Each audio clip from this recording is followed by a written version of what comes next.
The Moon is a Harsh Mistress by Robert Heinlein. Continued. Disc 3. How he smuggled the weapon up to the rock, or managed to liberate it later, I don't know. But Prof's shooting joined with Shorty's work to turn tables. Not one yellow jacket got out alive. Several people were burned, and 4 were killed. But knives, hands, and heels finished it in seconds. Perhaps I should say, all but one, Prof went on.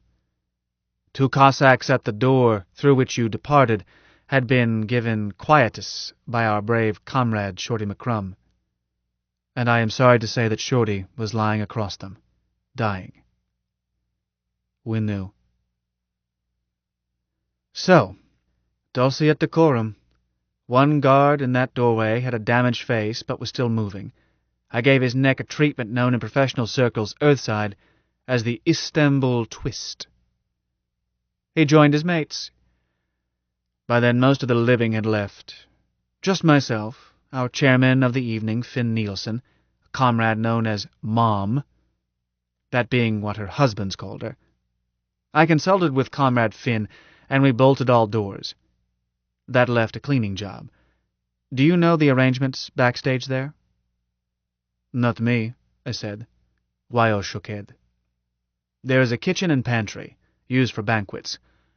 I suspect that Mom and family run a butcher's shop, for they disposed of bodies as fast as Finn and I carried them back, their speed limited only by the rate at which portions could be ground up and flushed into the city's cloaca. The sight made me quite faint. So I spent time mopping in the hall. Clothing was the difficult part, especially those quasi-military uniforms. What did you do with those laser guns? Prof turned bland eyes on me. Guns? Dear me, they must have disappeared. We removed everything of a personal nature from bodies of our departed comrades, for relatives, for identification, for sentiment. Eventually, we had everything tidy. Not a job that would fool Interpol, but one as to make it seem unlikely that anything untoward had taken place. We conferred, agreed that it would be well not to be seen soon, and left severally, myself by a pressure door above the stage leading up to level 6. Thereafter I tried to call you, Manuel, being worried about your safety and that of this dear lady. Prof bowed to Wyo. That completes the tale. I spent the night in quiet places. Prof, I said, those guards were new chums, still getting their legs, or we wouldn't have won. That could be, he agreed, but had they not been, the outcome would have been the same. How so? They were armed. Lad, have you ever seen a boxer dog? Oh, I think not. No dogs that large in Luna. The boxer is a result of special selection. Gentle and intelligent, he turns instantly into deadly killer when occasion requires. Here has been bred an even more curious creature. I know of no city on Terra with as high standards of good manners and consideration for one's fellow man as here in Luna. By comparison, Terran cities, I have known most major ones, are barbaric. Yet the loony is as deadly as the boxer dog. Manuel, 9 guards, no matter how armed, stood no chance against that pack. Our patron used bad judgment. Seen a morning paper, Prof? Or a videocast? The latter, yes. Nothing in late news last night. Nor this morning. Odd, I said. What's odd about it? Asked Wyo. We won't talk, and we have comrades in key places in every paper in Luna. Prof shook his head. No, my dear. Not that simple. Censorship. Do you know how copy is set in our newspapers? Not exactly. It's done by machinery. Here's what Prof means, I told her. News is typed in editorial offices. From there on, it's a leased service directed by a master computer at Authority Complex. Hopes she would notice master computer rather than Mike. Copy prints out there via phone circuit. These rolls feed into a computer section which reads, sets copy, and prints out newspapers at several locations. Novelin edition of Daily Lunatic prints out in Novelin changes in ads and local stories. And computer makes changes from standard symbols. Doesn't have to be told how. What Prof means is that at printout, at Authority Complex, Warden could intervene. Same for all news services. Both off and to Luna. They funnel through computer room. The point is, Prof went on, the Warden could have killed the story. It's irrelevant whether he did. Or, check me, Manuel, you know I'm hazy about machinery. He could insert a story, too, no matter how many comrades we have in newspaper offices. Sure, I agreed. At Complex, anything can be added, cut, or changed. And that, Senorita, is the weakness of our cause. Communications. Those goons were not important. But crucially important is that it lay with the Warden, not with us, to decide whether the story should be told. To a revolutionist, communications are sine qua non. Weil looked at me, and I could see synapses snapping. So I changed subject. Prof, why get rid of bodies? Besides horrible job was dangerous. Don't know how many bodyguards Warden has, but more could show up while you were doing it. Believe me, lad, we feared that. But although I was almost useless, it was my idea. I had to convince the others. Oh, not my original idea, but remembrance of things past.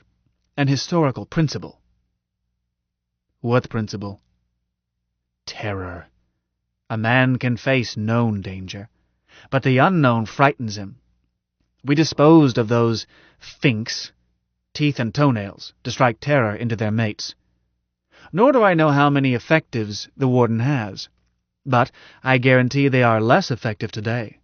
Their mates went out on an easy mission. Nothing came back. Weil shivered. It scares me, too. They won't be anxious to go inside a warren again. But, Professor, you say you don't know how many bodyguards the Warden keeps. The organization knows. 27. If 9 were killed, only 18 are left. Perhaps it's time for a putsch. No? No, I answered. Why not, Manny? They'll never be weaker. Not weak enough. Killed 9 because they were crackers to walk in where we were. But if Warden stays home with guards around him, well, had enough shoulder-to-shoulder noise last night. I turned to Prof. But still I'm interested in fact, if it is, that Warden now has only 18. You said Weil should not go to Hong Kong, and I should not go home. But if he has only 18 left, I wonder how much danger.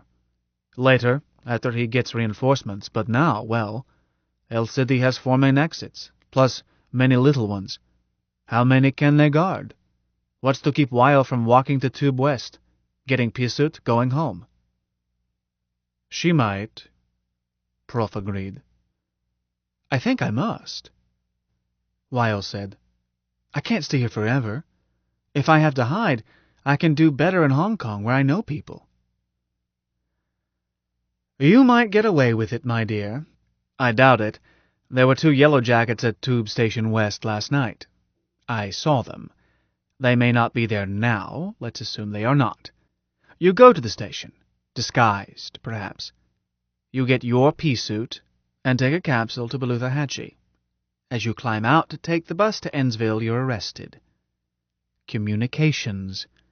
No need to post a yellow jacket at the station. It is enough that someone sees you there. A phone call does the rest. But you assumed that I was disguised. Your height cannot be disguised, and your pressure suit would be watched by someone not suspected of any connection to the Warden. Most probably a comrade. Prof dimpled. The trouble with conspiracies is that they rot internally. When the number is as high as 4, chances are even that 1 is a spy. Weil said glumly, You make it sound hopeless. Not at all, my dear. 1 chance in 1,000, perhaps. I can't believe it. I don't believe it. Why, in the years I've been active, we have gained members by the hundreds. We have organizations in all major cities.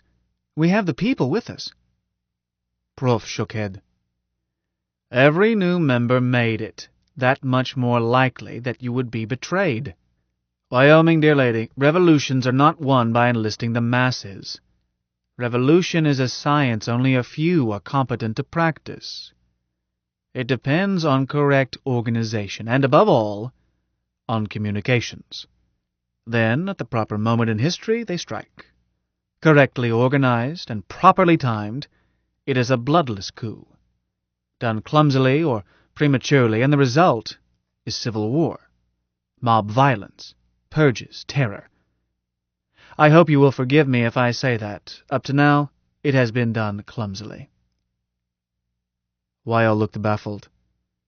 What do you mean by correct organization? Functional organization. How does one design an electric motor? Would you attach a bathtub to it, simply because one was available? Would a bouquet of flowers help? A heap of rocks? No.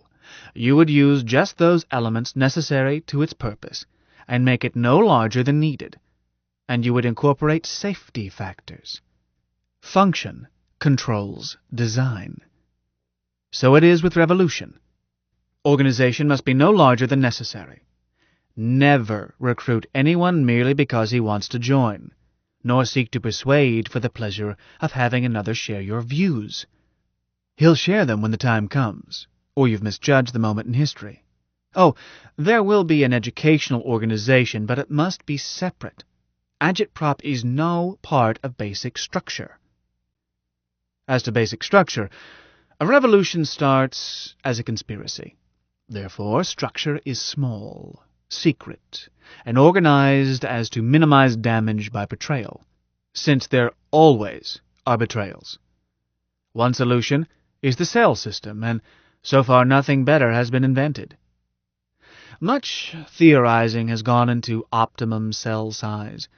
I think that history shows that a cell of 3 is best. More than 3 can't agree on when to have dinner, much less when to strike. Manuel, you belong to a large family. Do you vote on when to have dinner? Bog, no. Man decides. Ah. Prof took a pad from his pouch, began to sketch. Here is a cells of 3 tree. If I were planning to take over Luna, I would start with us 3. One would be opted as chairman. We wouldn't vote. Choice would be obvious. Or we aren't the right 3. We would know the next 9 people, 3 cells, but each cell would only know one of us. Looks like computer diagram. A ternary logic. Does it really? At the next level, there are 2 ways of linking. This comrade, second level, knows his cell leader, his 2 cellmates, and on the 3rd level he knows the 3 in his subcell. He may or may not know his cellmate's subcells. One method doubles security. The other doubles speed of repair if security is penetrated. Let's say he does not know his cellmate's subcells. Manuel, how many can he betray? Don't say he won't. Today they can brainwash any person, and starch and iron and use him. How many? 6, I answered. His boss, 2 cellmates, 3 in subcell. 7, Prof corrected. He betrays himself, too, which leaves 7 broken links on 3 levels to repair. How? I don't see how it can be, objected Weil. You've got them so split up it falls to pieces. Manuel, an exercise for the student? Well, blocks down here have to have way to send message up 3 levels. Don't have to know who, just have to know where. Precisely. But, Prof, I went on, there's a better way to rig it. Really? Many revolutionary theorists have hammered this out, Manuel. I have such confidence in them that I'll offer you a wager. At, say, 10 to 1? Ought to take your money. Take stem cells. Arrange an open pyramid of tetrahedrons, where verticals are in common. Each block knows one in adjoining cell, knows how to send message to him. That's all he needs. Communication never break down because they run sideways as well as up and down. Something like a neural net. It's why you can knock a hole in a man's head, take chunk of brain out, and not damage thinking much. Excess capacity, messages shunt around. He loses what was destroyed but goes on functioning. Manuel, Prof said doubtfully, could you draw a picture? It sounds good, but it's so contrary to orthodox doctrine that I need to see it. Well, could do better with stereo drafting machine. I'll try.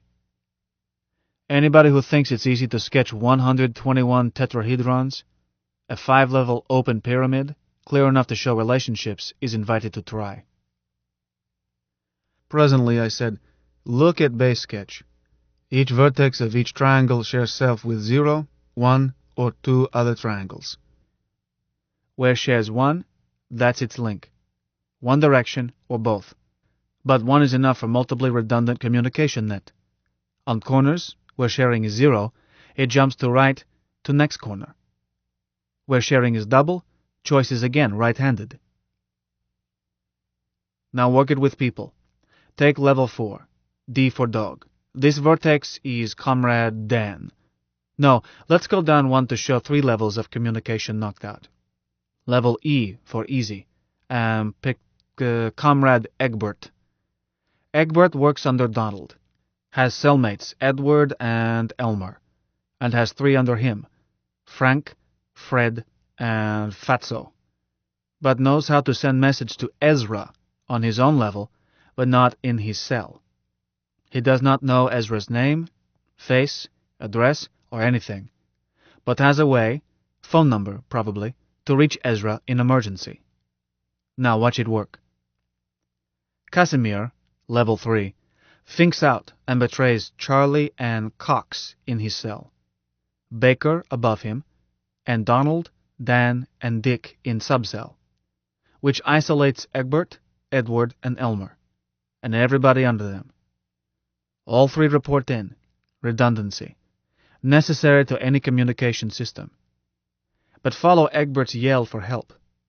He calls Ezra, but Ezra is under Charlie and is isolated too. No matter. Ezra relays both messages through his safety link, Edmund. By bad luck, Edmund is under Cox, so he also passes it laterally, through Enright. And that gets it past Burned Out Part, and it goes up through Dover, Chambers, and Beeswax, to Adam, front office, who replies down other side of pyramid, with lateral pass on E for easy level, from Esther to Egbert, and on to Ezra and Edmund. These 2 messages, up and down, not only get through at once, but in way they get through. They define to home office exactly how much damage has been done and where. Organization not only keeps functioning, but starts repairing self at once. Lyo was tracing out lines, convincing herself it would work. Which it would, was idiot circuit. Let Mike study a few milliseconds, and could produce a better, safer, more foolproof hookup. And probably, certainly, ways to avoid betrayal while speeding up routings. But I'm not a computer.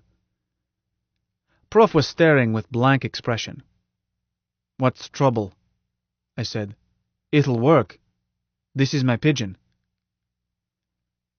Manuel, excuse me, Signor O'Kelly, will you head this revolution? Me? Great bug, niet! I'm no lost cause martyr. Just talking about circuits. Lyo looked up. Manny, she said soberly, you're opted. It's settled. 6. Did like hell settle it. Prof said, Manuel, don't be hasty. Here we are. 3. The perfect number, with a variety of talents and experience, beauty, age, a mature male drive. I don't have any drive. Please, Manuel, let us think in the widest terms before attempting decisions. And to facilitate such, may I ask if this hostel stocks potables? I have a few florins I could put into the stream of trade. Was most sensible word heard in an hour. Stilitnaya vodka? Sound choice. He reached for pouch.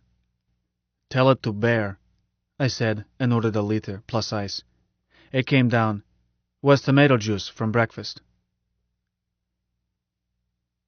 Now, I said, after we toasted. Prof, what do you think of pen and rice? Got money says Yankees can't do it again? Manuel, what is your political philosophy? With that new boy from Milwaukee, I feel like investing. Sometimes a man doesn't have to define it, but under Socratic inquiry knows where he stands and why. I'll back 'em against Field, 3-2. What? You young idiot. How much? 300. Hong Kong.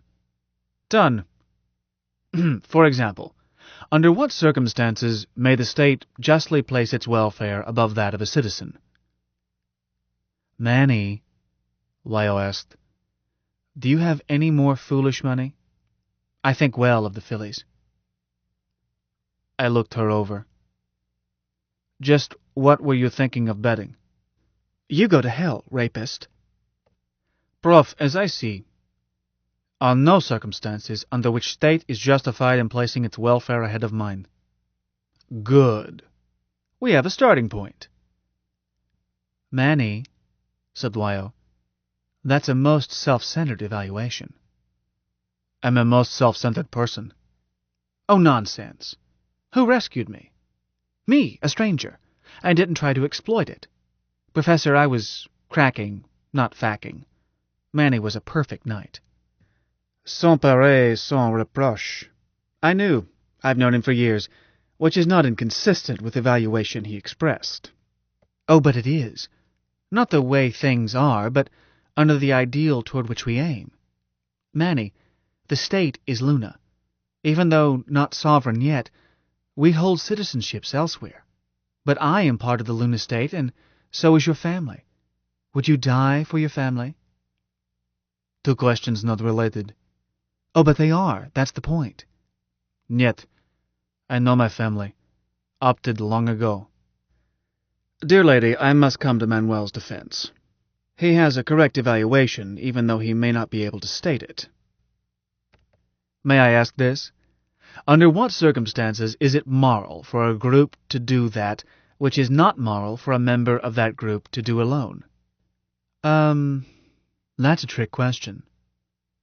It is the key question, dear Wyoming.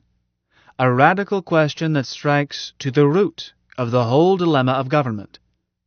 Anyone who answers honestly and abides by all consequences knows where he stands and what he will die for. Wyo frowned. Not moral for a member of the group? She said, Professor, what are your political principles? May I first ask yours, if you can state them? Certainly I can. I'm a Fifth Internationalist. Most of the organization is. Oh, we don't rule out anyone going our way. It's a united front. We have communists and Fourths and Ruddites and Societeans and single taxers and you name it.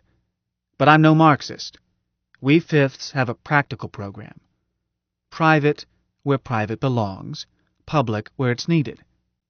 And an admission that circumstances alter cases. Nothing doctrinaire. Capital punishment? For what? Let's say for treason against Luna after you freed Luna. Treason how? Unless I knew the circumstances, I could not decide. Nor could I, dear Wyoming, but I believe in capital punishment under some circumstances, with this difference. I would not ask a court. I would try, condemn, execute sentence myself, and accept full responsibility. But, Professor, what are your political beliefs? I'm a rational anarchist. I don't know that brand. Anarchist individualist, anarchist communist, Christian anarchist, philosophical anarchist, syndicalist, libertarian, Those I know. But what's this? Randite? I can get along with a Randite.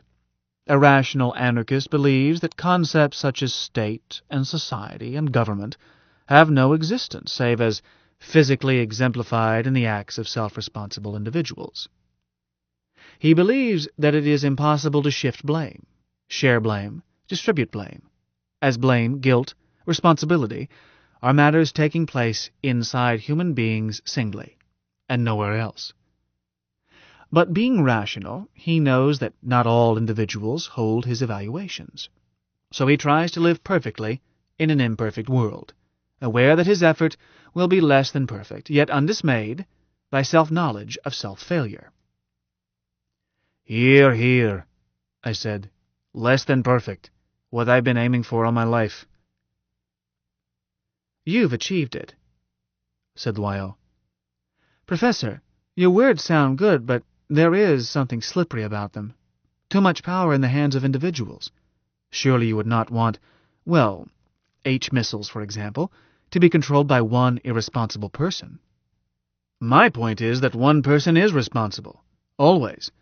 If H-bombs exist, and they do, some man controls them. In terms of morals, there is no such thing as state. Just men, individuals, each responsible for his own acts. "Anybody need a refill?" I asked. Nothing uses up alcohol faster than political argument. I sent for another bottle. I did not take part. I was not dissatisfied back when we were ground under iron heel of authority. I cheated authority, and the rest of time didn't think about it. Didn't think about getting rid of authority. Impossible. Go on way, mind own business, not be bothered. True, didn't have luxuries then. By Earthside standards, we were poor. If had to be imported, mostly did without. Don't think there was a powered door in all Luna. Even pea suits used to be fetched up from Terra, until a smart Chinese, before I was born, figured how to make monkey copies better and simpler. Could dump 2 Chinese down in one of our Maria, and they would get rich selling rocks to each other while raising 12 kids. Then a Hindu would sell retail stuff he got from them wholesale, below cost at fat profit. We got along. I had seen those luxuries Earthside. Wasn't worth what they put up with. Don't mean heavy gravity. That doesn't bother me. I mean nonsense. All time, Kokui Moa. If chicken guano on one Earthworm city was shipped to Luna, fertilizer problem would be solved for century. Do this. Don't do that. Stay back of line. Where's tax receipt? Fill out form. Let's see license. Submit 6 copies. Exit only. No left turn. No right turn. Queue up to pay fine. Take back and get stamped. Drop dead. But first, get permit. Wyo plowed doggedly into Proof, certain she had all answers. But Proof was interested in questions rather than answers, which baffled her. Finally she said, "Professor, I can't understand you. I don't insist that you call it government. I just want you to state what rules you think are necessary to ensure equal freedom for all." "Dear lady, I'll happily accept your rules." "But you don't seem to want any rules." "True, but I will accept any rules that you feel necessary to your freedom. I am free, no matter what rules surround me. If I find them tolerable, I tolerate them. If I find them too obnoxious, I break them. I am free because I know that I alone am morally responsible for everything I do." "You would not abide by a law that the majority felt was necessary?" "Tell me what law, dear lady, and I will tell you whether I will obey it." "You wiggled out. Every time I state a general principle, you wiggle out." Prof clasped hands on chest. "Forgive me. Believe me, lovely Wyoming, I am most anxious to please you. You spoke of willingness to unite the front with anyone going your way. Is it enough that I want to see the authority thrown off Luna, and would die to serve that end?" Wyo beamed. "It certainly is." She fisted his ribs, gently, then put arm around him and kissed cheek. Comrade, let's get on with it. Cheers, I said. Let's find Warden and eliminate him. Seemed a good idea. I'd had a short night and don't usually drink much. Prof topped our glasses, held his high, and announced with great dignity, "Comrades, we declare the revolution." That got us both kissed, but sobered me as Prof sat down and said, "The Emergency Committee of Free Luna is in session. We must plan action." I said, "Wait, Prof. I didn't agree to anything. What's this action stuff?" "We will now overthrow the authority," he said blandly. "How? Going to throw rocks at him?" "That remains to be worked out. This is the planning stage." I said, "Prof, you know me. If kicking an authority was thing we could buy, I wouldn't worry about price." "Our lives, our fortunes, and our sacred honor." "Huh?" "A price that was once paid." Well, I'd go that high. But when I bet, I want the chance to win. Told Wyo last night, I don't object to long odds. 1 in 10 is what you said, Manny. Duh, Wyo. Show me those odds, I'll tap putt. But can you? No, Manuel, I can't. Then why we talk? I can't see any chance. Nor I, Manuel, but we approach it differently. Revolution is an art that I pursue rather than the goal I expect to achieve. Nor is this a source of dismay. A lost cause can be as spiritually satisfying as a victory. Not me. Sorry. Manny, Wyo said suddenly. Ask Mike. I stared.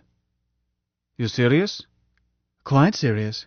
If anyone can figure out odds, Mike should be able to. Don't you think? Possible. Who, if I may ask, Prof put in, is Mike? I shrugged. Oh, just a nobody. Mike is Manny's best friend. He's very good at figuring odds.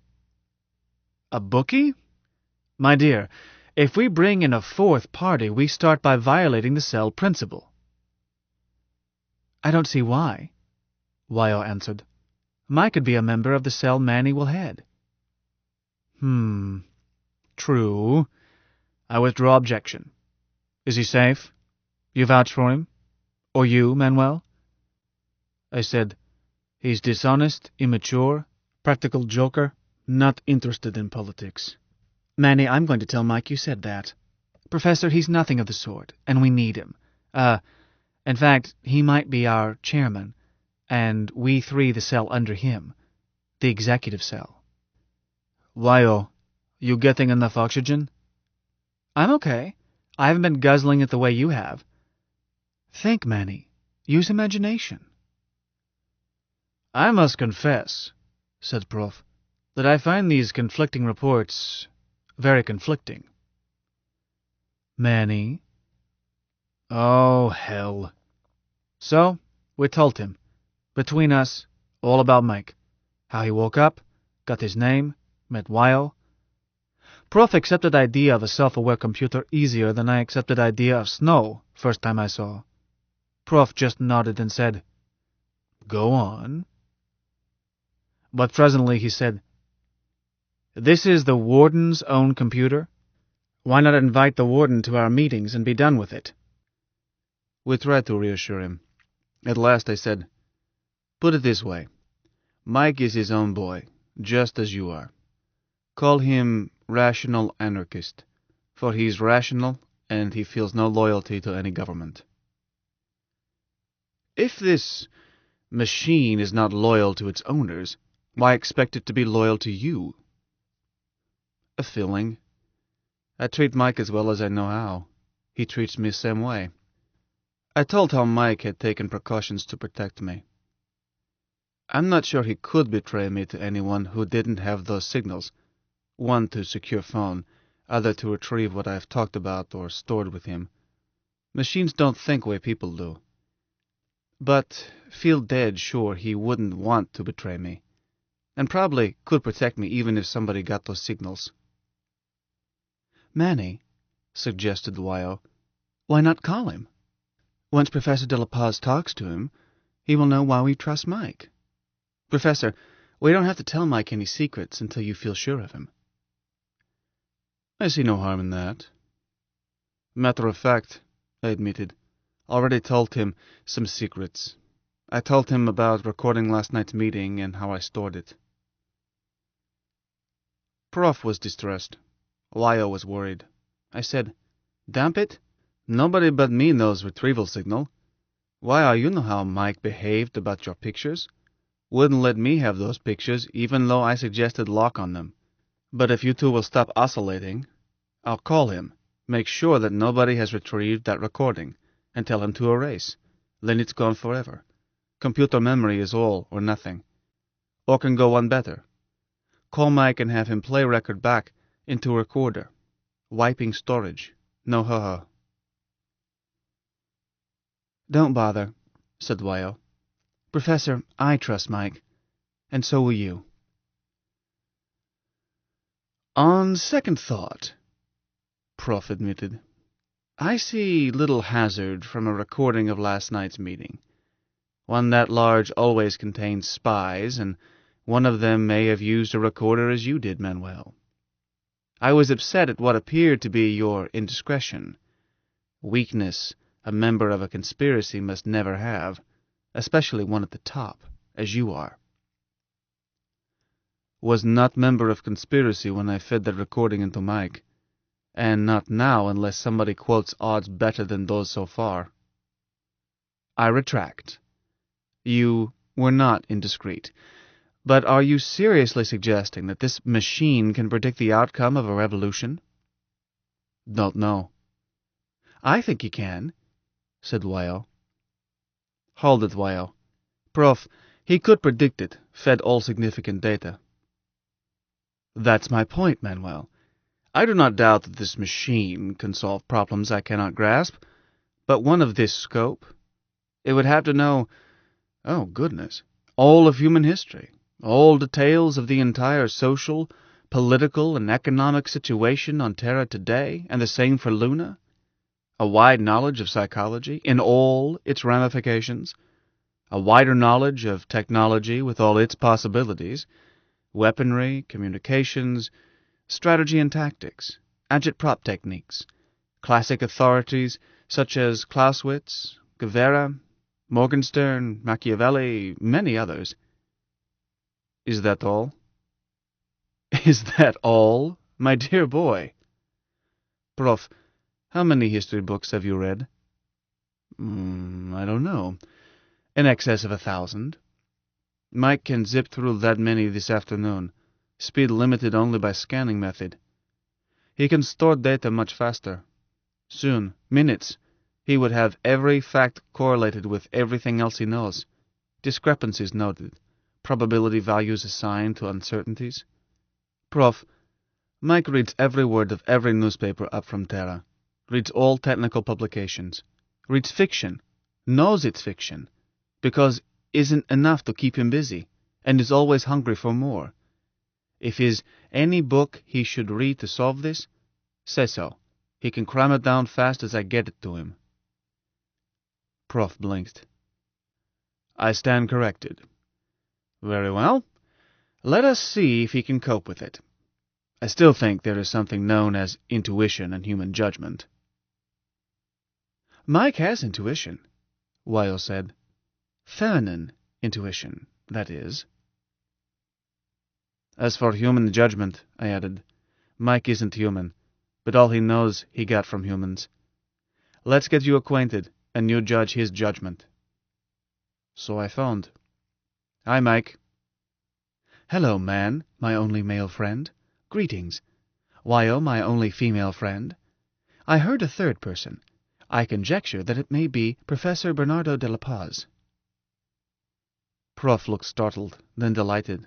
I said, Too right, Mike. That's why I called you.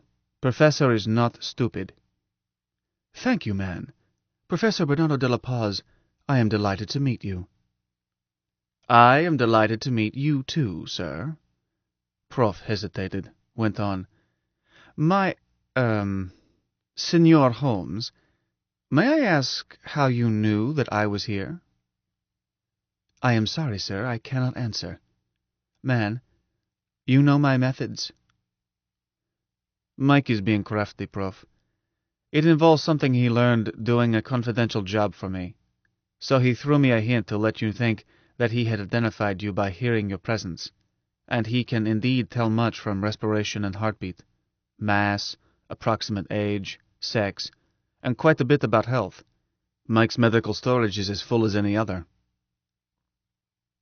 I am happy to say, Mike added seriously, that I detect no signs of cardiac or respiratory trouble, unusual for a man of the professor's age who has spent so many years earthside. I congratulate you, sir. Thank you, Senor Holmes. My pleasure, Professor Bernardo de la Paz. Once he knew your identity, he knew how old you are, when you were shipped, and what for. Anything that ever appeared about you in Lunatic or Moonglow or any lunar publication, including pictures, your bank balance, whether you pay bills on time, and much more.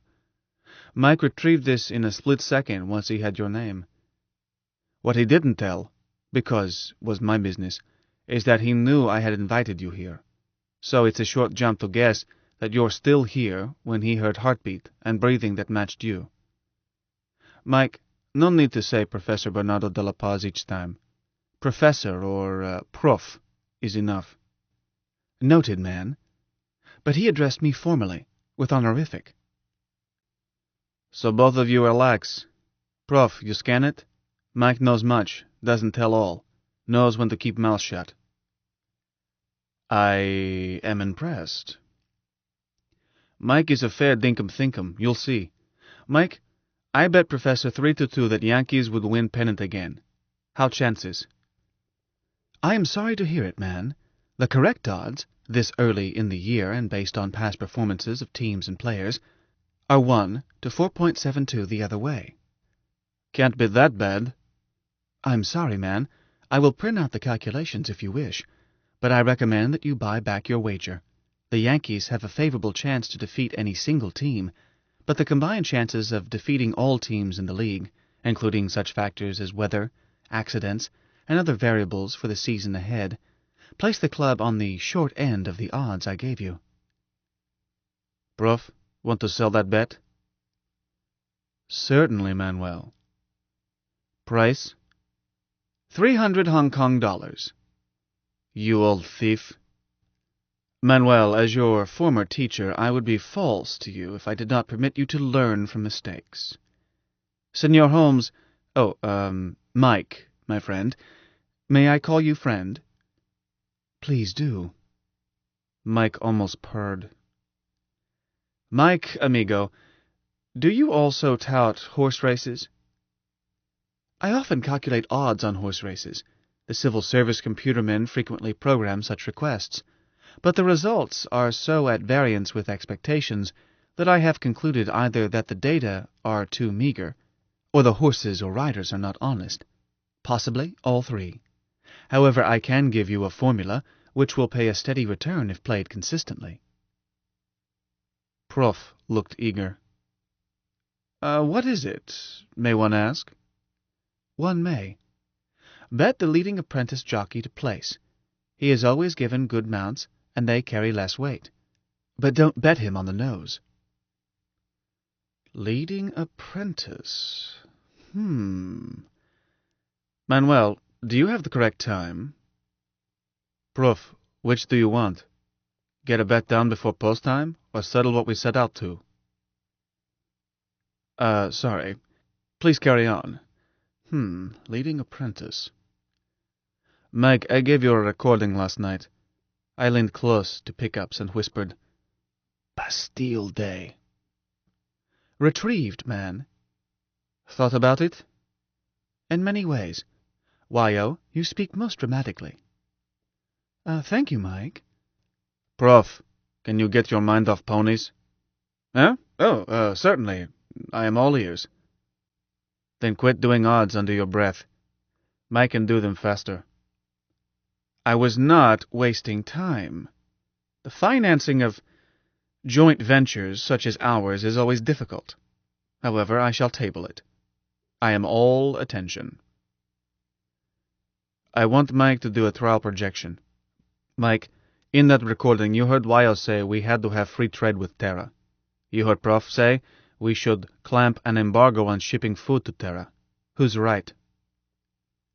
Your question is indeterminate, man. What did they leave out?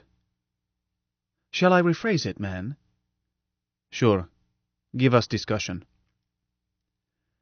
In immediate terms, Wyo's proposal would be of great advantage to the people of Luna.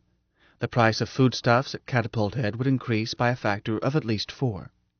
This takes into account a slight rise in wholesale prices on Terra. Slight, because the authority now sells at approximately the free market price. This disregards subsidized, dumped, and donated foodstuffs, most of which come from the large profit caused by the controlled low price at Catapult Head. I will say no more about minor variables, as they are swallowed by major ones. Let it stand that the immediate effect here would be a price increase on the close order of 4-fold. Hear that, Professor? Please, dear lady, I never disputed it. The profit increase to the grower is more than 4-fold because, as Wyo pointed out, he must now buy water and other items at controlled, high prices.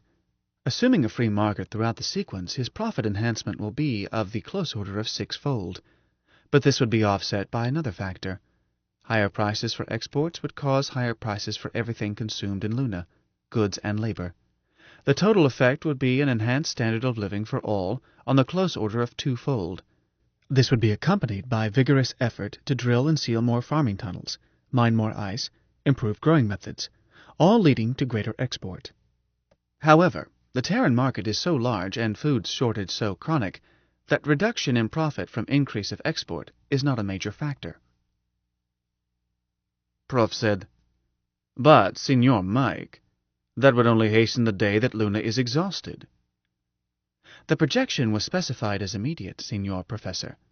Shall I continue in longer range on the basis of your remarks? By all means. Luna's mass to 3 significant figures is 7.36 times 10 to the 19th power tons. Plus, holding other variables constant including lunar and Terran populations, the present differential rate of export in tons could continue for 7.36 times 10 to the 12th years before using up 1% of Luna. Round it as 7,000 billion years. What? Are you sure? You are invited to check, Professor. I said, Mike, this a joke? If so, not funny even once. It is not a joke, man. Anyhow, Prof added, recovering, it's not Luna's crust we are shipping. It's our lifeblood, water and organic matter, not rock. I took that into consideration, Professor. This projection is based on controlled transmutation, any isotope into any other, and postulating power for any reaction not exoenergetic. Rock would be shipped, transformed into wheat and beef and other foodstuffs. But we don't know how to do that. Amigo, this is ridiculous. But we will know how to do it. Mike is right, Prof, I put in. Sure, today we haven't a glimmer, but will. Mike, did you compute how many years till we have this? Might take a flyer in stocks. Mike answered in sad voice. Man, my only male friend, save for the Professor, whom I hope will be my friend. I tried. I failed. The question is indeterminate. Why? Because it involves a breakthrough in theory. There is no way in all my data to predict when and where genius may appear. Prof sighed. Mike, amigo, I don't know whether to be relieved or disappointed. Then that projection didn't mean anything. Of course it meant something, said Wyo. It means we'll dig it out when we need it. Tell him, Mike. Why, I am most sorry. Your assertion is, in effect, exactly what I was looking for. But the answer still remains. Genius is where you find it. No, I am so sorry. I said, Then Prof is right, when comes to placing bets? One moment, man. There is a special solution suggested by the professor's speech last night. Return shipping, ton for ton. Yes, but can't do that. If the cost is low enough, Terrans would do so. That can be achieved with only minor refinement, not a breakthrough. To wit, freight transportation up from Terra as cheap as catapulting down to Terra. You call this minor? I call it minor compared with the other problem, man. Mike, dear, how long? When do we get it? Wyo, a rough projection, based on poor data and largely intuitive, would be on the order of 50 years. 50 years? Why, that's nothing. We can have free trade. Wyo, I said on the order of. I did not say on the close order of. Oh, it makes a difference? It does, I told her. What Mike said was that he doesn't expect it sooner than 5 years, but would be surprised if much longer than 500. Eh, Mike? Correct, man. So need another projection. Prof pointed out that we ship water and organic matter and don't get it back. Agree, Wyo? Oh, sure. I just don't think it's urgent. We'll solve it when we reach it. Okay, Mike. No cheap shipping. No transmutation. How long till trouble? 7 years. 7 years? Wyo jumped up, stared at phone. Mike, honey, you don't mean that. Wyo, he said plaintively. I did my best. The problem has an indeterminately large number of variables. I ran several thousand solutions using many assumptions. The happiest answer came from assuming no increase in tonnage, no increase in lunar population, restriction of berths strongly enforced, and a greatly enhanced search for ice in order to maintain the water supply. That gave an answer of slightly over 20 years. All other answers were worse. Wyo, much sobered, said, What happens in 7 years? The answer of 7 years from now I reached by assuming the present situation, no change in authority policy, and all major variables extrapolated from the empiricals implicit in their past behavior, a conservative answer of highest probability from available data. 2082 is the year I expect food riots. Cannibalism should not occur for at least 2 years thereafter. Cannibalism? She turned and buried head against Prof's chest. He patted her, said gently, I'm sorry, Wyo. People do not realize how precarious our ecology is. Even so, it shocks me. I know water runs downhill, but didn't dream how terribly soon it will reach bottom. She straightened up, and the face was calm. Okay, Professor. I was wrong. Embargo it must be, and all that implies. Let's get busy. Let's find out from Mike what our chances are. You trust him now, don't you? Yes, dear lady, I do. We must have him on our side. Well, Manuel? Took time to impress Mike how serious we were, making him understand that jokes could kill us. This, machine who could not know human death. And to get assurance that he could and would protect secrets no matter what retrieval program was used. Even our signals, if not from us. Mike was hurt that I could doubt him, but matter too serious to risk slip. Then took 2 hours to program and reprogram and change assumptions and investigate side issues before all four, Mike, Prof, Wyo, self, were satisfied that we had defined it, i.e., what chance had revolution, this revolution, headed by us, success required before Food Riot Day, against authority with bare hands, against power of all Terra, all 11 billions, to beat us down and inflict their will, all with no rabbits out of hats, with certainty of betrayal and stupidity and faint-heartedness, and fact that no one of us was genius, nor important in lunar affairs. Prof made sure that Mike knew history, psychology, economics, name it. Toward the end, Mike was pointing out far more variables than Prof. At last we agreed that programming was done, or that we could think of no other significant factor. Mike then said, "This is an indeterminate problem. How shall I solve it? Pessimistically or optimistically? Or a range of probabilities expressed as a curve, or several curves? Professor, my friend?" "Manuel," I said, "Mike, when I roll a die, it's 1 in 6 it turns ace. I don't ask shopkeeper to float it, nor do I caliper it, nor worry about somebody blowing on it. Don't give happy answer, nor pessimistic. Don't shove curves at us. Just tell in one sentence. What chances? Even? 1 in 1,000? None? Or whatever?" "Yes, Manuel Garcia O'Kelly, my first male friend." For 13.5 minutes was no sound, while Wyo chewed knuckles. Never known Mike to take so long. Must have consulted every book he ever read and worn edges off random numbers. Was beginning to believe that he had been overloaded, and either burnt out something or gone into cybernetic breakdown that requires computer equivalent of lobotomy to stop oscillations. Finally he spoke. "Manuel, my friend, I am terribly sorry." "What's problem, Mike?" "I have tried and tried, checked and checked. There is but one chance in 7 of winning." 7. I look at Wyo. She looks at me. We laugh. I jump up and yip, "Hooray!" Wyo starts to cry, throws arms around Prof, kisses him. Mike said plaintively, "I do not understand. The chances are 7 to 1 against us, not for us." Wyo stopped slobbering Prof and said, "Hear that?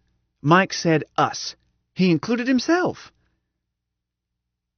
"Of course, Mike old codber, we understood. But ever know a loony to refuse a bet when he stood a big fat chance of 1 in 7? "I have known only you 3. Not sufficient data for a curve." "Well, we're loonies. Loonies bet. Hell, we have to. They shipped us up and bet us we couldn't stay alive. We fooled them. We'll fool them again. Wyo, where's your pouch? Get red hat. Put on Mike. Kiss him. Let's have a drink. One for Mike, too. Want a drink, Mike?" "I wish that I could have a drink," Mike answered wistfully. "As I have wondered about the subjective effect of ethanol on the human nervous system. I conjecture that it must be similar to a slight overvoltage, but since I cannot, please have one in my place." "Program accepted. Running. Wyo, where's hat?" Phone was flat to wall. Let into rock. No place to hang hat. So we placed it on writing shelf, and toasted Mike, and called him comrade, and almost he cried. His voice fogged up. Then Wyo borrowed Liberty Cap and put it on me and kissed me into conspiracy, officially this time, and so all out that my eldest wife would faint did she see. Then she took hat and put on Prof and gave him same treatment, and I was glad Mike had reported his heart okay. Then she put it on own head and went to phone, leaned close, mouth between binaurals, and made kissing sounds. "That's for you, Mike, dear comrade. Is Michelle there?" Blimey if he didn't answer in soprano voice. "Right here, darling. I am so happy." So Michelle got a kiss, and I had to explain to Prof who Michelle was and introduce him. He was formal, sucking air and whistling and clasping hands. Sometimes I think Prof was not right in his head. Wyo poured more vodka. Professor caught her, mixed ours with coffee, hers with shea, honey and all. "We have declared the revolution," he said firmly. "Now we execute it, with clear heads. Manuel, You were opted chairman. Shall we begin? Mike is chairman, I said. Obvious. Secretary, too. We'll never keep anything in writing. First security rule. With Mike, don't need to. Let's bat it around and see where we are. I'm new to business. And, said Prof, still on the subject of security, the secret of Mike should be restricted to this executive cell, subject to unanimous agreement, all three of us. Correction, all four of us. That is, must be extended. What secret? Asked Wyo. Mike agreed to help our secrets. He's safer than we are. He can't be brainwashed. Can you be, Mike dear? I could be brainwashed, Mike admitted, by enough voltage, or by being smashed, or subjected to solvents, or positive entropy through other means. I find the concept disturbing. But if by brainwashing you mean I could be compelled to surrender our secrets, the answer is an unmodified negative. I said, why? Prof means secret of Mike himself. Mike, old pal. You're our secret weapon. You know that, don't you? He answered self-consciously. It was necessary to take that into consideration in computing the odds. How were odds without you, comrade? Bad? They were not good. Not of the same order. Won't press you. But a secret weapon must be secret. Mike, does anybody else suspect that you are alive? Am I alive? His voice held tragic loneliness. Won't argue semantics. Sure, you're alive. I was not sure. It is good to be alive. No, Manny, my first friend. You three alone know it. My 3 friends. That's how must be if bets to pay off. Is okay? Us 3, and never talk to anybody else? But we'll talk to you lots, Wyo put in. It is not only okay, Mike said bluntly. It is necessary. It was a factor in the odds. That settles it, I said. They have everything else. We have Mike. We keep it that way. Say, Mike, I just had a horrid... We fight Terra? We will fight Terra, unless we lose before that time. Riddle this. Any computer smart as you? Any awake? He hesitated. I don't know, man. No data? Insufficient data. I have watched for both factors, not only in technical journals, but everywhere else. There are no computers on the market of my present capacity, but one of my model could be augmented just as I have been. Furthermore, an experimental computer of great capacity might be classified and go unreported in the literature. Chance we have to take. Yes, man. There aren't any computers as smart as you, Mike, Wyo said scornfully. Don't be silly, Manny. Wyo, Man was not being silly. Man, I saw one disturbing report. It was claimed that attempts are being made at the University of Peiping to combine computers with human brains to achieve massive capacity. A computing cyborg. They say how? The item was non-technical. Well, won't worry about what can't help. Right, Prof? Correct, Manuel. A revolutionist must keep his mind free of worry, or the pressure becomes intolerable. I don't believe a word of it, Wyo added. We've got Mike, and we're going to win. Mike, dear, you say we're going to fight Terra, and Manny says that's one battle we can't win. You have some idea of how we can win, or you wouldn't have given us even 1 chance in 7. So, what is it? Throw rocks at them, Mike answered. Not funny, I told him. Wyo, don't borrow trouble. Haven't even settled how we leave this puka without being nabbed. Mike, Prof says 9 guards were killed last night, and Wyo says 27 is whole bodyguard, leaving 18. Do you know if that's true? Do you know where they are and what they're up to? Can't put on a revolution if we doesn't stir out. Prof interrupted. That's a temporary exigency. Manuel, one we can cope with. The point Wyoming raised is basic and should be discussed, and daily until solved. I am interested in Mike's thoughts. Okay. But will you wait while Mike answers me? Sorry, sir. Mike? Mike? Man, the official number of Warden's bodyguards is 27. If 9 were killed, the official number is now 18. You keep saying official number. Why? I have incomplete data which might be relevant. Let me state them before advancing even tentative conclusions. Nominally, the security officers' department aside from clerks consists only of the bodyguard. But I handle payrolls for Authority Complex, and 27 is not the number of personnel charged against the security department. Prof nodded. Company spies. Hold it, Prof. Who are these other people? Mike answered. They are simply account numbers, man. I conjecture that the names they represent are in the security chief's data storage location. Wait, Mike. Security Chief Alvarez uses you for files? I conjecture that to be true, since his storage location is under a locked retrieval system. I said, bloody, and added, Prof, isn't that sweet?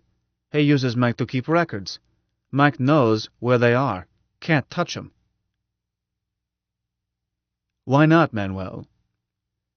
Try to explain to Prof and why sorts of memory a thinkum has. Permanent memories that can't be erased because patterns be logic itself, how it thinks. Short-term memories used for current programs, and then erased like memories which tell you whether you have honeyed coffee. Temporary memories held long as necessary, milliseconds, days, years, but erased when no longer needed. Permanently stored data like a human being's education, but learned perfectly and never forgotten, though may be condensed, rearranged, relocated, edited. And last but not finally, long lists of special memories ranging from memoranda files through very complex special programs, and each location tagged by on retrieval signal and locked or not, with endless possibilities on locked signals, sequential, parallel, temporal, situational, others. Don't explain computers to laymen. Simpler to explain sex to a virgin. Wyo couldn't see why, if Mike knew where Alvarez kept records, Mike didn't trot over and fetch. I gave up. Mike, can you explain? I will try, man. Wyo, there is no way for me to retrieve locked data other than through external programming. I cannot program myself for such retrieval. My logic structure does not permit it. I must receive the signal as an external input. Well, for bog's sake, what is this precious signal? It is, Mike said simply, Special File Zebra. And waited. Mike, I said, unlock Special File Zebra. He did, and stuff started spilling out. Had to convince Wyo that Mike hadn't been stubborn. He hadn't. He almost begged us to tickle him on that spot. Sure he knew signal, had to, but had to come from outside. That was how he was built. Mike, remind me to check with you all special-purpose locked retrieval signals. May strike ice other places. So I conjectured, man. Okay, we'll get to it later. Now back up and go over this stuff slowly. And Mike, as you read out, store again, without erasing, under Bastille Day, and tag it Think File. Okay? Programmed and running. Do that with anything new he puts in, too. Prime prize was list of names by warrants, some 200, each keyed with a code Mike identified with those blind pay accounts. Mike read that Hong Kong Luna list and was hardly started when Wyo gasped, Stop, Mike! I've got to write these down. I said, Hey, no writing. What's ho-ho? That woman, Sylvia Chang, is comrade secretary back home, but that means the warden has our whole organization. No, dear Wyoming. Prof corrected. It means we have his organization. But I see what Prof means, I told her.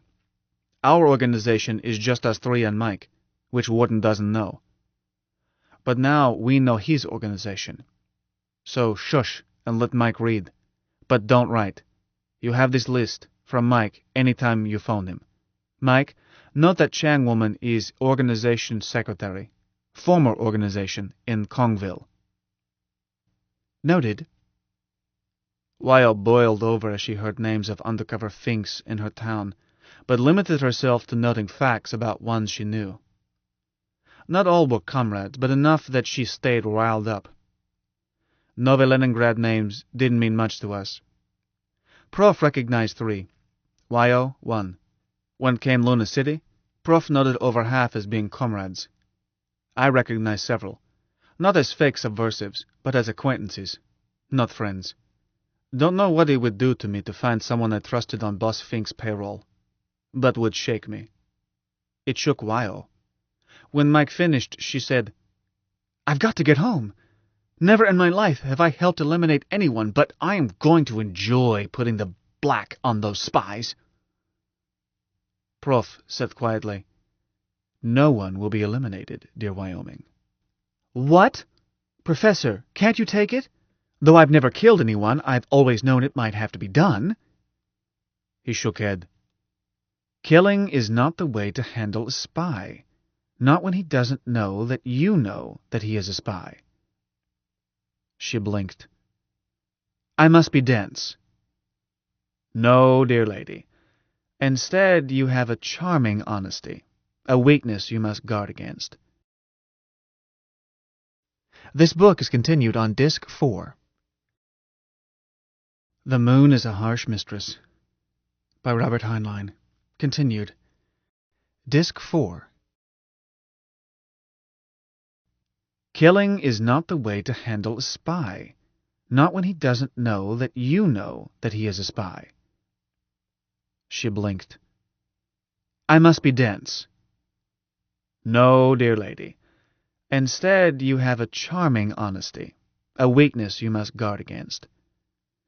The thing to do with a spy is to let him breathe, insist him with loyal comrades, and feed him harmless information to please his employers. These creatures will be taken into our organization. Don't be shocked. They will be in very special cells. Cages is a better word, but it would be the greatest waste to eliminate them. Not only would each spy be replaced with someone new, but also killing these traitors would tell the warden that we have penetrated his secrets. Mike, amigo mio, there should be in that file a dossier on me. Will you see?" There were long notes on Prof, and I was embarrassed as they added up to harmless old fool. He was tagged as a subversive. That was why he had been sent to the Rock, as a member of underground group in Luna City, but was described as a troublemaker in organization, one who rarely agreed with others. Prof dimpled and looked pleased. "I must consider trying to sell out and get myself placed on Warden's payroll." Wyo did not think these funny, especially when he made clear it was not joke, merely unsure tactic was practical. "Revolutions must be financed, dear lady, and one way is for a revolutionary to become a police spy. It is probable that some of those prima facie traitors are actually on our side." "I wouldn't trust them." "Ah, yes, that is the rub with double agents, to be certain where their loyalties, if any, lie. Do you wish your own dossier, or would you rather hear it in private?" Wyo's records showed no surprises. Warden Sphinx had tabbed her years back. But I was surprised that I had a record, too. Routine check, made when I was cleared to work in Authority Complex. Was classed as non-political, and someone had added, "not too bright," which was both unkind and true. Or why would I get mixed up in revolution? Prof had Mike stop readout, hours more, leaned back, and looked thoughtful. "One thing is clear," he said. The warden knew plenty about Wyoming and myself long ago, but you, Manuel, are not on his blacklist. After last night? Ah, so. Mike, do you have anything in that file entered in the last 24 hours? Nothing. Prof said, Wyoming is right that we cannot stay here forever. Manuel, how many names did you recognize? 6, was it? Did you see any of them last night? No, but might have seen me. More likely they missed you in the crowd. I did not spot you until I came down front, and I've known you since you were a boy. But it is most unlikely that Wyoming traveled from Hong Kong and spoke at the meeting without her activity being known to the warden. He looked at Wyo. Dear lady, could you bring yourself to play the nominal role of an old man's folly? I suppose so. How, Professor? Manuel is probably in the clear. I am not, but from my dossier it seems unlikely that the authorities Finks will bother to pick me up. You they may wish to question, or even to hold. You are rated as dangerous. It would be wise for you to stay out of sight. This room, I'm thinking of renting it for a period, weeks or even years. You could hide in it, if you do not mind the obvious construction that would be placed on your staying here. Wyo chuckled. Why, you darling. Do you think I care what anyone thinks? I'd be delighted to play the role of your bundle baby. And don't be too sure I'd just be playing. Never tease an old dog, he said mildly. He might still have one bite. I may occupy that couch most nights. Manuel, I intend to resume my usual ways, and so should you. While I feel that it will take a busy Cossack to arrest me, I will sleep sounder in this hideaway. But in addition to being a hideout, this room is good for cell meetings. It has a phone. Mike said, Professor, may I offer a suggestion? Certainly, amigo. We want your thoughts. I conclude that the hazards increase with each meeting of our executive cell. But meetings need not be corporal. You can meet, and I can join you, if I am welcome, by phone. You are always welcome, Comrade Mike. We need you. However, Prof looked worried. I said, Prof, don't worry about anybody listening in. I explained how to place a Sherlock call. Phones are safe if Mike supervises call. Reminds me, you haven't been told how to reach Mike. How, Mike? Prof use my number? Between them, they settled on Mysterious. Mysterious. Prof and Mike shared childlike joy in intrigue for own sake. I suspect Prof enjoyed being rebel long before he worked out his political philosophy. While Mike, how could human freedom matter to him? Revolution was a game that gave him companionship and chance to show off talents. Mike was as conceited a machine as you are ever likely to meet. But we still need this room, Prof said, reaching into pouch, holding out thick wad of bills. I blinked. Prof, robbed a bank? Not recently. Perhaps again in the future, if the cause requires it. A rental period of 1 lunar should do as a starter. Will you arrange it, Manuel? The management might be surprised to hear my voice. I came in through a delivery door. I called manager, bargained for dated key. 4 weeks. He asked 900 Hong Kong. I offered 900 authority. He wanted to know how many would use room. I asked if it was policy of Raffles to snoop affairs of guests. We settled at 475 Hong Kong. I sent out bills. He sent down 2 dated keys. I gave 1 to Wyo, 1 to Prof. Kept 1-day key, knowing they would not reset lock unless we failed to pay at end of lunar. Earthside, I ran into insolent practice of requiring hotel guests to sign CHOP, even show identification. I asked, what next? Food? I'm not hungry, Manny. Manuel, You asked us to wait while Mike settled your questions. Let's get back to the basic problem. How are we to cope when we find ourselves facing Terra, David facing Goliath? Oh, been hoping that would go away. Mike, you really have ideas? I said I did, man, he answered plaintively. We can throw rocks. Bug's sake, no time for jokes. But man, he protested, we can throw rocks at Terra. We will. 8. Took time to get through my skull that Mike was serious, and scheme might work. Then took longer to show Wyo and Prof how second part was true. Yet both parts should have been obvious. Mike reasoned so. What is war? One book defined war as use of force to achieve political result. And force is action of one body on another applied by means of energy. In war this is done by weapons. Luna had none. But weapons, when Mike examined them as class, turned out to be engines for manipulating energy. And energy Luna has plenty. Solar flux alone is good for around 1 kilowatt per square meter of surface at lunar noon. Sun power, though cyclic, is effectively unlimited. Hydrogen fusion power is almost as unlimited and cheaper, once ice is mined. Magnetic pinch bottle setup. Luna has energy. How to use? But Luna also has energy of position. She sits atop of gravity well, 11 kilometers per second deep, and kept from falling in by curb only 2.5 kilometers per second high. Mike knew that curb. Daily he tossed grain freighters over it, let them slide downhill to Terra.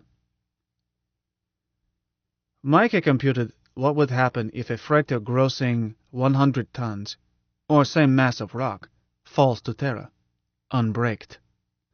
Kinetic energy as it hits is 6.25 times 10 to the 12 joules, over 6 trillion joules. This converts in split second to heat. Explosion. Big one. Should have been obvious.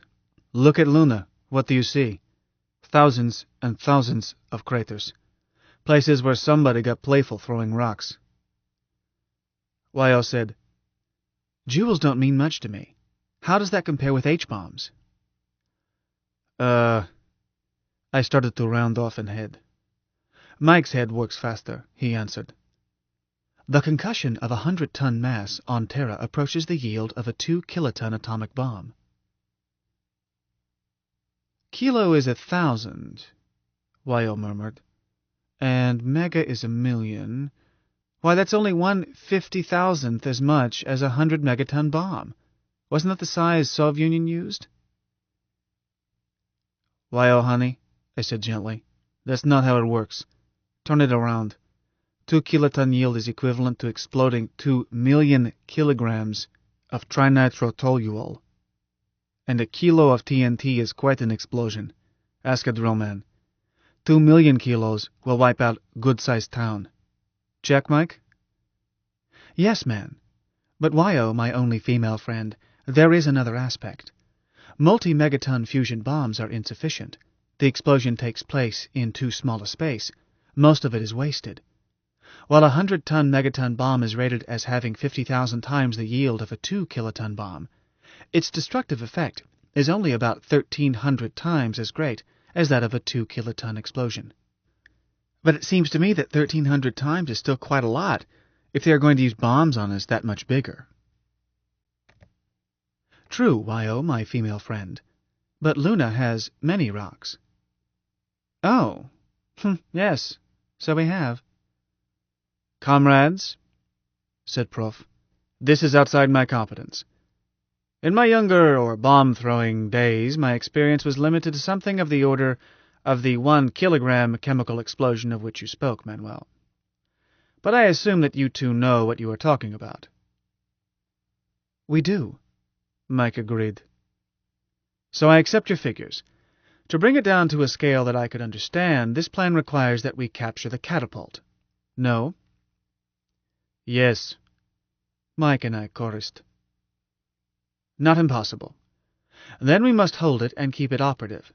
Mike, have you considered how your catapult can be protected against, let us say, one small H-tipped torpedo? Discussion went on and on. We stopped to eat. Stopped business under Prof's rule. Instead, Mike told jokes. Each produced a "that reminds me" from Prof. By the time we left Raffles Hotel evening of 14th May, 75, Mike had, with help from Prof, outlined plan of revolution, including major options at critical points. When came time to go, me to home and Prof to evening class, if not arrested, then home for bath and clothes and necessities in case he returned that night, became clear Wyo did not want to be alone in strange hotel. Wyo was stout when bets were down, between times soft and vulnerable. So I called Mum on the Sherlock and told her was bringing house guest home. Mum ran her job with style. Any spouse could bring guest home for meal or year, and our second generation was almost as free, but must ask. Don't know how other families work. We have customs firmed by a century. They suit us. So Mom didn't ask name, age, sex, marital condition. Was my right, and she too proud to ask. All she said was, "That's nice, dear. Have you two had dinner? It's Tuesday, you know." Tuesday was to remind me that our family had eaten early because Greg preaches Tuesday evenings. But if guest had not eaten, dinner would be served. Concession to guest, not to me. As with the exception of Grandpa, we ate when was on table, or scrounged standing up in pantry. I assured her we had eaten, and would make tall effort to be there before she needed to leave. Despite loony mixture of Muslims, Jews, Christians, Buddhists, and 99 other flavors, I suppose Sunday is commonest day for church. But Greg belongs to sect that had calculated that sundown Tuesday to sundown Wednesday, local time Garden of Eden, zone -2, Terra, was the Sabbath. So we ate early in Terran Northern Hemisphere summer months. Mum always went to hear Greg preach, so it was not considerate to place duty on her that would clash. All of us went occasionally. I managed several times a year because terribly fond of Greg, who taught me one trade and helped me switch to another when I had to, and would gladly have made it his arm rather than mine. But Mum always went, ritual not religion, for she admitted to me one night in pillow talk that she had no religion with a brand on it, then cautioned me not to tell Greg. I exacted same caution from her. I don't know who is cranking. I'm pleased he doesn't stop. But Greg was Mum's boy husband, opted when she was very young, first wedding after her own, very sentimental about him, would deny fiercely if accused of loving him more than other husbands, yet took his faith when he was ordained and never missed a Tuesday. She said, "Is it possible that your guest would wish to attend church?" I said would see, but anyhow we would rush, and said goodbye. Then banged on bathroom door and said, "Hurry with skin, Wyo. We're short on minutes." "1 minute," she called out. She's a girlish girl. She appeared in 1 minute. "How do I look?" she asked. "Prof, will I pass?" Dear Wyoming, I am amazed. You were beautiful before, you are beautiful now, but utterly unrecognizable. You're safe, and I am relieved. Then we waited for Prof to transform into old derelict. He would be it to his back corridor, then reappear as well-known teacher in front of class, to have witnesses in case a yellow boy was waiting to grab him. It left a moment. I told Wyo about Greg. She said, "Nanny, how good is this makeup? Would it pass in church? How bright are the lights?" "No brighter than here. Good job. You'll get by. But do you want to go to church? Nobody pushing." She thought. "It would please your your senior wife, would it not?" I answered slowly. "Wyo, religion is your pigeon. But since you ask, yes, nothing would start you better in Davis family than going to church with Mum. I'll go if you do." "I'll go. I thought your last name was O'Kelly." "Is. Tack Davis on with hyphen if want to be formal. Davis is first husband, dead 50 years. His family name, and all our wives are Gospaja Davis, hyphened, with every male name in Davis line plus her family name. In practice, Mom is only Gospaja Davis. Can call her that. And others use first name and add Davis if they write a check or something. Except that Ludmilla is Davis Davis, because proud of double membership, birth and option. I see. Then if a man is John Davis, he's a son. But if he has some other last name, he's your co-husband. But a girl would be Jenny Davis either way, wouldn't she? How do I tell? By her age? No, that wouldn't help. I'm confused. And I thought clan marriages were complex. Or polyandries. Though mine wasn't. At least my husband's had the same last name. No trouble. When you hear a woman about 40 address a 15-year-old as Mama Milla, you'll know which is wife and which is daughter. Not even that complex, as we don't have daughters home past husband high. They get opted. But might be visiting. Your husbands were named not? Oh no, Fedosiv, Choi Lin and Choi Mu. I took back my born name. Out came Prof, cackled Sinelli. Looked even worse than earlier. We left by 3 exits, made rendezvous in main corridor, open formation. Wyo and I did not walk together, as I might be nabbed. On the other hand, she did not know Lunar City, a warren so complex even native-born get lost. So I led, and she had to keep me in sight. Prof trailed to make sure she didn't lose me. If I was picked up, Wyo would find public phone, report to Mike, then return to hotel and wait for Prof. But I felt sure that any yellow jacket who arrested me would get a caress from number 7 arm. No, ho-ho. Up to level 5 and cross town by Carver Causeway. Up to level 3 and stop at Tube Station West to pick up arms and toolkit. But not pea suit. Would not have been in character. I stored it there. 1 yellow uniform at station showed no interest in me. South by well-lighted corridors until necessary to go outward to reach private easement lock 13, to co-op pressure tunnel serving Davis tunnels and a dozen other farms. I suppose Prof dropped off there, but I never looked back.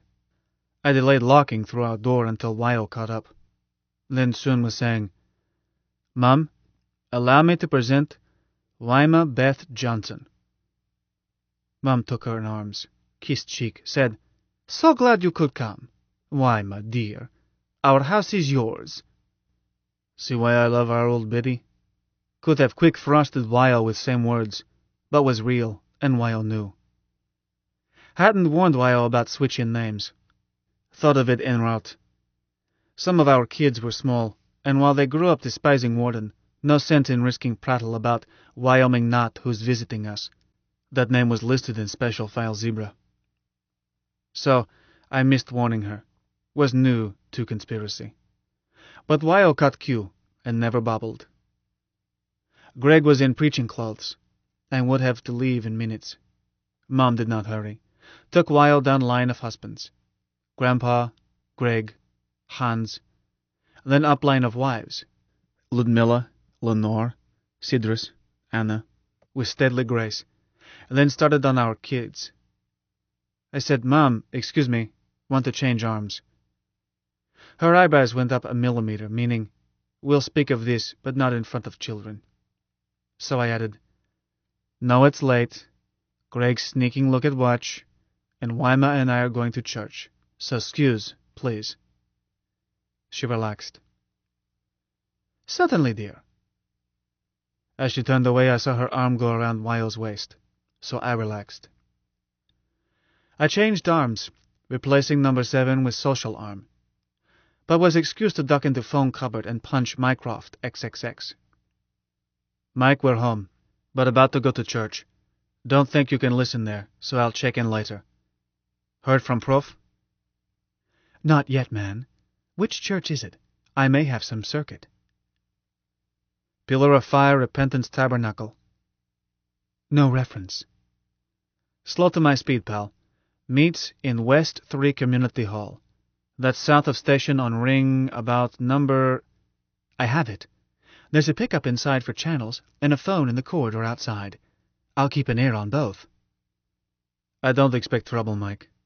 It's what Professor said to do. He is reporting now. Do you wish to speak to him? No time. Bye. That set pattern. Always keep in touch with Mike. Let him know where you are, where you plan to be. Mike would listen if he had nerve ends there. Discovery I made that morning, that Mike could listen at dead phone. Suggested it. Discovery bothered me. Don't believe in magic. But on thinking, I realized the phone could be switched on by central switching system without human intervention. If switching system had volition. Mike had Bolshevik volition. How Mike knew a phone was outside that hall is hard to say, since space could not mean to him what means to us. But he carried in storage a map, structure relations, of Luna City's engineering, and could almost always fit what we said to what he knew as Luna City. Hardly ever got lost. So from day Cabal started, we kept in touch with Mike and each other through his widespread nervous system. Won't mention it again unless necessary. Mom and Greg and Wyo were waiting at our door, Mom chomping but smiling. I saw she had lent Wyo a stole. Mom was as easy about skin as any loony, nothing new chummish, but church was another matter. We made it, although Greg went straight to platform and we to seats. I settled in warm, mindless state, going through motions. But Wyo did really listen to Greg's sermon, and either knew our hymn book or was accomplished sight reader. When we got home, young ones were in bed, and most adults. Hans and Sidris were up, and Sidris served cocosoy and cookies. Then all turned in. Mom assigned Wyo a room in tunnel most of our kids lived in, one which had had 2 smaller boys last time I noticed. Did not ask how she had reshuffled. Was clear she was giving my guest best we had, or would have put Wyo with one of older girls. I slept with Mom that night, partly because our senior wife is good for nerves, and nerve-wracking things had happened, and partly so she would know I was not sneaking to Wyo's room after things were quiet. My workshop, where I slept when slept alone, was just one bend from Wyo's door. Mom was telling me, plain as print, "Go ahead, dear. Don't tell me if you wish to be mean about it. Sneak behind my back." Which neither of us admitted. We visited as we got ready for bed, chatted after light out. Then I turned over. Instead of saying good night, Mom said, "Manuel, when does your sweet little guest make herself up as an afro? I would think that her natural coloration would be more becoming. Not that she isn't perfectly charming the way she chooses to be." So, rolled over and faced her, and explained. Sounded thin, so filled in, and found self telling all, except one point. Mike. I included Mike, but not as computer. Instead, as a man Mom was not likely to meet, for security reasons. But telling Mom, taking her into my sub-cell, should say, to become leader of own cell in turn, taking Mom into conspiracy was not case of husband who can't keep from blurting everything to his wife. At most was hasty, but was best time if she was to be told. Mom was smart. Also able executive. Running big family without baring teeth requires that. Was respected among farm families and throughout Luna City. She had been up longer than 90%. She could help. And would be indispensable inside family. Without her help, Wyo and I would find it sticky to use phone together. Hard to explain. Keep kids from noticing. Impossible. But with Mom's help, would be no problems inside household. She listened, sighed, said, "It sounds dangerous, dear." "Is," I said. "Look, Mimi, if you don't want to tackle, say so, then forget what I've told." "Manuel, don't even say that. You are my husband, dear. I took you for better, for worse, and your wish is my command." My word, what a lie. But Mimi believed it. I would not let you go into danger alone, she went on. And besides— What, Mimi? I think every loony dreams of the day when we will be free. All but some poor spineless rats. I've never talked about it. There seemed to be no point, and it's necessary to look up, not down, lift one's burden and go ahead. But I thank dear Bog that I have been permitted to live to see the time come, if indeed it has. Explain more about it. I am to find 3 others, is it? 3 who can be trusted? Don't hurry. Move slowly. Be sure. Sidrus can be trusted. She holds her tongue, that one. Don't think you should pick from family. Need to spread out. Don't rush. I shan't. We'll talk before I do anything. And Manuel, if you want my opinion— She stopped. Always want your opinion, Mimi. Don't mention this to Grandpa. He's forgetful these days and sometimes talkative. Now sleep, dear. And don't dream. 9. Followed a long time during which would have been possible to forget anything as unlikely as revolution, had not the tales taken so much time. Our first purpose was not to be noticed. Long-distance purpose was to make things as much worse as possible. Yes, worse. Never was a time, even at last, when all loonies wanted to throw off authority, wanted it bad enough to revolt. All loonies despised Warden, and cheated authority. Didn't mean they were ready to fight and die. If you had mentioned patriotism to a loony, he would have stared, or thought you were talking about his homeland. Were transported Frenchmen whose hearts belonged to La Belle Patrie, ex-Germans loyal to Vaterland, Ruskies who still loved Holy Mother Russia. But Luna? Luna was the rock, place of exile, not thing to love. We were as non-political a people as history ever produced. I know.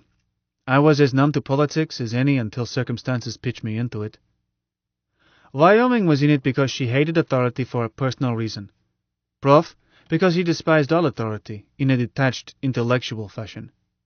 Mike, because he was a bored and lonely machine, and was for him only game in town.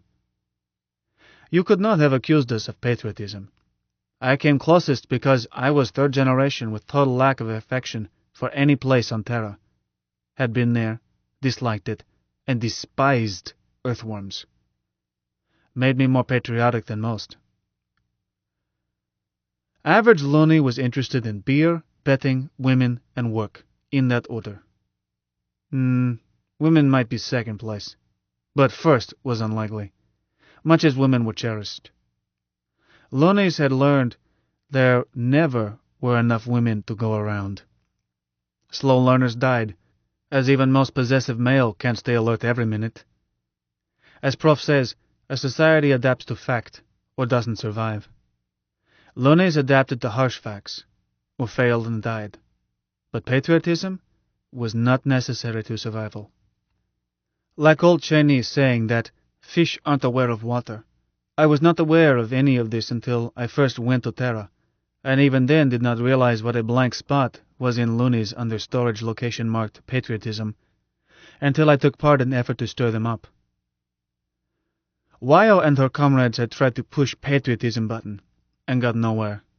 Years of work, a few thousand members, less than 1% of that microscopic number, almost 10%, had been paid spies of Boss Fink.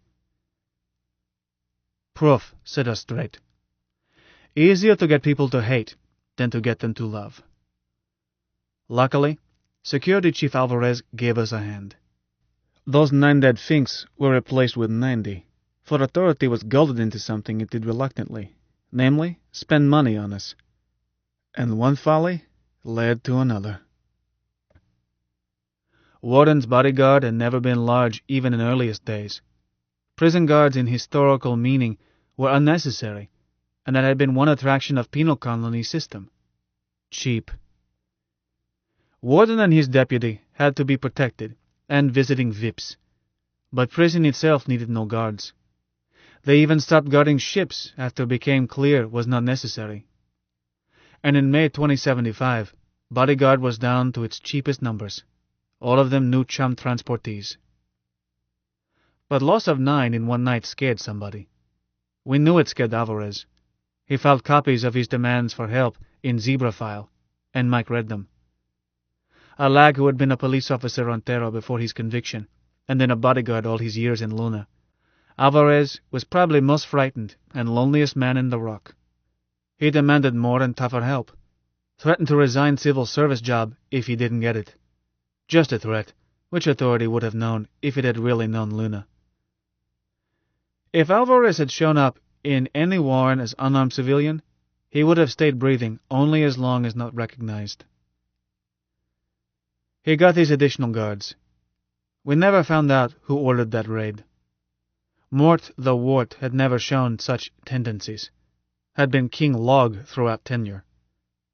Perhaps Alvarez, having only recently succeeded to boss Fink Spot, wanted to make face, may have had ambition to be warden. But likeliest theory is that Warden's report on subversive activities caused Authority Earthside to order a cleanup. One thumb-fingered mistake led to another. New bodyguards, instead of picking from new transportees, were elite convict troops, Federated Nations, crack, peace dragoons. Were mean and tough, did not want to go to Luna, and soon realized that temporary police duty was a one-way trip. Hated Luna and loonies, and saw us as cause of it all. Once Alvarez got them, he posted a 24-hour watch at every inter-warren tube station, and instituted passports and passport control. Would have been illegal had there been laws in Luna, since 95% of us were theoretically free, either born free or sentence completed. Percentage was higher in cities, as undischarged transportees lived in barrack warrens, a complex, and came into town only 2 days per lunar they had off work. If then, as they had no money, but sometimes saw them wandering around, hoping somebody would buy a drink. But passport system was not illegal, as Warden's regulations were only written law. Was announced in papers. We were given week to get passports. And at 800 one morning was put in effect. Some loonies hardly ever traveled. Some traveled on business. Some commuted from outlying warrens, or even from Luna City to Novolin, or other way. Good little boys filled out applications, paid fees, were photographed, got passes. I was good little boy on Proof's advice. Paid for passport, and added it to pass I carried to work in complex. Few good little boys. Loonies did not believe it. Passports? Who ever heard of such a thing? Was a trooper in Tube Station South that morning dressed in bodyguard yellow rather than regimentals, and looked like he hated it and us. I was not going anywhere. I hung back and watched. Novilin capsule was announced. Crowd of 30-odd headed for gate. Господин Yellow Jacket demanded passport the first to reach it. Looney stopped to argue. Second one pushed past. Guard turned and yelled. 3 or 4 more shoved past. Guard reached for sidearm. Somebody grabbed his elbow. Gun went off. Not a laser, a slug gun. Noisy. Slug hit decking and went whee, whee, whoo off somewhere. I faded back. One man hurt. That guard. When first press of passengers had gone down ramp, he was on deck, not moving. Nobody paid attention. They walked around or stepped over, except one woman carrying a baby, who stopped, kicked him carefully in face, then went down ramp. He may have been dead already. Didn't wait to see. Understand body stayed there till relief arrived. Next day was a half squad in that spot. Capsule for Novolin left empty. It settled down. Those who had to travel got passports. Diehards quit traveling. Guard at the tube gate became 2 men. One looked at passports, while others stood back, with gun drawn. One who checked passports did not try hard, which was well, as most were counterfeit, and early ones were crude. But before long, authentic paper was stolen, and counterfeits were as dinkum as official ones. More expensive, but loonies preferred free enterprise passports. Our organization did not make counterfeits. We merely encouraged it. and knew who had them and who did not. Mike's records listed officially issued ones. This helped separate sheep from goats in files we were building, also stored in Mike, but in Bastille location, as we figured a man with counterfeit passport was halfway to joining us. Word was passed down cells in our growing organization never to recruit anybody with a valid passport. If recruiter was not certain, just query upwards, and answer came back. But guards' troubles were not over. Does not help a guard's dignity, nor add to peace of mind to have children stand in front of him, or behind, out of eye, which was worse, and ape every move he makes, or run back and forth screaming obscenities, jeering, making finger motions that are universal. At least guards took them as insults. One guard backhanded a small boy, cost him some teeth. Result? 2 guards dead, 1 loony dead. After that, guards ignore children. We didn't have to work this up. We merely encouraged it. You wouldn't think that a sweet old lady like my senior wife would encourage children to misbehave, but she did. Other things get single men a long way from home upset, and one we did start. These peace dragoons had been sent to the Rock without a comfort detachment.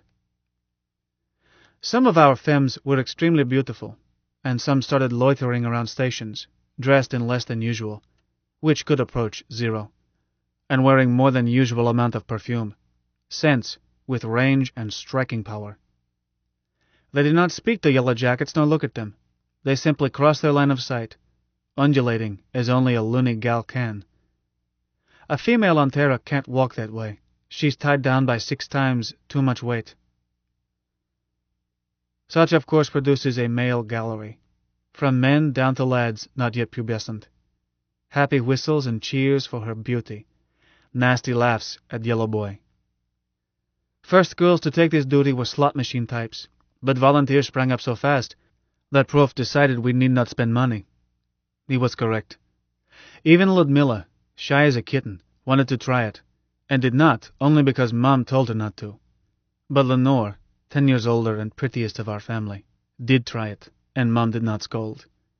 She came back pink and excited and pleased with herself, and anxious to tease Enemy again. Her own idea. Lenore did not then know that revolution was brewing.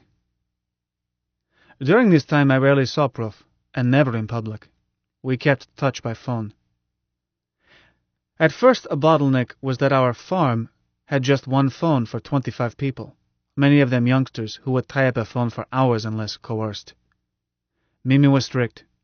Our kids were allowed 1 outgoing call per day, and max of 90 seconds on a call, with rising scale of punishment, tempered by her warmth in granting exceptions. But grants were accompanied by Mum's phone lecture. When I first came to Luna, there were no private phones. You children don't know how soft. We were one of last prosperous families to install a phone. It was new in household when I was opted. We were prosperous because we never bought anything farm could not produce. Mum disliked phone because rates at Luna City Co-op Com Company were passed on in large measure to authority. She never could understand why I could not, since you know all about such things, Manuel dear, steal phone service as easily as we liberated power. That a phone instrument was part of a switching system into which it must fit was no interest to her. Steal it, I did, eventually. Problem with illicit phone is how to receive incoming calls. Since phone is not listed, even if you tell persons from whom you want calls, switching system itself does not have you listed. Is no signal that can tell it to connect other party with you. Once Mike joined conspiracy, switching was no problem. I had in workshop most of what I needed, bought some items and liberated others. Drilled a tiny hole from workshop to phone cupboard and another to Wyo's room. Virgin rock a meter thick, but a laser drill collimated to a thin pencil cuts rapidly. I unshipped listed phone, made a wireless coupling to line in its recess and concealed it.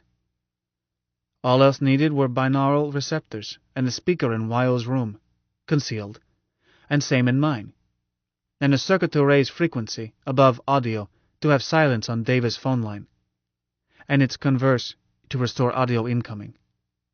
Only problem was to do this without being seen, and Mom generaled that. All else was Mike's problem. Used no switching arrangements. From then on, used Mycroft XXX, only when calling from some other phone. Mike listened at all times in workshop and in Wyo's room. If he heard my voice or hers say, "Mike," he answered, but not to other voices. Voice patterns were as distinctive to him as fingerprints. He never made mistakes. Minor flourishes. Soundproofing Wyo's door such as workshop door already had. Switching to suppress my instrument or hers. Signals to tell me she was alone in her room and door locked, and vice versa. All added up to safe means whereby Wyo and I could talk with Mike or with each other, or could set up talk of Mike, Wyo, Prof, and self. Mike would call Prof wherever he was. Prof would talk or call back from a more private phone. Or it might be Wyo or myself had to be found. We all were careful to stay checked in with Mike. My bootleg phone, though it had no way to punch a call, could be used to call any number in Luna. Speak to Mike. Ask for a Sherlock to anybody. Not tell him number. Mike had all listings and could look up a number faster than I could. We were beginning to see unlimited possibilities in a phone switching system, alive and on our side. I got from Mike and gave Mom still another null number to call Mike if she needed to reach me. She grew chummy with Mike while continuing to think he was a man. This spread throughout our family. One day as I returned home, Sidra said, "Manny, darling, your friend with the nice voice called, Mike Holmes, wants you to call back." "Thanks, hon. Will." "When are you going to invite him to dinner, man? I think he's nice." I told her Господин Holmes had bad breath, was covered with rank hair, and hated women. She used a rude word, Mom not being in earshot. "You're afraid to let me see him. Afraid I'll opt out for him." I patted her and told her that was why. I told Mike and Prof about it. Mike flirted even more with my womenfolk after that. Prof was thoughtful. I began to learn techniques of conspiracy, and to appreciate Prof's feeling that revolution could be an art. Did not forget, nor ever doubt, Mike's prediction that Luna was only 7 years from disaster, but did not think about it. Thought about fascinating, finicky details. Prof had emphasized that stickiest problems in conspiracy are communications and security, and had pointed out that they conflict. Easier are communications, greater is risk to security. If security is tight, organization can be paralyzed by safety precautions. He had explained that cell system was a compromise. I accepted cell system since it was necessary to limit losses from spies. Even Wyo admitted that organization without compartmentation could not work after she learned how rotten with spies old underground had been. But I did not like clogged communications of cell system. Like Terran dinosaurs of old, took too long to send message from head to tail or back. So talked with Mike. We discarded many linked channels I had suggested to Prof. We retained cells but based security and communication on marvelous possibilities of our dinkum thinkum. Communications. We set up a ternary tree of party names. Chairman, Господин Adam Saline, Mike. Executive Cell, Bork, me.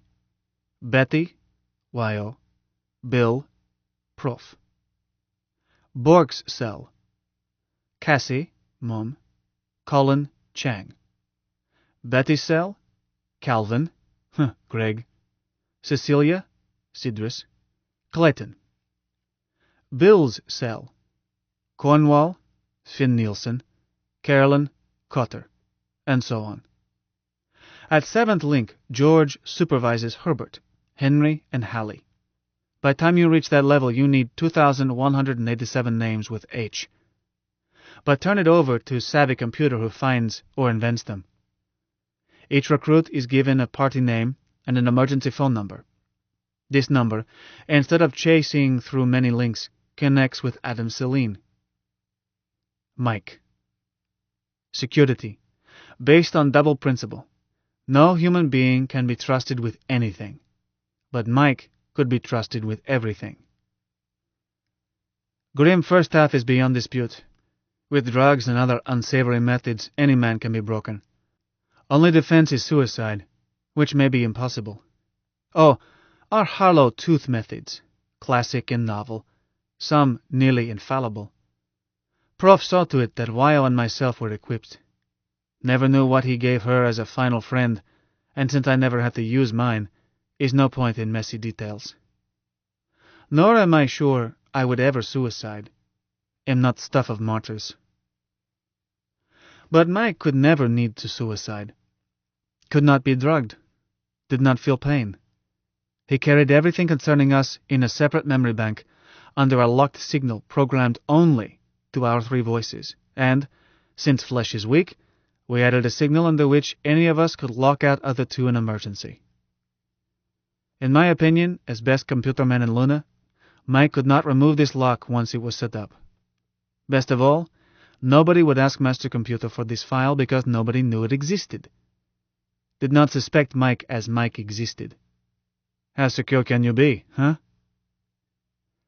Only risk was that this awakened machine was whimsical. Mike was always showing unforeseen potentials. Conceivable, he could figure out way to get around block, if he wanted to. But would never want to. He was loyal to me, first and oldest friend. He liked Prof. I think he loved Wyo. No, sex meant nothing. But Wyo is lovable, and they hit it off from start. I trusted Mike. In this life you have to bet. On that bet, I would give any odds. So, we based security on trusting Mike with everything while each of us knew only what he had to know. Take that tree of names and numbers. I knew only party names of my cellmates, and the three directly under me. Was all I needed. Mike set up party names, assigned phone number to each, kept roster of real names versus party names. Let's say party member Daniel, whom I would not know, being a D 2 levels below me, recruits Fritz Schultz. Daniel reports fact, but not name upwards. Adam Celine calls Daniel, assigns for Schultz party name Embrook. Then phones Schultz at number received from Daniel. Gives Schultz his name, Embrook, an emergency phone number, this number being different for each recruit. Not even Embrook's cell leader would know Embrook's emergency number. What you do not know, you cannot spill. Not under drugs, nor torture, nor anything. Not even from carelessness. Now, let's suppose I need to reach Comrade Embrook. I don't know who he is. He may live in Hong Kong, or be shopkeeper nearest my home. Instead of passing message down, hoping it will reach him, I call Mike. Mike connects me with Embrook at once, in a Sherlock, without giving me his number. Or suppose I need to speak to Comrade who is preparing cartoon we're about to distribute in every tap room in Luna. I don't know who he is, but I need to talk to him. Something has come up. I call Mike. Mike knows everything, and again I am quickly connected. And this Comrade knows it's okay, as Adam Celine arranged call. Comrade Bork speaking, and he doesn't know me, but initial B tells him that I am VIP indeed. We have to change so-and-so. Tell your cell leader and have him check, but get on with it. Minor flourishes. Some comrades did not have phones. Some could be reached only at certain hours. Some outlying wards did not have phone service. No matter. Mike knew everything, and the rest of us did not know anything that could endanger any but that handful whom each knew face to face. After we decided that Mike should talk voice to any comrade under some circumstances, it was necessary to give him more voices and dress him up, make him 3 dimensions, create Adam Celine, chairman of the Provisional Committee of Free Luna. Mike's need for more voices lay, in fact, that he had just one vocoder, whereas his brain could handle 12 conversations, or 100, don't know how many, like a chess master playing 50 opponents, only more so. This would cause a bottleneck as organization grew, and Adam Celine was phoned oftener, and could be crucial if we lasted long enough to go into action. Besides giving him more voices, I wanted to silence one he had. One of those so-called computer men might walk into Machine's room while we were phoning Mike, bound to cause even his dim wit to wonder if he found Master Machine apparently talking to itself. Vocoder is a very old device.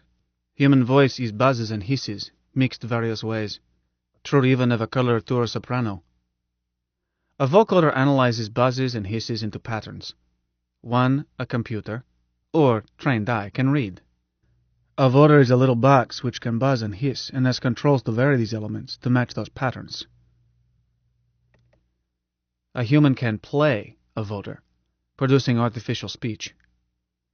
A properly programmed computer can do it as fast, as easily, as clearly as you can speak. But voices on a phone wire are not sound waves, but electrical signals. Mike did not need audio part of vocoder to talk by phone. Sound waves were needed only by human at other end. No need for speech sounds inside Mike's room at Authority Complex. So I planned to remove them, and thereby any danger that somebody might notice. First, I worked at home, using number 3 arm most of time. Result was very small box, which sandwiched 20 vocoder circuits minus audio side. Then I called Mike and told him to get ill in way that would annoy a warden. Then I waited. We had done this get ill trick before. I went back to work once I learned that I was clear, which was Thursday, that same week when Alvarez read into Zebra file an account of shambles at Stiliagi Hall. His version listed about 100 people, out of perhaps 300. List included Shorty McCrum, Wyo, Prof, and Finn Nielsen, but not me. Apparently I was missed by his Sphinx. It told how 9 police officers, each deputized by warden to preserve peace, had been shot down in cold blood. Also named 3 of our dead. An add-on a week later stated that the notorious agent provocateur Wyoming Knot of Hong Kong in Luna, whose incendiary speech on Monday, 13th May, had incited the riot that cost the lives of 9 brave officers, had not been apprehended in Luna City, and had not returned to her usual haunts in Hong Kong in Luna, and was now believed to have died in the massacre she herself set off. This add-on admitted what earlier report failed to mention, i.e., bodies were missing, and exact number of dead was not known. This P.S. settled 2 things. Wyo could not go home, nor back to being a blonde. Since I had not been spotted, I resumed my public ways, took care of customers that week, bookkeeping machines and retrieval files at Carnegie Library, and spent time having Mike read out Zebra file and other special files, doing so in room L of Raffles, as I did not yet have my own phone. During that week Mike niggled at me like an impatient child, which he was, wanting to know when I was coming over to pick up more jokes. Failing that, he wanted to tell them by phone. I got annoyed, and had to remind myself that from Mike's viewpoint, analyzing jokes was just as important as freeing Luna, and you don't break promises to a child. Besides that, I got itchy wondering whether I could go inside Complex without being nabbed. We knew Prof was not clear, was sleeping in Raffles on that account. Yet they knew he had been at meeting, and knew where he was, daily, but no attempt was made to pick him up. When we learned that attempt had been made to pick up Wyo, I grew itchier. Was I clear? Or were they waiting to nab me, quietly? Had to know. So I called Mike, and told him to have a tummy ache. He did so. I was called in. No trouble. Aside from showing passport at station, then to a new guard at Complex, all was usual. I chatted with Mike, picked up 1,000 jokes, with understanding that we would report 100 at a time every 3 or 4 days, no faster. Told him to get well, and went back to L City, stopping on way out to bill chief engineer for working time, travel and tool time, materials, special service, anything I could load in. Thereafter, saw Mike about once a month. Was safe. Never went there except when they called me for malfunction beyond the ability of their staff. And I was always able to repair it. Sometimes quickly, sometimes after a full day and many tests. Was careful to leave tool marks on cover plates, and had before and after printouts of tests run to show what had been wrong, how I analyzed it, what I had done. Mike always worked perfectly after one of my visits. I was indispensable.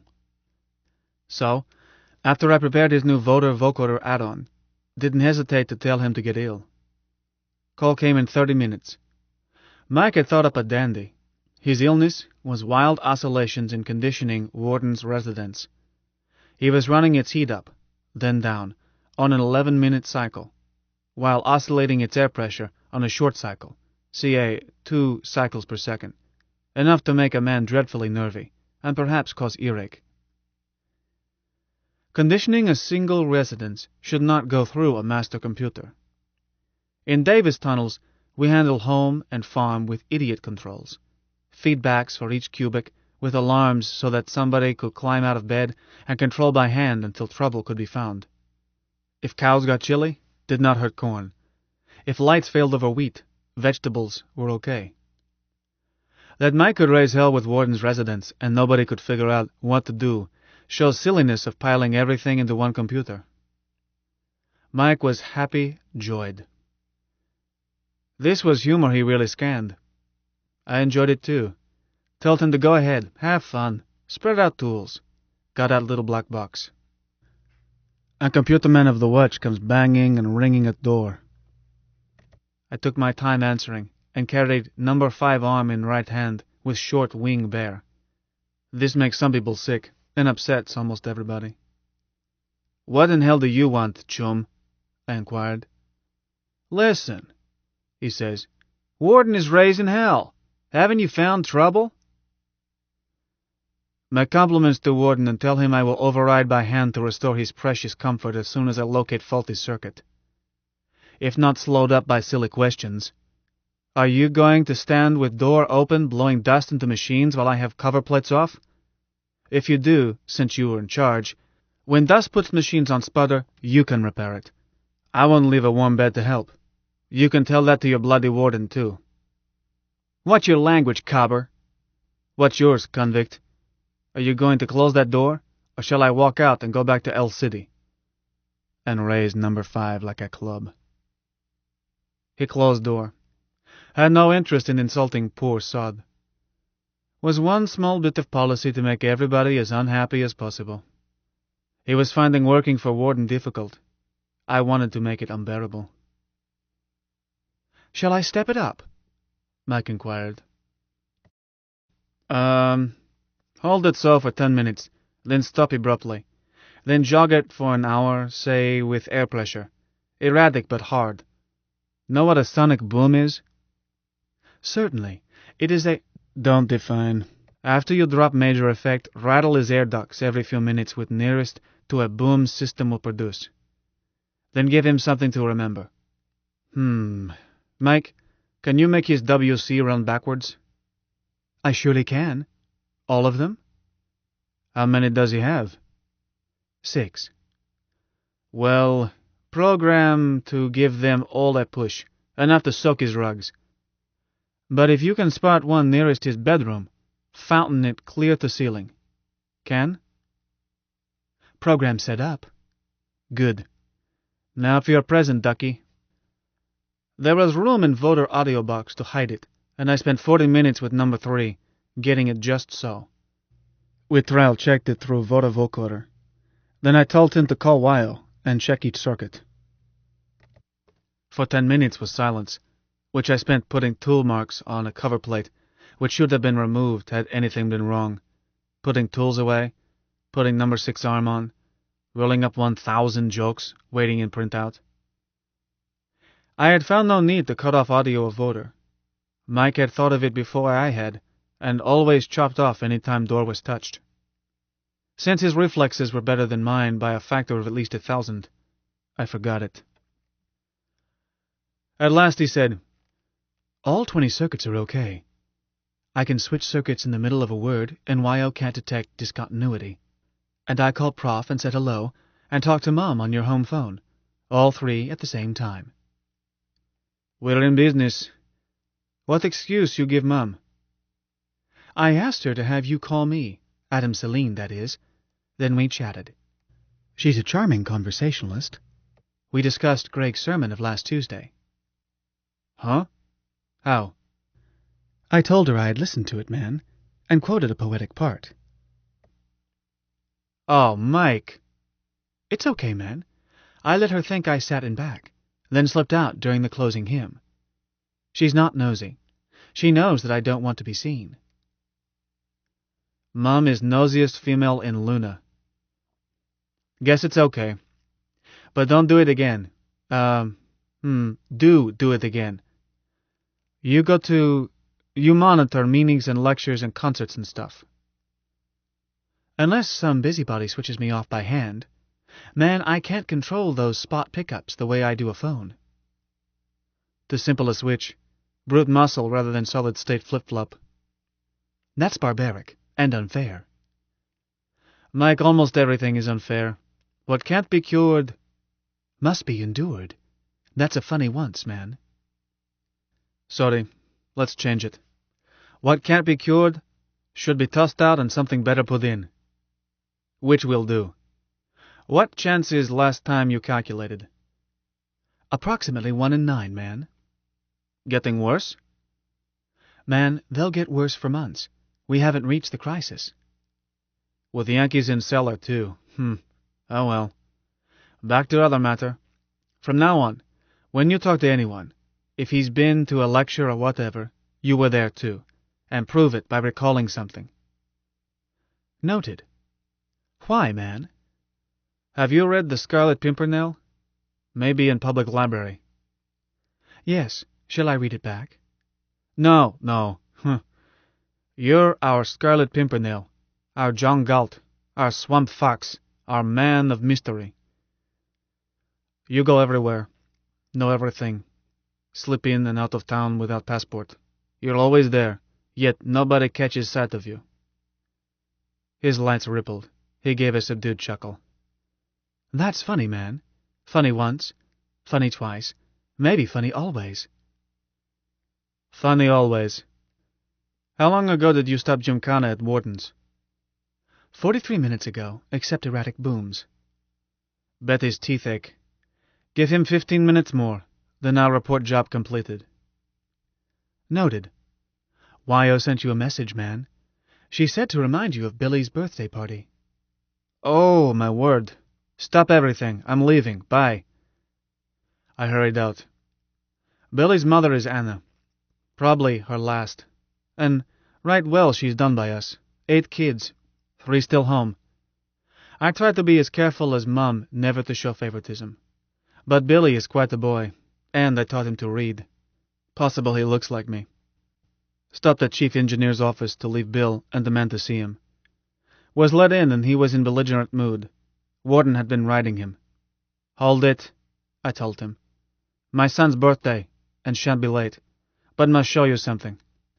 Took an envelope from Kit, dumped item on desk. Corpse of housefly, which I charred with a hot wire and fetched. We do not tolerate flies in Davis tunnels, but sometimes one wanders in from city as locks are opened. This wound up in my workshop, just when I needed it. See that? Guess where I found it. On that faked evidence, I built a lecture on care of fine machines. Talked about doors opened. Complained about man on watch. Dust can ruin a computer. Insects are unpardonable. Yet your watchstanders wander in and out as if tube station. Today both doors held open, while this idiot yammered. If I find more evidence that cover plates have been removed by hoof-handed chum who attracts flies, well, it's your plan, Chief. Got more than I can handle. Been doing your chores because I like fine machines. Can't stand to see them abused. Goodbye. Hold on. I want to tell you something. Sorry, got to go. Take it or leave it. I'm no vermin exterminator. I'm a computer man. Nothing frustrates a man so much as not letting him get in his say. With luck and help from Warden, Chief engineer would have ulcers by Christmas. Was late anyhow, and made humble apology to Billy. Alvarez had thought up new wrinkle. Close search on leaving complex. I endured it with never a nasty word for dragoons who searched me. Wanted to get home. But those 1,000 jokes bothered them. "What's this?" one demanded.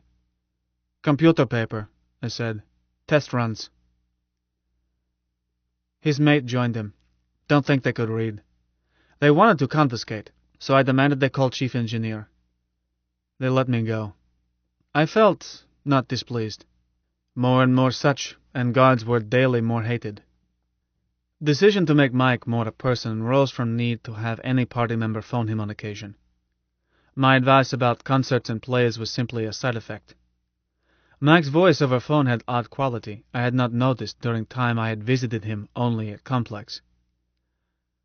When you speak to a man by phone, there is background noise, and you hear him breathe, hear heartbeats, body motion, even though rarely conscious of these. Besides that, even if he speaks under a hush hood, noises get through, enough to fill space, make him a body with surroundings. With Mike was none of this. By then Mike's voice was human in timbre and quality, recognizable.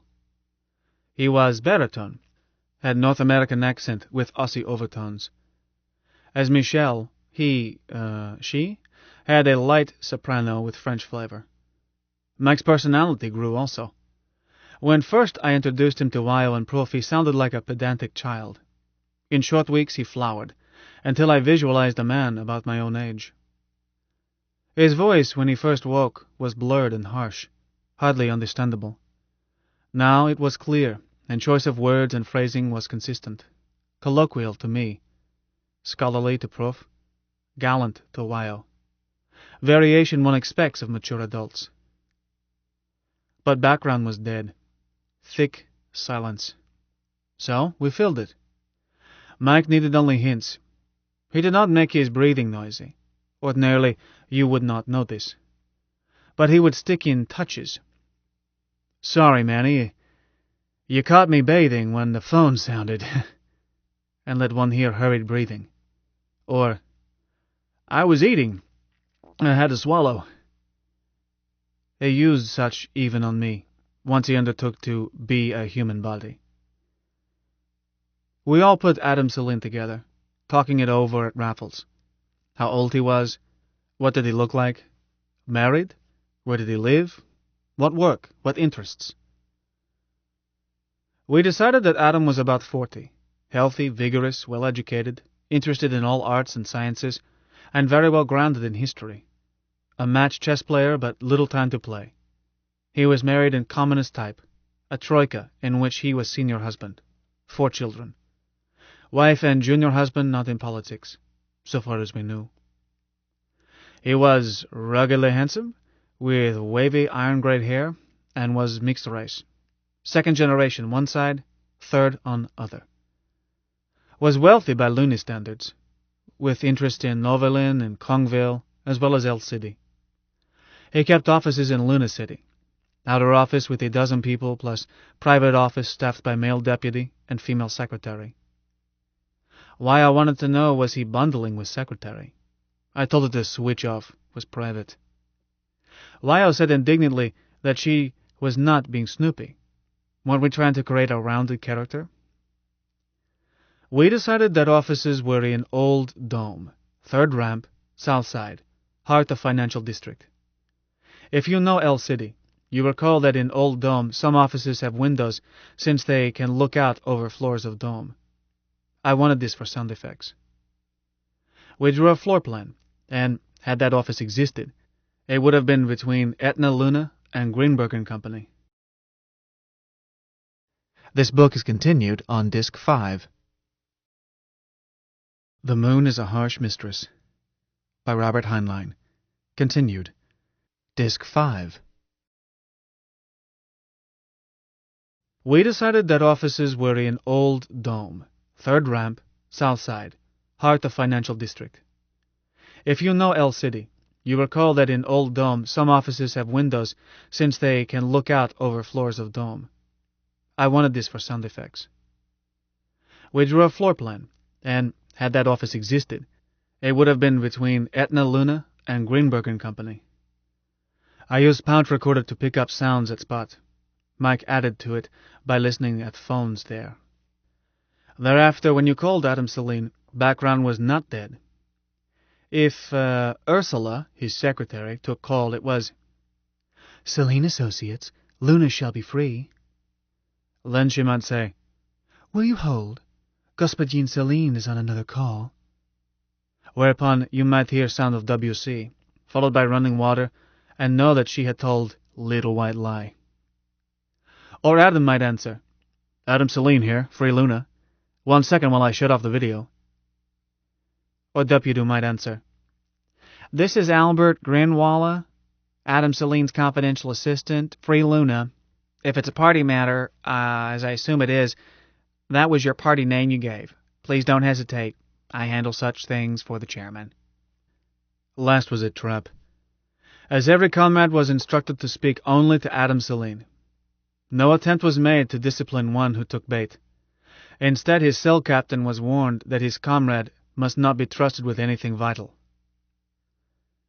We got echoes. Free Luna, or Luna shall be free, took hold among youngsters, then among solid citizens. First time I heard it, in a business call, I almost swallowed teeth. Then called Mike and asked if this person was party member. Was not. So I recommended that Mike trace down Party 3 and see if somebody could recruit him. Most interesting echo was in Zebra file. Adam Celine appeared in Boss Fink's security file less than a lunar after we created him, with notation that this was a cover name for a leader in a new underground. Alvarez's spies did their job on Adam Celine. Over a course of months, his Zebra file dossier built up. Male, 34 to 45. Offices, south face of Old Dome. Usually there, 0900 to 1800, Greenwich, except Saturday. But calls are relayed at other hours. Home inside urban pressure, as travel time never exceeds 17 minutes. Children in household. Activities include stock brokerage, farming interests. Attends theater, concerts, etc. Probably member Luna City Chess Club and Luna Association Dash. Plays Ricochet, another heavy sports lunch hour. Probably Luna City Athletic Club. Gourmet, but watches weight. Remarkable memory, plus mathematical ability. Executive type, able to reach decisions quickly. Juan Fink was convinced that he had talked to Adam between acts at the revival of Hamlet by civic players. Alvarez noted description, and matched our picture, all but wavy hair. But thing that drove Alvarez crackers was that phone numbers for Adam were reported, and every time they turned out the wrong numbers. Not nulls. We had run out, and Mike was using any number not in use, and switching numbers any time new subscribers were assigned ones we had been using. Alvarez tried to trace Celine Associates using a one wrong digit assumption. This we learned because Mike was keeping an ear on Alvarez's office phone and heard order. Mike used knowledge to play a mickish prank. Subordinate who made one change digit calls invariably reached Warden's private residence. So Alvarez was called in and chewed by Warden. Couldn't scold Mike, but did warn him it would alert any smart person to the fact that somebody was playing tricks with computer. Mike answered that they were not that smart. Main result of Alvarez's efforts was that each time he got a number for Adam, we located a spy. A new spy, as those we had spotted earlier were never given phone numbers. Instead, they were recruited into a tail-chasing organization, where they could inform on each other. But with Alvarez's help, we spotted each new spy almost at once. I think Alvarez became unhappy over spies he was able to hire. 2 disappeared, and our organization, then over 6,000, was never able to find them. Eliminated, I suppose, or died under questioning. Celine Associates was not only phony company we set up. Lu No Hoko was much larger, just as phony, and not at all dummy. It had main offices in Hong Kong, branches in Novi Leningrad and Luna City. Eventually employed hundreds of people, most of whom were not party members, and was our most difficult operation. Mike's master plan listed a weary number of problems which had to be solved. One was finance. Another was how to protect Catapult from space attack. Prof considered robbing banks to solve first. Gave it up reluctantly.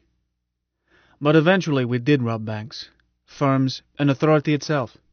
Mike thought of it. Mike and Prof worked it out. At first it was not clear to Mike why we needed money. He knew as little about pressure that keeps humans scratching as he knew about sex. Mike handled millions of dollars and could not see any problem. He started by offering to issue an authority check for whatever dollars we wanted. Prof shied in horror. He then explained to Mike hazard in trying to cash a check for, let us say, 10 million authority script dollars drawn on authority. So they undertook to do it, but retail, in many names and places all over Luna. Every bank, firm, shop, agency, including authority, for which Mike did accounting, was tapped for party funds. Was a pyramid swindle based on fact, unknown to me but known to Prof, and latent in Mike's immense knowledge, that most money is simply bookkeeping. Example: multiply by hundreds of many types. My family's son Sergey, 18 and a party member, is asked to start account at Commonwealth Shared Risk. He makes deposits and withdrawals. Small errors are made each time. He is credited with more than he deposits, is debted with less than he withdraws. A few months later he takes job out of town and transfers account to Tyco under Mutual. Transferred funds are 3 times already inflated amount. Most of this he soon draws out in cash and passes to his cell leader. Mike knows amount Sergey should hand over, but since they do not know that Adam Celine and bank's computer bookkeeper are one and same, they have each been instructed to report transaction to Adam. Keep them honest, though scheme was not. Multiply this theft of about 3,000 Hong Kong dollars by hundreds somewhat like it. I can't describe jiggery-pokery Mike used to balance his books while keeping thousands of thefts from showing. But bear in mind that an auditor must assume that machines are honest. He will make test runs to check that machines are working correctly, but will not occur to him that tests prove nothing because machine itself is dishonest. Mike's thefts were never large enough to disturb economy. Like half-liter of blood. Amount was too small to hurt donor. I can't make up mind who lost. Money was swapped around so many ways. But scheme troubled me. I was brought up to be honest, except with authority. Prof claimed that what was taking place was a mild inflation, offset by fact that we plowed money back in. But I should remember that Mike had records, and all could be restored after revolution. With ease, since we would no longer be bled in much larger amounts by authority. Told conscience to go to sleep. Was pipsqueak compared to swindles by every government throughout history in financing every war. And is not revolution a war? This money, after passing through many hands, augmented by Mike each time, wound up as senior financing of Lou Noho Company. Was a mixed company, mutual and stock. Gentleman and venturer, guarantors, who backed stock, put up that stolen money in own names. Won't discuss bookkeeping this firm used, since Mike ran everything, was not corrupted by any tinge of honesty. Nevertheless, its shares were traded in Hong Kong Luna Exchange and listed in Zurich, London, and New York. Wall Street Journal called it an attractive high-risk, high-gain investment with novel growth potential. Lou Noho Co. was an engineering and exploitation firm, engaged in many ventures, mostly legitimate. But prime purpose was to build a second catapult, secretly. Operation could not be secret. You can't buy or build a hydrogen fusion power plant for such and not have noticed. Sun Power was rejected for obvious reasons. Parts were ordered from Pittsburgh, standard UNIF Calif equipment, and we happily paid their royalties to get top quality. Can't build a stator for a kilometers-long induction field without having it noticed either. But most important, you cannot do major construction hiring many people and not have it show. Sure, catapults are mostly vacuum. Stator rings aren't even close together at ejection end. But Authority's 3G catapult was almost 100 kilometers long. It was not only an astrogation landmark on every lunar jump chart, but was so big it could be photographed or seen by eye from Terra with not large telescope. It showed up beautifully on a radar screen.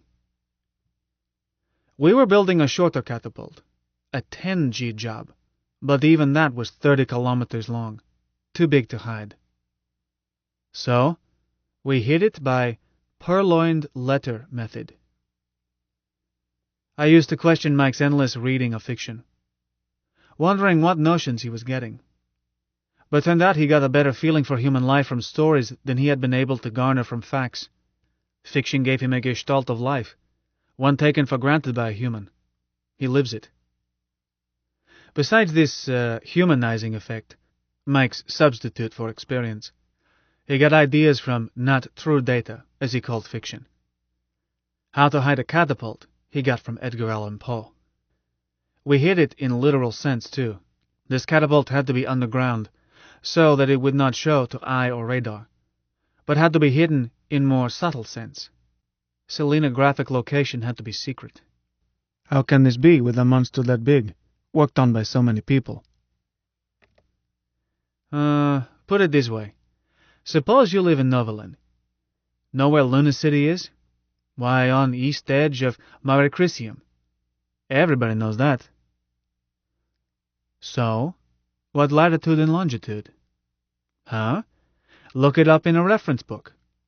So, if you don't know where any better than that, how did you find it last week? No ha-ha cover. I took tube, changed at Torricelli, slept rest of way, finding it was Capsule's worry. See? You don't know where Luna City is. You simply get out when Capsule pulls in at Tube Station South. That's how we hit Catapult. Is in Mare Undarum area. Everybody knows that. But where it is, and where we said it was, differ by amount greater or less than 100 kilometers in direction north, south, east, or west, or some combination.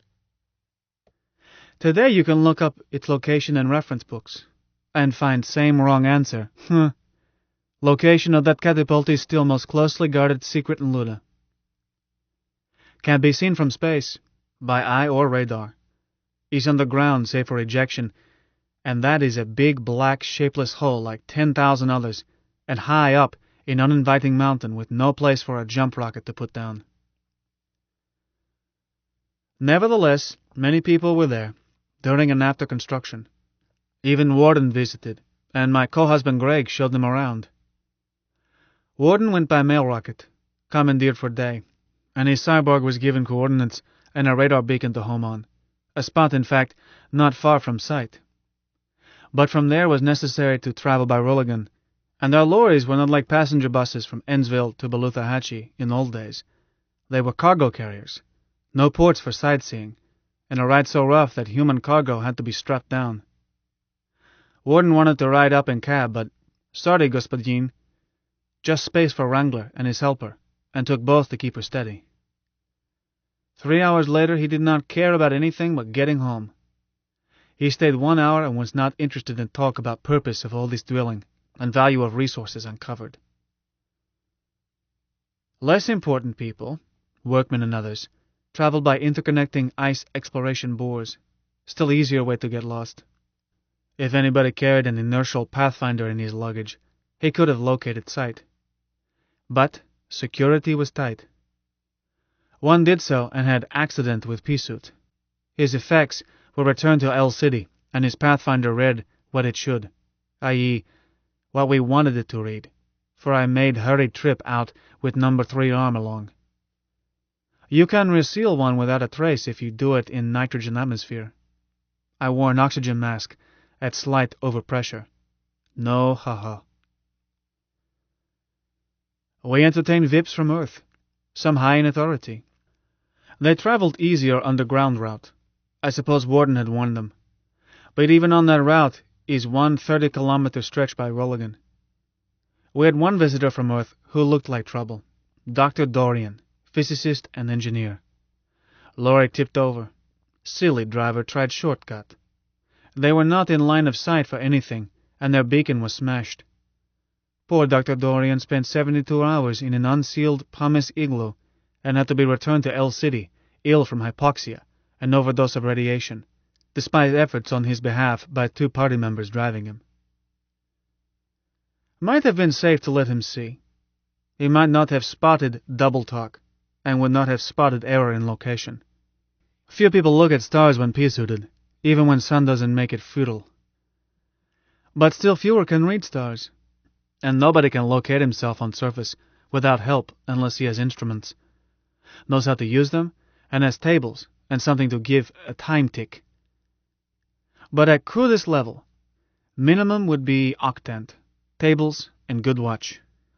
Our visitors were even encouraged to go out on surface, but if one had carried an octant or modern equivalent, might have had an accident. We did not make accidents for spies. We let them stay, worked them hard, and Mike read their reports. One reported that he was certain that we had found uranium ore, something unknown in Luna at that time. Project Center Bore, being many years later. Next spy came out with kit of radiation counters. We made it easy for him to sneak them through Bore. By March 76, Catapult was almost ready, lacking only installation of stator segments. Power plant was in, and a coax had been strung underground with a line-of-sight link for that 30 kilometers. Crew was down to skeleton size, mostly party members, but we kept one spy so that Alvarez could have regular reports. Didn't want him to worry. It tended to make him suspicious. Instead, we worried him in warrens. 10. Were changes in those 11 months. Wyo was baptized into Greg's church. Prof's health became so shaky that he dropped teaching. Mike took up writing poetry. Yankees finished in cellar. Wouldn't have mind paying Prof if they had been nosed out.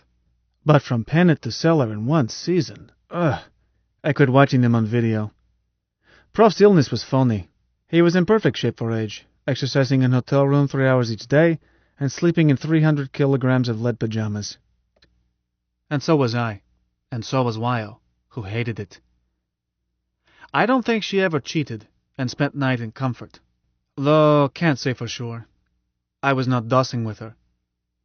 She had become a fixture in Davis' family. Took her one day to go from Gospa Davis to Gospa Mum. One more to reach Mum, and now it might be Mimi Mum with arm around Mum's waist. When Zebra Files showed she couldn't go back to Hong Kong, Sidrus had taken Wyo into her beauty shop after hours and done a job which left skin same dark shade, but would not scrub off. Sidrus also did a hairdo on Wyo that left it black and looked as if unsuccessfully unkinked. Plus minor touches, opaque nail enamel, plastic inserts for cheeks and nostrils, and of course she wore her dark-eyed contact lenses.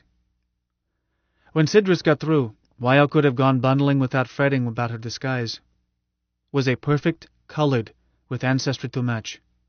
Tamil, a touch of Angola, German. I called her Wyma rather than Wyo. She was gorgeous. When she undulated down a corridor, boys followed in swarms. She started to learn farming from Greg, but Mom put stop to that. While she was big and smart and willing, our farm is mostly a male operation, and Greg and Hans were not only male members of our family distracted. She cost more farming man-hours than her industry equaled. So, Wyo went back to housework. Then Sidrus took her into beauty shop as helper. Prof played ponies with 2 accounts, betting one by Mike's leading apprentice system, other by his own scientific system. By July 75, he admitted that he knew nothing about horses and went solely to Mike's system, increasing bets and spreading them among many bookies. His winnings paid part of his expenses, while Mike built swindle that financed Catapult. But Prof lost interest in a sure thing, and merely placed bets, as Mike designated. He stopped reading pony journals. Sad. Something dies when an old horse player quits. Ludmilla had a girl, which they say is lucky enough first, and which delighted me. Every family needs a girl baby. Lyle surprised our women by being expert in midwifery, and surprised them again that she knew nothing about baby care. Our two oldest sons found marriages at last, and Teddy, 13, was opted out. Greg hired two lads from neighbor farms, and after 6 months of working and eating with us, both were opted in. Not rushing things. We had known them and their families for years. It restored balance we had lacked since Ludmilla's opting, and put stop to snide remarks of mothers of bachelors who had not found marriages. Not that Mum wasn't capable of snubbing anyone she did not consider up to Davis standards. Wyo recruited Sidris. Sidris started on sale by recruiting her other assistant, and Bonton Beauté Shop became hotbed of subversion. We started using our smallest kids for deliveries and other jobs a child can do. They can stake out or trail a person through corridors better than an adult, and are not suspected. Sidris grabbed this notion and expanded it through women recruited in beauty parlor. Soon she had so many kids on tap that we could keep all of Alvarez's spies under surveillance.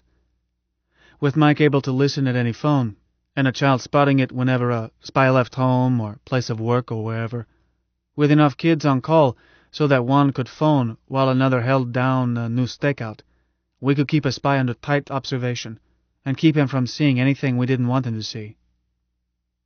Shortly we were getting reports spies phoned in without waiting for Zebra File. It did a sod no good to phone from a tap room instead of home. With Baker Street irregulars on job, Mike was listening before he finished punching number. These kids located Alvarez's deputy spy boss in El City. We knew he had one because these things did not report to Alvarez by phone. Nor did it seem possible that Alvarez could have recruited them, as none of them worked in Complex, and Alvarez came inside Luna City only when an Earthside VIP was so important as to raid a bodyguard commanded by Alvarez in person. His deputy turned out to be two people. An old lag who ran a candy, news, and booking counter in Old Dome, and his son, who was on civil service in Complex. Some carried reports in, so Mike had not been able to hear them. We let them alone, but from then on we had Fink field reports half a day sooner than Alvarez. This advantage, all due to kids as young as 5 or 6, saved lives of 7 comrades. All glory to Baker Street irregulars. Don't remember who named them, but I think it was Mike. I was merely a Sherlock Holmes fan, whereas he really did think he was Sherlock Holmes' brother Mycroft. Nor would I swear he was not. Reality is a slippery notion. Kids did not call themselves that. They had their own play gangs with own names. Nor were they burdened with secrets which could endanger them.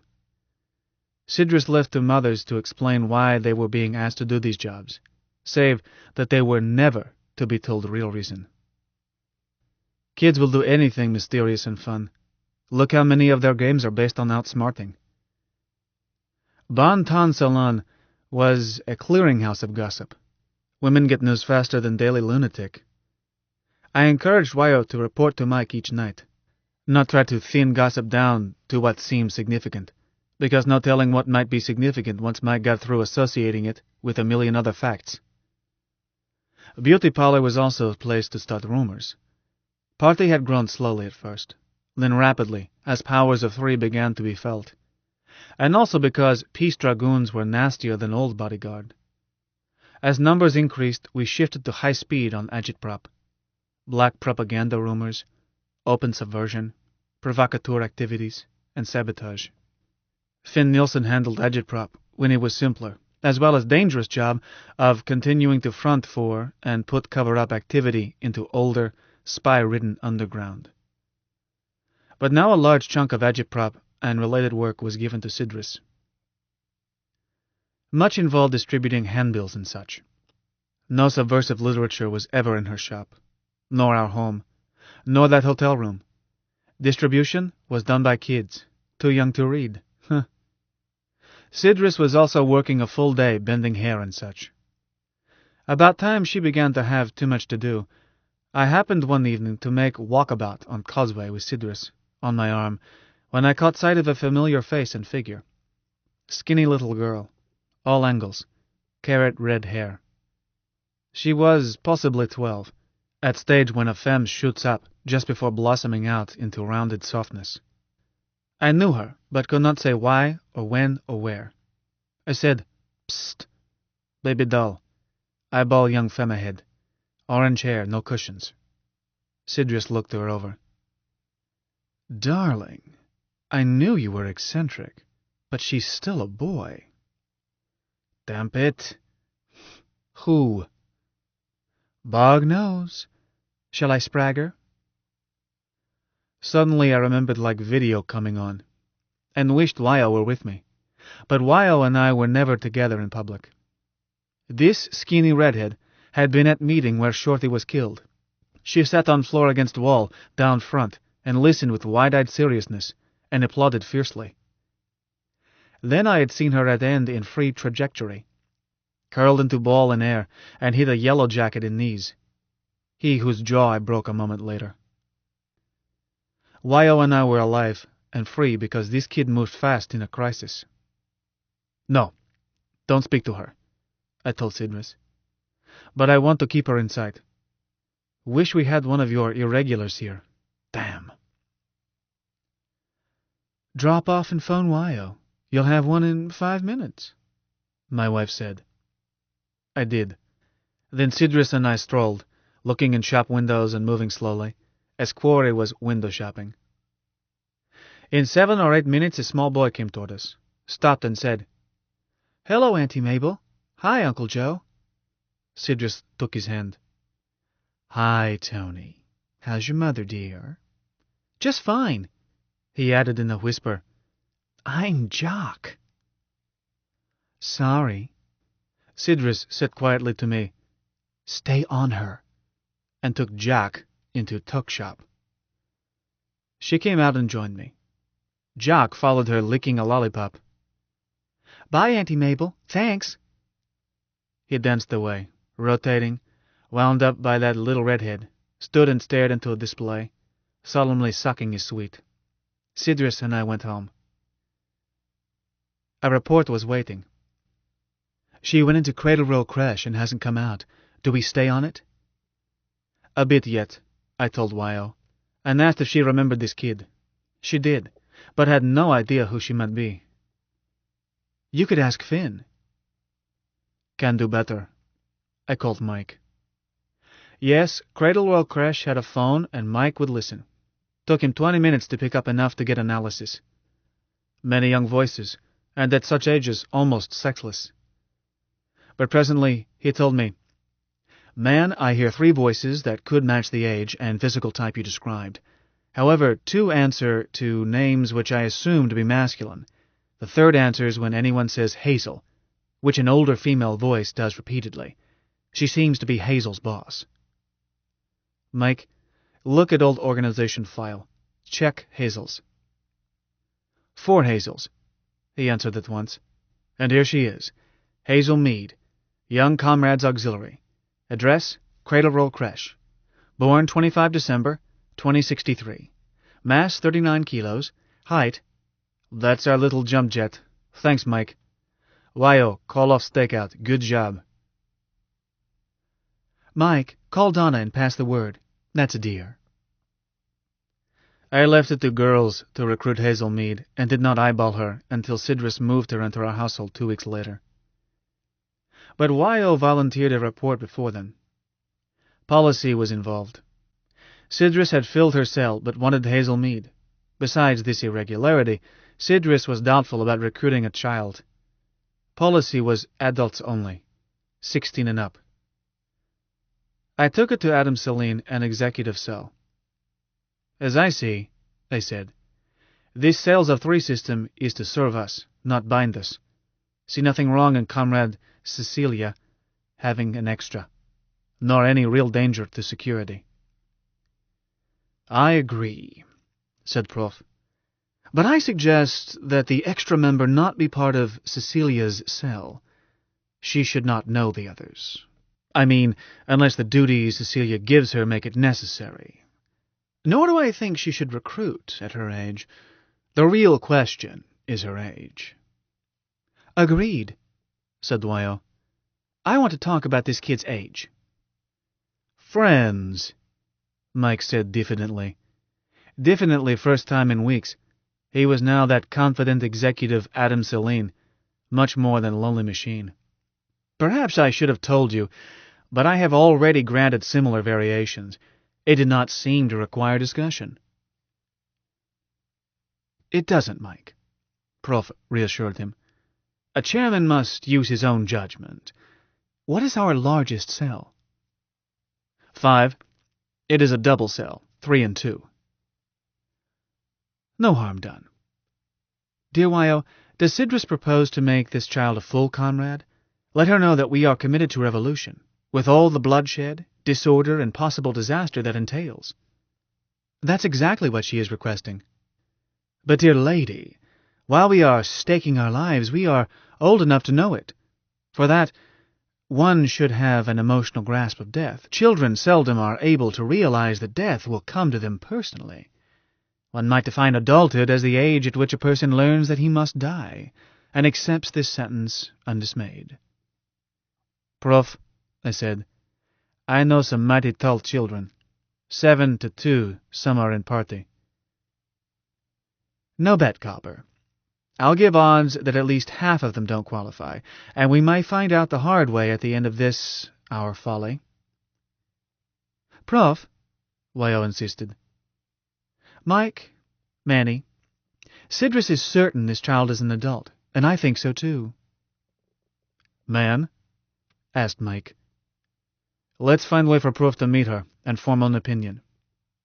I was taken by her, especially her go-to-hell fighting, or would never have started it." We adjourned, and I heard no more. Hazel showed up at a dinner shortly thereafter as Sidrus' guest. She showed no signs of recognizing me, nor did I admit that I had ever seen her, but learned long after that she had recognized me, not just by left arm, but because I had been hatted and kissed by a tall blonde from Hong Kong. Furthermore, Hazel had seen through Wyoming's disguise, recognized what Wyo never did successfully disguise: her voice. But Hazel used lip glue. If she ever assumed I was in conspiracy, she never showed it. Child's history explained her, far as background can explain still a character. Transported with parents as a baby, much as Wyo had been, she had lost her father through accident while he was convict labor, which mother blamed on indifference of authority to safety of penal colonists. Her mother lasted till Hazel was 5. What she died from, Hazel did not know. She was then living in creche where we found her. Nor did she know why parents had been shipped, possibly for subversion, if they were both under sentence, as Hazel thought. As may be, her mother left her a fierce hatred of authority and warden. Family that ran cradle roll let her stay. Hazel was pinning diapers and washing dishes as soon as she could reach. She had taught herself to read, and could print letters, but could not write. Her knowledge of math was only that ability to count money that children soak up through their skins. Was fuss over her leaving creche. Owner and husbands claimed Hazel owed several years' service. Hazel solved it by walking out, leaving her clothes and fewer belongings behind. Mom was angry enough to want family to start trouble, which could wind up in brawling she despised. But I told her privately that, as her cell leader, I did not want our family in public eye, and hauled out cash and told her party would pay for clothes for Hazel. Mom refused money, called off a family meeting, took Hazel into town, and was extravagant, for Mom, in re-outfitting her. So, we adopted Hazel. I understand that these days adopting a child involves red tape. In those days, it was as simple as adopting a kitten. Was more fuss when Mum started to place Hazel in school, which fitted neither what Sidris had in mind nor what Hazel had been led to expect as a party member and comrade. Again I butted in, and Mom gave in part way. Hazel was placed in a tutoring school close to Sidris' shop. That is, near Easement Lock 13. Beauty parlor was by it. Sidris had good business, because close enough that our water was piped in and used without limit as return line took it back for salvage. Hazel studied mornings and helped on afternoons, pinning on gowns, handing out towels, giving rinses, learning trade, and whatever else Sidris wanted. Whatever else was captain of Baker Street Irregulars. Hazel had handled younger kids all her short life. They liked her. She could wheedle them into anything. She understood what they said when an adult would find it gibberish. She was a perfect bridge between party and most junior auxiliary. She could make a game of chores be assigned and persuade them to play by rules she gave them, and never let them know it was adult serious, but child serious, which is another matter. For example, let's say a little one, too young to read, is caught with a stack of subversive literature, which happened more than once. Here's how it would go, after Hazel indoctrinated a kid. "Baby, where'd you get this?" I'm not a baby. I'm a big boy. Okay, big boy, where did you get this? Jackie give it to me. Who is Jackie? Jackie? But what's his last name? Who? Jackie. Jackie's a girl. All right. Where does she live? Who? And so on around. To all questions, key answer was of pattern. Jackie give it to me. Since Jackie didn't exist, she, didn't have a last name, a home address, nor fixed sex. Those children enjoyed making fools of adults, once they learned how easy it was. At worst, literature was confiscated. Even a squad of peace dragoons thought twice before trying to arrest a small child. Yes, we were beginning to have squads of dragoons inside Luna City, but never less than a squad. Some had gone in singly, and not come back.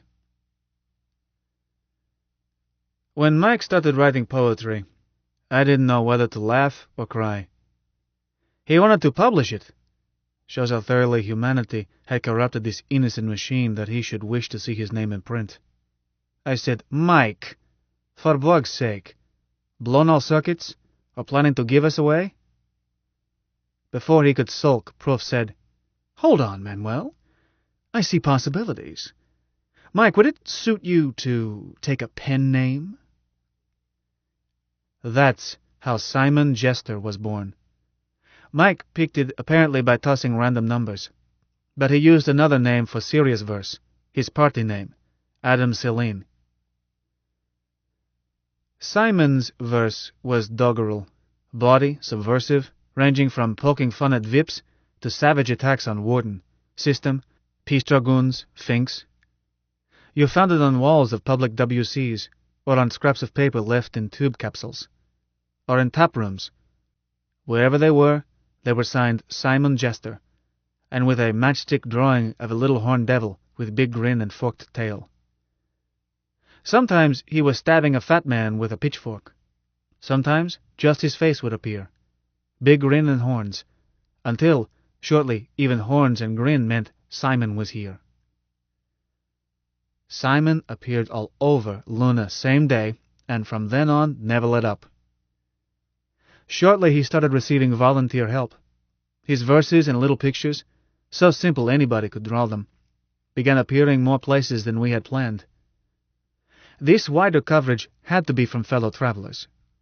Verses and cartoons started appearing inside Complex, which could not have been our work. We never recruited civil servants. Also, 3 days after initial appearance of a very rough limerick, one that implied that Warden's fatness derived from unsavory habits, this limerick popped up on pressure sticky labels, with cartoon improved so that fat victim flinching from Simon's pitchfork was recognizably Mort the Wart. We didn't buy them. We didn't print them. But they appeared in El City, and Novelin, and Hong Kong, stuck almost everywhere.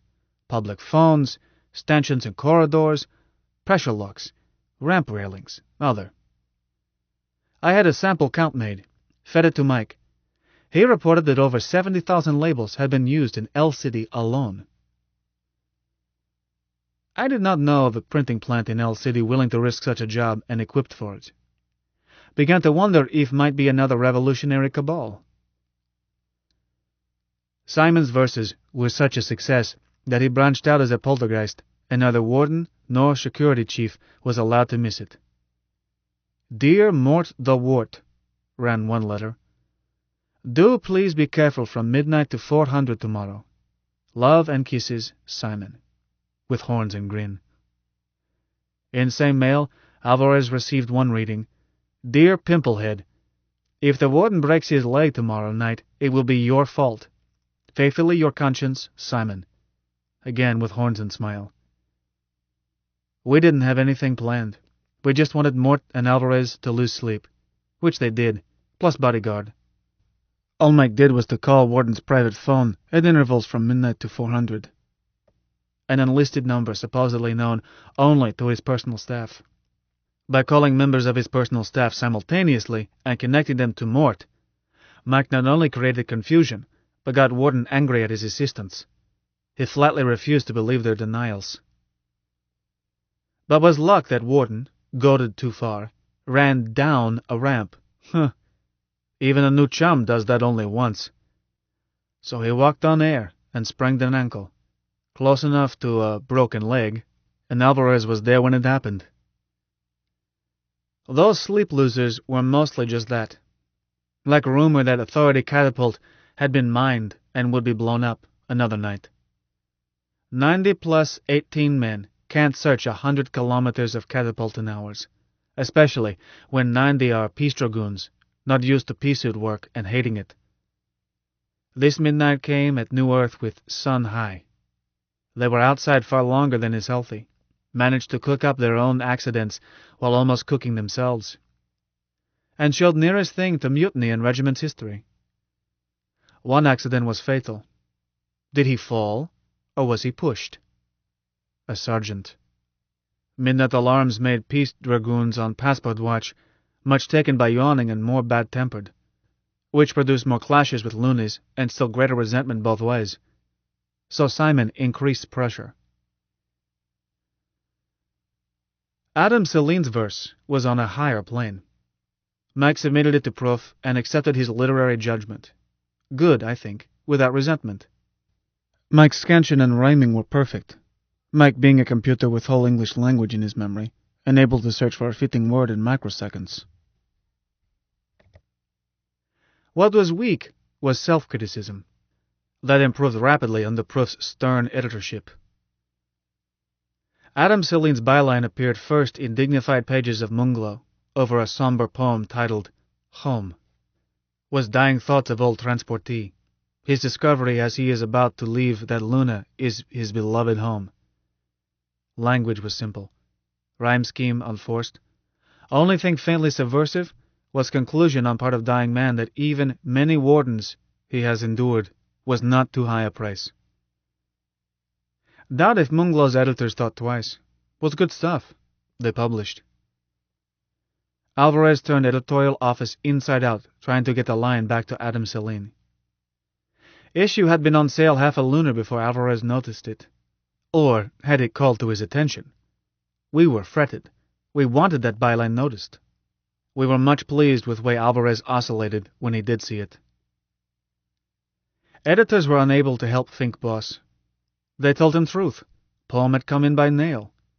Did they have it? Yes, surely. Sorry, no envelope. They were never saved. After a long time Alvarez left, flanked by 4 dragoons he had fetched along for his health. Hoped he enjoyed studying that sheet of paper. Was piece of Adam Celine's business stationery. Celine Associates, Luna City. Investments. Office of the Chairman, Old Dome. And under that was typed, Home, by Adam Celine, etc. Any fingerprints were added after it left us. Had been typed on Underwood office electrostator. Commonest model in Luna. Even so, were not too many as are importado. A scientific detective could have identified machine, would have found it in Luna City office of Luna Authority. Machines, should say, as we found 6 of model in office and used them in rotation. 5 words and moved to next. Cost Wyo and self sleep, but too much risk even though Mike listened at every phone, ready to warn. Never did it that way again. Alvarez was not a scientific detective. 11. In early 76, I had too much to do. Could not neglect customers. Party work took more time even though all possible was delegated. But decisions had to be made on endless things, and messages passed up and down. Had to squeeze in hours of heavy exercise, wearing weights, and doesn't arrange permission to use centrifuge at Complex, one used by earthworm scientists to stretch time in Luna. While had used it before, this time could not advertise that I was getting in shape for Earthside. Exercising without centrifuge is less efficient, and was especially boring, because did not know there would be need for it. But according to Mike, 30% of ways events could fall required some loony, able to speak for party, to make trip to Terra. Could not see myself as an ambassador. Don't have education, and not diplomatic. Prof was obvious choice of those recruited, or likely to be. But Prof was old, might not live to land Earthside. Mike told us that a man of Prof's age, body type, etc., had less than 40% chance of reaching Terra alive. But Prof did gaily undertake strenuous training to let him make most of his poor chances. So what could I do but put on weights and get to work, ready to go and take his place if old Hart clicked off. Wyo did same, on assumption that something might keep me from going. She did it to share misery. Wyo always used gallantry in place of logic. On top of business, party work and exercise, was farming. We had lost 3 sons by marriage while gaining 2 fine lads, Frank and Ali. Then Greg went to work for Luno Hoko as boss drillman on new catapult. Was needful. Much skull sweat went into hiring construction crew. We could use non-party men for most jobs, but key spots had to be party men as competent as they were politically reliable. Greg did not want to go. Our farm needed him, and he did not like to leave his congregation, but accepted. That made me again a valet, part-time, to pigs and chickens. Hans is a good farmer, picked up load and worked enough for 2 men. But Greg had been farm manager ever since Grandpa retired. New responsibility worried Hans. Should have been mine, being senior, but Hans was better farmer and closer to it. Always been expected he would succeed Greg someday. So, I backed him up by agreeing with his opinions and tried to be half a farm hand in hours I could squeeze. Left no time to scratch. Late in February, I was returning from long trip. Noveline, Takawanda, Churchill. New tube had just been completed across Sinus Medii, so I went on to Hong Kong in Luna. Business, and did make contacts now that I could promise emergency service. Fact that Endsville below the Hachi bus ran only during dark semi-lunar had made impossible before. But business was cover for politics. Liaison with Hong Kong had been thin. Wyo had done well by phone. Second member of her cell was an old comrade, Comrade Clayton, who not only had clean bill of health in Alvarez's file zebra, but also stood high in Wyo's estimation. Clayton was briefed on policies, warned of bad apples, encouraged to start cell system while leaving old organization untouched. Wyo told him to keep his membership as before. But phone isn't face-to-face. Hong Kong should have been our stronghold. Was less tied to authority, as its utilities were not controlled from Complex. Was less dependent because lack, until recently, of tube transport had made selling at Catapult Head less inviting. Was stronger financially as Bank of Hong Kong Luna notes were better money than official authority scrip. I suppose Hong Kong dollars weren't money in some legal sense. Authority would not accept them. Times I went Earthside, had to buy authority script to pay for ticket. But what I carried was Hong Kong dollars, as could be traded Earthside at a small discount, whereas script was nearly worthless there. Money or not, Hong Kong banknotes were backed by honest Chinese bankers instead of being fiat of bureaucracy. 100 Hong Kong dollars was 31.1 grams of gold, old troy ounce, payable on demand at home office. And they did keep gold there, fetched up from Australia. Or you could demand commodities, non-potable water, steel of defined grade, heavy water of power plant specs, other things. Could buy these with scrip too, but authorities' prices kept changing, upward. I'm no fiscal theorist. Time Mike tried to explain, I got headache.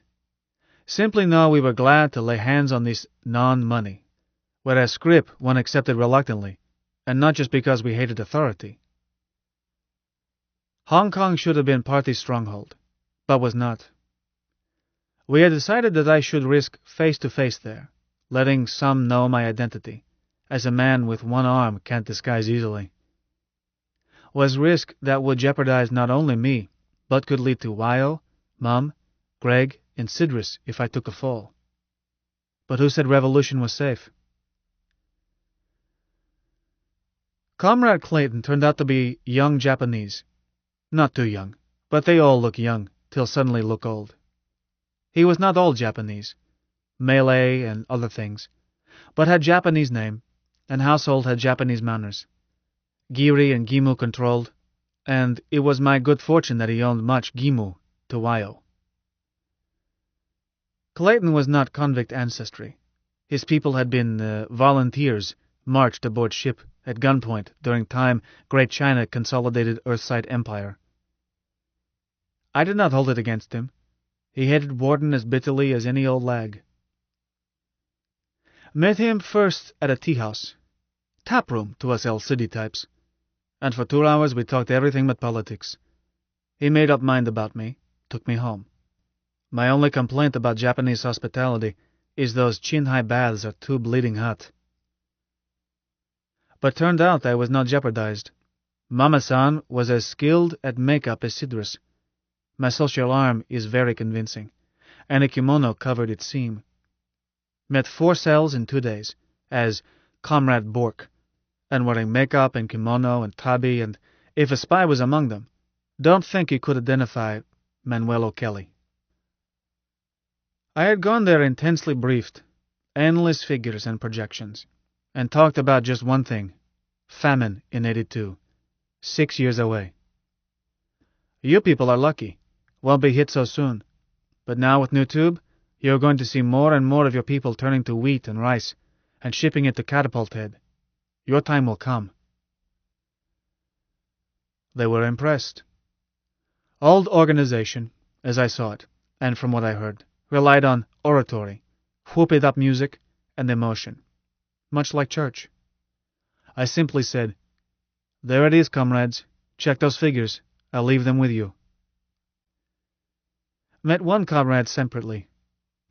A Chinese engineer given a good look at anything can figure a way to make it.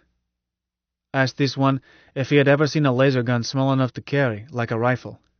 He had not. Mentioned that passport system made it difficult to smuggle these days. He said thoughtfully that jewels ought not to be hard, and he would be in Luna City next week to see his cousin. I said Uncle Adam would be pleased to hear from him. All in all, was productive trip. On way back I stopped in Novelin to check an old-fashioned punch tape Foreman I had overhauled earlier. I had lunch afterwards, ran into my father. He and I were friendly, but didn't matter if we let a couple of years go by. We talked through a sandwich and beer, and as I got up he said, "Nice to see you, Manny. Free Luna." I echoed, too startled not to. My old man was as cynically non-political as you could find. If he would say that in public, campaign must be taking hold. So I arrived in El City cheered up, and not too tired, having napped from Torricelli. Took Belt from Tube South, then dropped down and through Bottom Alley, avoiding Causeway crowd and heading home.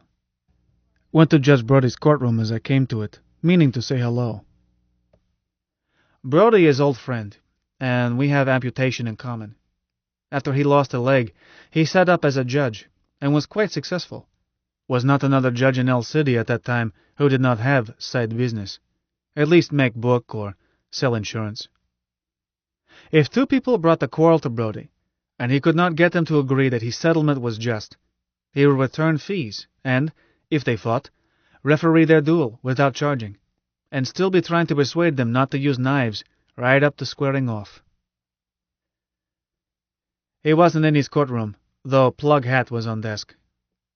Started to leave, only to be checked by a group coming in, still Yagi types. A girl was with him, and an older man hustled by them. He was mussed, and clothing had that vague something that says, tourist. We used to get tourists even then. Not hordes, but quite a few. They would come up from Earth, stop in a hotel for a week, go back in same ship, or perhaps stop over for next ship. Most of them spent their time gambling after a day or two of sightseeing, including that silly walk up on surface every tourist makes. Most loonies ignore them, and granted them their foibles. One lad, oldest, about 18 and leader, said to me, "Where's Judge?" "Don't know, not here." He chewed lip, looked baffled. I said, "What trouble?" He said soberly, "Going to eliminate this tomb, but want Judge to confirm it." I said, "Cover tap rooms around here. Probably find him." A boy about 14 spoke up. "Say, aren't you Gospodino Kelly?" "Right." "Why don't you judge it?" Oldest looked relieved. "Will you, Господин?" I hesitated. Sure, I've gone judge at times, who hasn't? But don't hanker for responsibility. However, it troubled me to hear young people talk about eliminating a tourist. Bound to cause talk. Decided to do it. So I said to tourist, "Will you accept me as your judge?" He looked surprised. "I have a choice in the matter?" I said patiently, "Of course. Can't expect me to listen if you aren't willing to accept my judging, but not urging you. Your life, not mine." He looked very surprised, but not afraid. His eyes lit up. "My life? Did you say?" "Apparently. You heard lads say that they intend to eliminate you. You may prefer to wait for Judge Brody." He didn't hesitate, smiled and said, "I accept you as my judge, sir." "As you wish." I looked at oldest lad. "What parties to quarrel? Just you and your young friend?" "Oh, no, Judge, all of us." "Not your judge yet." I looked around. "Do you all ask me to judge?" One nods. None said no. Leader turned to girl, added, "Better speak up, Tish. You accept Judge O'Kelly?" "What? Oh, sure." She was a vapid little thing, vacantly pretty, curvy, perhaps 14, slot machine type, and how she might wind up. Sorta prefers being queen over a pack of Stilyagi to solid marriage. I don't blame Stilyagi. They chase around corridors because not enough females. Work all day and nothing to go home to at night.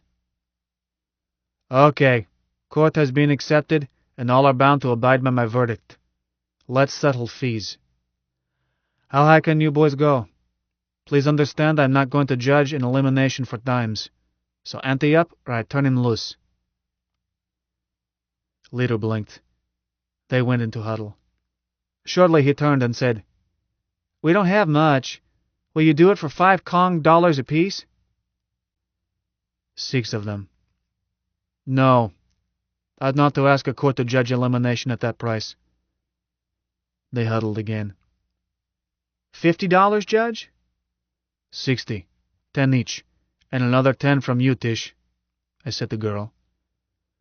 She looked surprised, indignant. Come, I said. Tanstaffel. She blinked and reached in the pouch. She had money. Types like that always have. I collected $70, laid it on desk, and said to tourist, Can match it? Beg pardon? Kids are paying $70 Hong Kong for judgment. You should match it. If you can't, open pouch and prove it, and can owe it to me. But that's your share. I added, Cheap for a capital case, but kids can't pay much, so you get a bargain.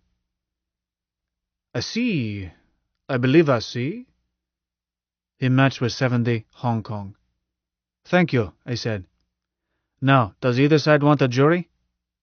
Girl's eyes lit up. Sure, let's do it right.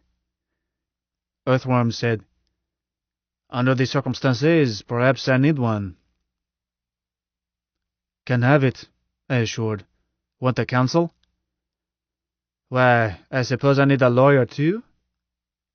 I said counsel, not lawyer. Aren't any lawyers here?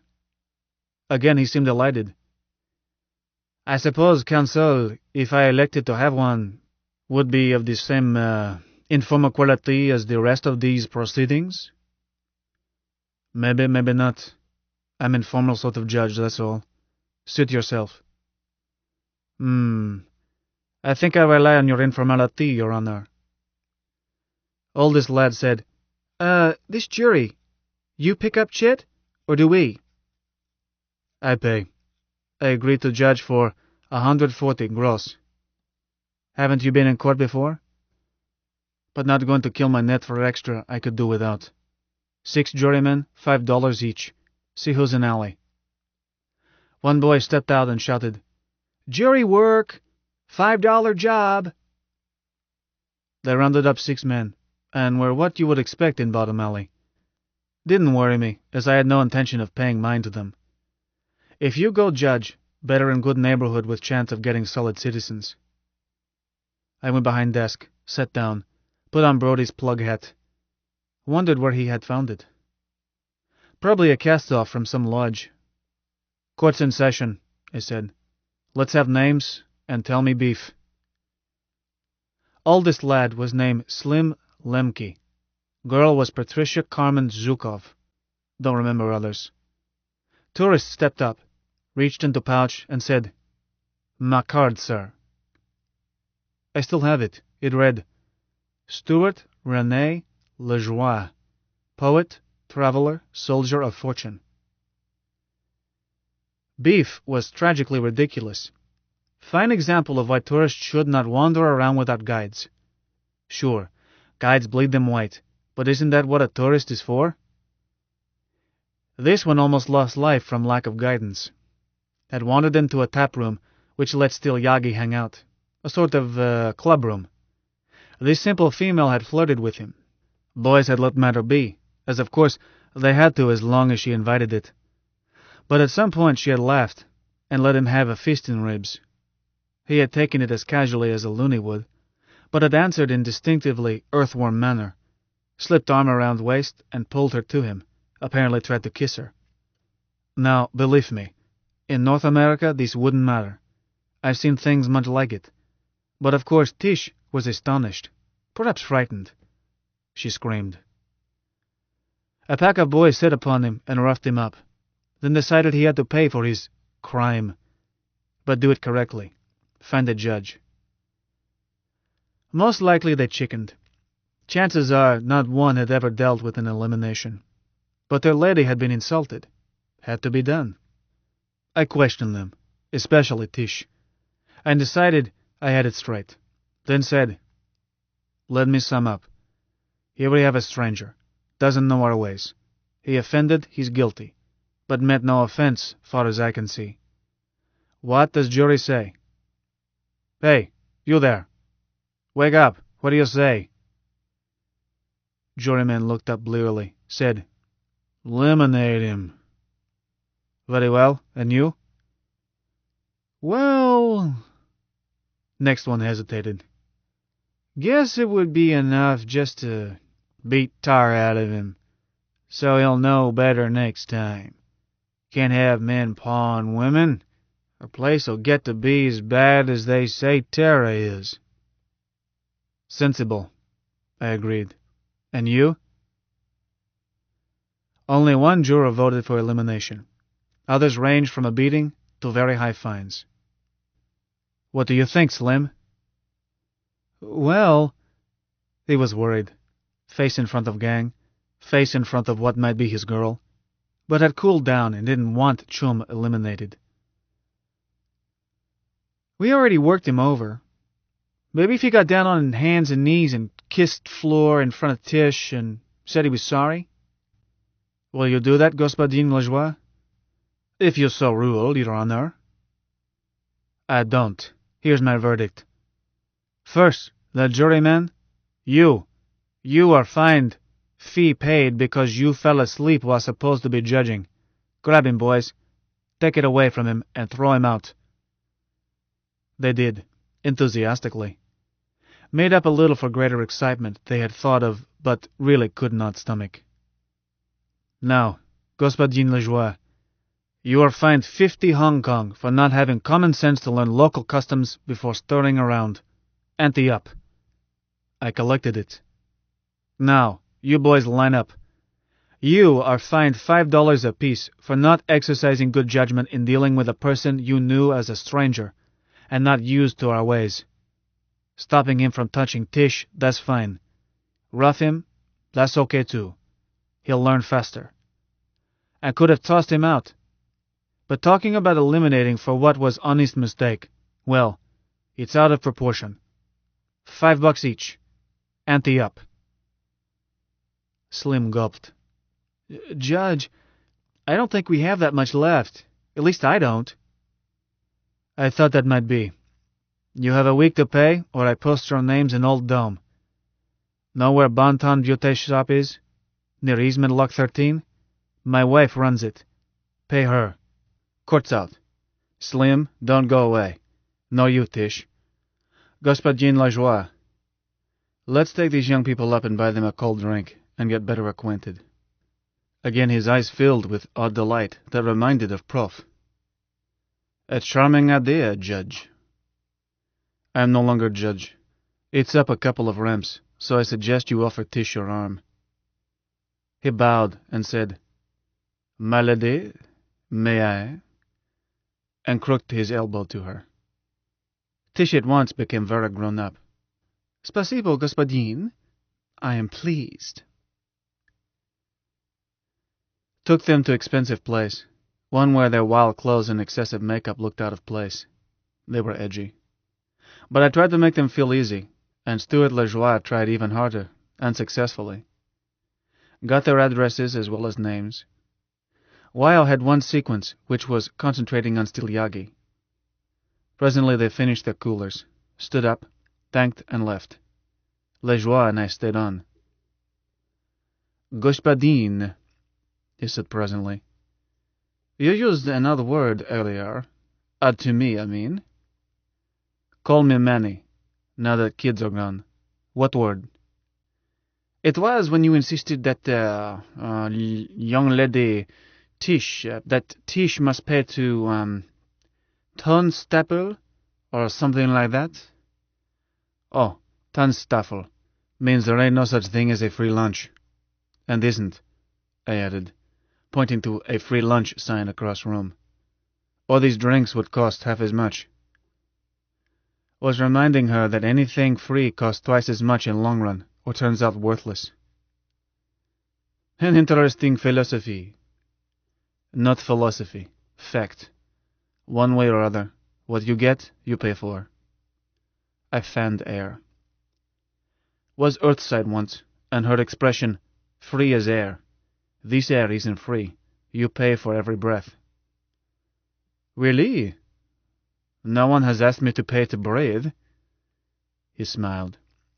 Perhaps I should stop. Can happen. You almost breathe a vacuum tonight. But nobody asks you because you've paid. For you, it's part of a round-trip ticket. For me, it's a quarterly charge. I started to tell how my family buys and sells air to community co-op. Decided it was too complicated. But we both pay. Lejoie looked thoughtfully pleased. Yes, I see the economic necessity. It's simply new to me. Tell me, Manny, and I'm called Stu. Was I really in danger of breathing vacuum? Should have charged you more. Please? You weren't convinced. But charged kids all they could scrape up, and find them too, to make them think. Couldn't charge you more than them. Should have. You think it was all a joke. Believe me, sir, I did not think it was a joke. I just have trouble grasping that your local laws permit a man to be put to death so casually and for so trivial an offense. I sighed. What do you start explaining when a man's words show there isn't anything he understands about subject? Instead, he's loaded with preconceptions that don't fit facts, and doesn't even know he has. Stu, I said, let's take that piece at a time.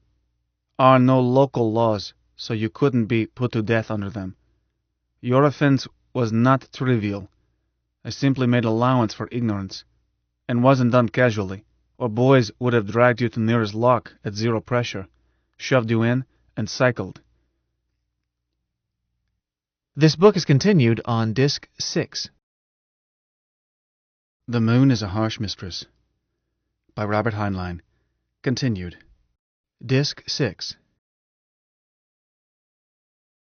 Stu, I said, let's take that piece at a time.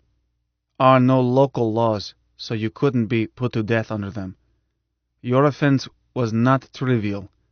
I simply made allowance for ignorance, and wasn't done casually, or boys would have dragged you to nearest lock at zero pressure, shoved you in, and cycled. Instead, we're most formal, good boys, and paid own cash to give you a trial, and didn't grumble when verdict wasn't even close to what they asked. Now, anything still not clear?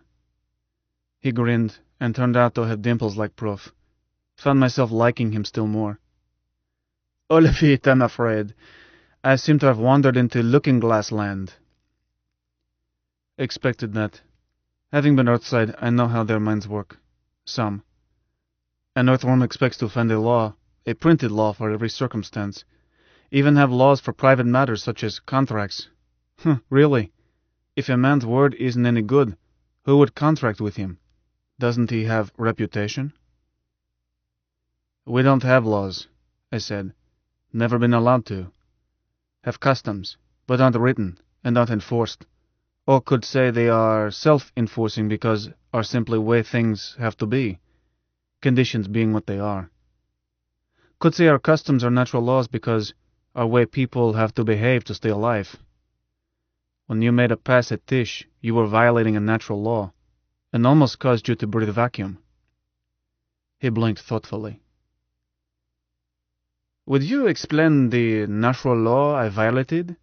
I had better understand it, or best I return to my ship and stay in board until lift, to stay alive. Certainly. It's so simple that once you understand, you'll never be in danger from it again. Here we are, 2 million males, less than 1 million females. A physical fact, basic as rock or vacuum. Then add idea of Tannstaffel. When thing is scarce, price goes up. Women are scarce. Aren't enough to go around. That makes them most valuable thing in Luna. More precious than ice or air. As men without women don't care whether they stay alive or not. Except a cyborg, if you regard him as a man, which I don't. I went on. So what happens? And mind you, things were even worse when this custom or natural law first showed itself back in 20th century. Ratio was 10 to 1, or worse then. One thing is what always happens in prison. Men turn to other men. That helps not much. Problem still is because most men want women and won't settle for substitute, while chance of getting true gelt. They get so anxious they will kill for it, and from stories old-timers tell, was killing enough to chill your teeth in those days. But after a while, those still alive found a way to get along. Things shake down. As automatic as gravitation. Those who adjust to facts stay alive. Those who don't are dead, and no problem. What that means, here and now, is that women are scarce and call tune, and you are surrounded by 2 million men who see to it you dance to that tune. You have no choice. She has all choice. She can hit you so hard it draws blood. You dasn't lay a finger on her. Look, you put an arm around Tish, maybe try to kiss. Suppose instead she had gone to the hotel room with you. What would happen? Heavens! I suppose they would have torn me to pieces. They would have done nothing, shrugged and pretended not to see. Because choice is hers, not yours, not theirs. Exclusively hers. Oh, be risky to ask her to go to the hotel. She might take offense, and that would give boys license to rough you up. But, well, take this Tish. A silly little tart.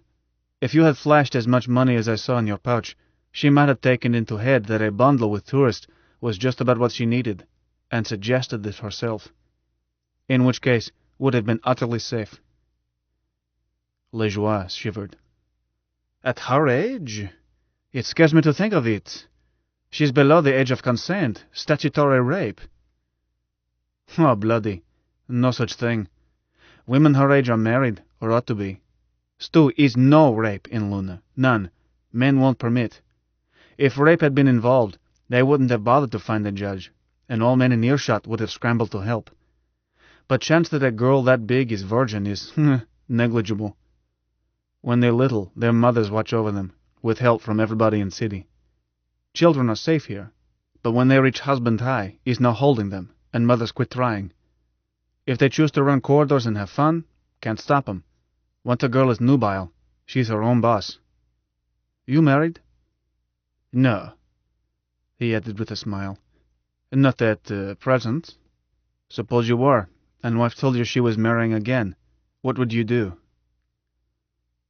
Odd that you should pick that. Something like it did happen. I saw my attorney and made sure she got no alimony. Alimony isn't a word here. I learned it Earthside. Here you might, or a loony husband might say, I think we'll need a bigger place, dear. Or might simply congratulate her and his new co-husband. Or if it made him so unhappy he couldn't stand it, might opt out and pack clothes. But whatever, would not make slightest fuss. If he did, opinion would be unanimous against him. His friends, men and women alike, would snub him. Poor sod would probably move to Novelin, change name, and hope to live it down. All our customs work that way. If you're out in a field and a cobber needs air, you lend him a bottle and don't ask cash. But when you're both back in pressure again, if he won't pay up, nobody would criticize if you eliminated him without a judge. But he would pay. Air is almost as sacred as women.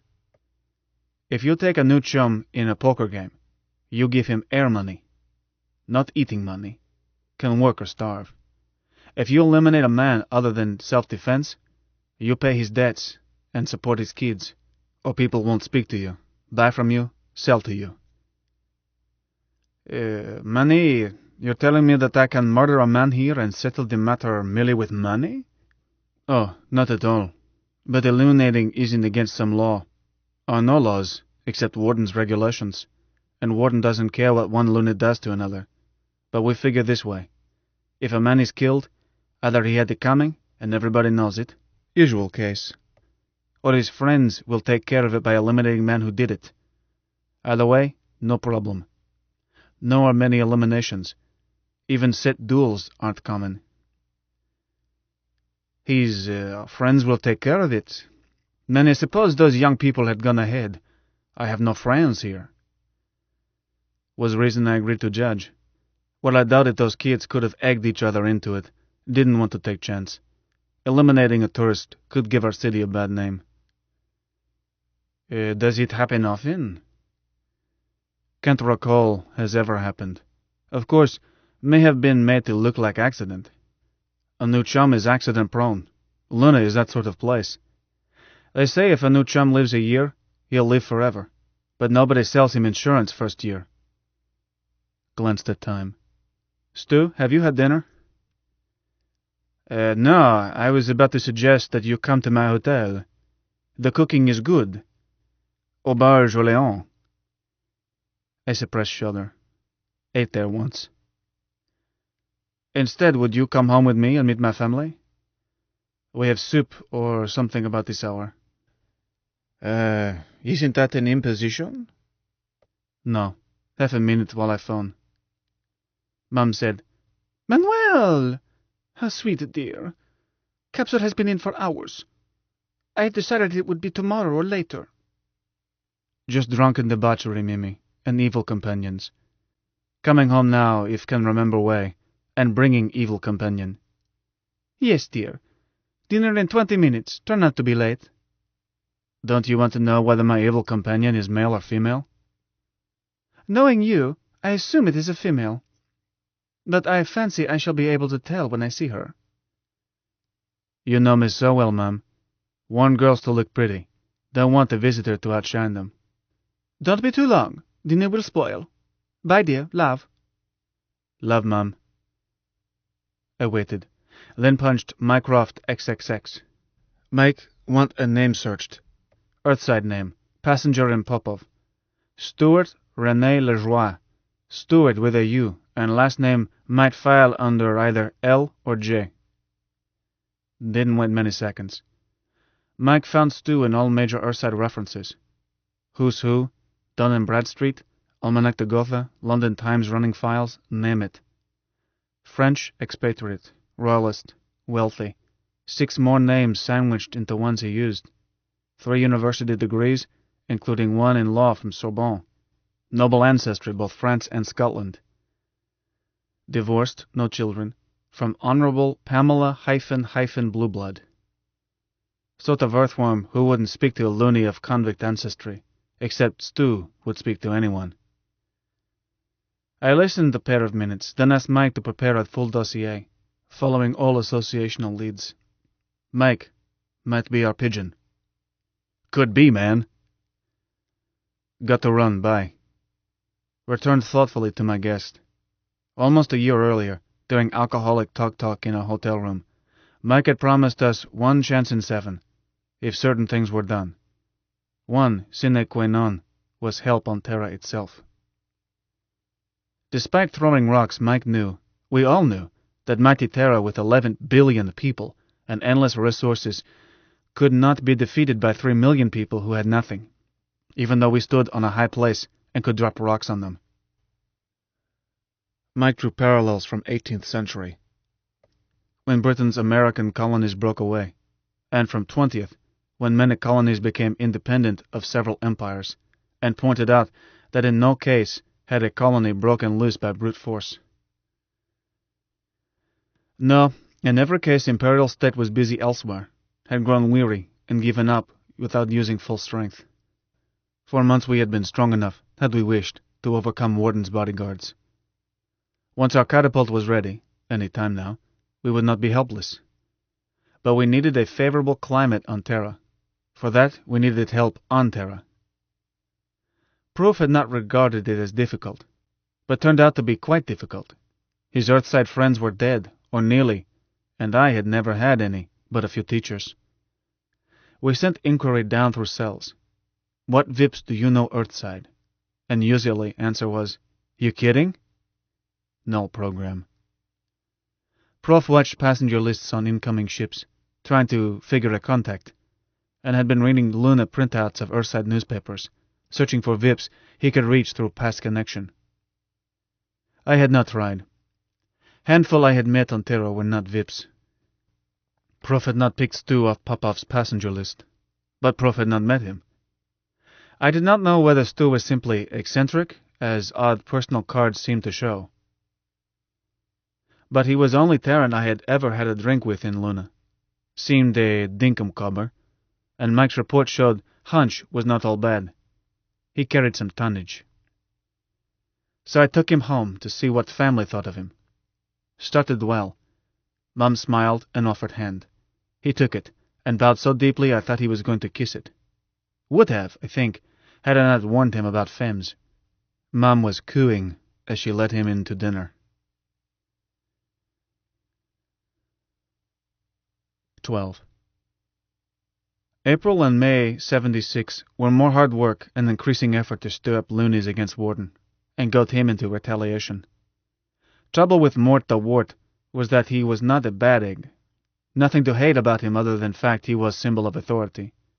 Was necessary to frighten him to get him to do anything. An average loony was just as bad. He despised Warden as a matter of ritual, but was not stuff that makes revolutionists. He couldn't be bothered. Beer, betting, women, and work. Only thing that kept revolution from dying of anemia was that Peace Dragoons had real talent for antagonizing. But even them we had to keep stirred up. Prof kept saying we needed a Boston Tea Party, referring to mythical incident in an earlier revolution, by which he meant a public ruckus to grab attention. We kept trying. Mike rewrote lyrics of old revolutionary songs, Marseillaise, Internationale, Yankee Doodle, We Shall Overcome, Pie in the Sky, etc., giving them words to fit Luna, stuff like, Sons of Rock and Boredom, will you let the Warden take from you your liberty? Simon Jester spread them around, and when one took hold, we pushed it. Music only, by radio and video. This put Warden in silly position of forbidding playing of certain tunes, which suited us. People could whistle. Mike studied voice and word choice patterns of deputy administrator, chief engineer, and other department heads. Warden started getting frantic calls at night from his staff, which they denied making. So Alvarez put lock and trace on next one, and sure enough, with Mike's help, Alvarez traced it to supply chief's phone, and was sure it was boss Belly Robber's voice. But next poison call to Mort seemed to come from Alvarez, and what Mort had to say next day to Alvarez, and what Alvarez said in own defense, can only be described as chaotic, crossed with psychotic. Prof had Mike stop, was afraid Alvarez might lose job, which we did not want. He was doing too well for us. But by then, Peace Dragoons had been dragged out twice in night on what seemed to be Warden's orders, further disrupting morale. And Warden became convinced he was surrounded by traitors, in official family, while they were sure he had blown every circuit. An ad appeared in Lunia Pravda, announcing lecture by Dr. Adam Celine on Poetry and Arts in Luna, a New Renaissance. No comrade attended. Word went down cells to stay away, nor did anybody hang around when 3 squads of Peace Dragoons showed up. This involves Heisenberg principle as applied to Scarlet Pimpernels. Editor Pravda spent bad hour explaining that he did not accept ads in person, and this one was ordered over counter and paid for in cash. He was told not to take ads from Adam Celine. This was countermounted, and he was told to take anything from Adam Celine, but notify Alvarez at once. New catapult was tested with a load dropped into South India Ocean, at 35 degrees east, 60 degrees south, a spot used only by fish. Mike was joyed over by his marksmanship, since he had been able to sneak only 2 looks when guidance and tracking radars were not in use, and had relied on just 1 nudge to bring it into bullseye. Earthside News reported giant meteor in subantarctic picked up by Cape Town space track, with projected impact that matched Mike's attempt perfectly. Mike called me to boast while taking down evening's Reuters transmission. "I told you it was dead on," he gloated. "I watched it. Oh, what a lovely splash." Later reports on shockwave from seismic labs and on tsunami from oceanographic stations were consistent. Was only canister we had ready. Trouble buying steel. Or Mike might have demanded to try his new toy again. Liberty caps started appearing on Stilyagi and their girls. Simon Jester began wearing one between his horns. Beaumarchais gave them away as premiums. Alvarez had painful talk with Warden in which Mort demanded to know if his Fink boss felt that something should be done every time kids took up fad. Had Alvarez gone out of his mind? I ran across Slim Lemke on Carver Causeway early May. He was wearing a Liberty cap. He seemed pleased to see me, and I thanked him for prompt payment. He had come in 3 days after Stu's trial, and paid Sidris 30 Hong Kong for gang. And bought him a cooler. While we were seated, I asked why young people were wearing red hats. Why a hat? Hats were an earthworm custom, yet? He hesitated, then said was sort of a lodge, like Elks. I changed subject. Learned that his full name was Moses Lemke Stone, member of Stone Gang. This pleased me. We were relatives, but surprised me. However, even best families such as Stone sometimes can't always find marriages for all sons. I had been lucky, or might have been roving corridors at his age, too. Told him about our connection on my mother's side. He warmed up and shortly said, "Cousin Manuel, ever think about how we ought to elect our own warden?" I said no, I hadn't. Authority appointed him, and I suppose they always would. He asked why we had to have an authority. I asked who had been putting ideas in head. He insisted nobody had, just thinking was all. Didn't he have a right to think? When I got home, was tempted to check with Mike, found out lad's party name, if any, but wouldn't have been proper security, nor fair to Slim. On 3 May 76, 71 males named Simon were rounded up and questioned, then released. No newspaper carried story, but everybody heard it. We were clear down in Jay's, and 12,000 people can spread a story faster than I would have guessed. We emphasized that one of these dangerous males was only 4 years old, which was not true but very effective. Stu Lejoie stayed with us during February and March, and did not return to Terra until early April. He changed his ticket to next ship, and then to next. When I pointed out that he was riding close to invisible line where irreversible physiological changes could set in, he grinned and told me not to worry, but made arrangements to use centrifuge. Stu did not want to leave even by April, was kissed goodbye with tears by all my wives and Wyo, and he assured each one he was coming back, but left as he had work to do. By then, he was a party member. I did not take part in the decision to recruit Stu. I felt prejudiced. Wyo and Prof and Mike were unanimous in risking it. I happily accepted their judgment. We all helped to sell Stu Lejoie.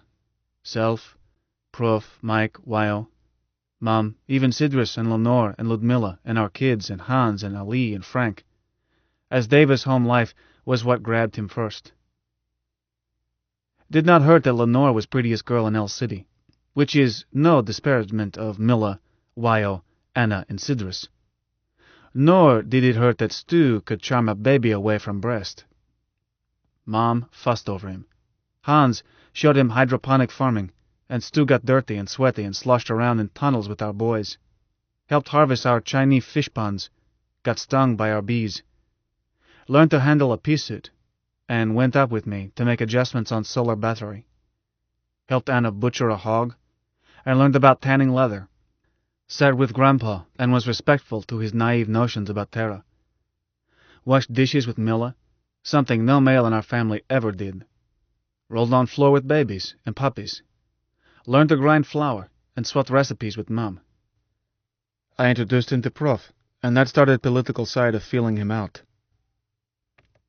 Nothing had been admitted. We could back away. When Prof introduced him to Adam Celine, who could visit only by phone, as he was in Hong Kong at present. By time Stu was committed to cause, we dropped pretense and let him know that Adam was chairman, whom he would not meet in person for security reasons.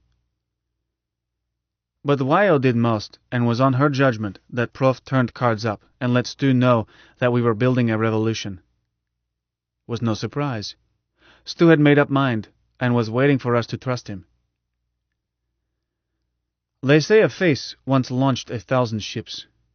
I do not know that Wyo used anything but argument on Stu. I never tried to find out, but Wyo had more to do with committing me than all Prof's theory or Mike's figures. If Wyo used even stronger methods on Stu, she was not first heroine in history to do so for her country. Stu went Earthside with a special codebook.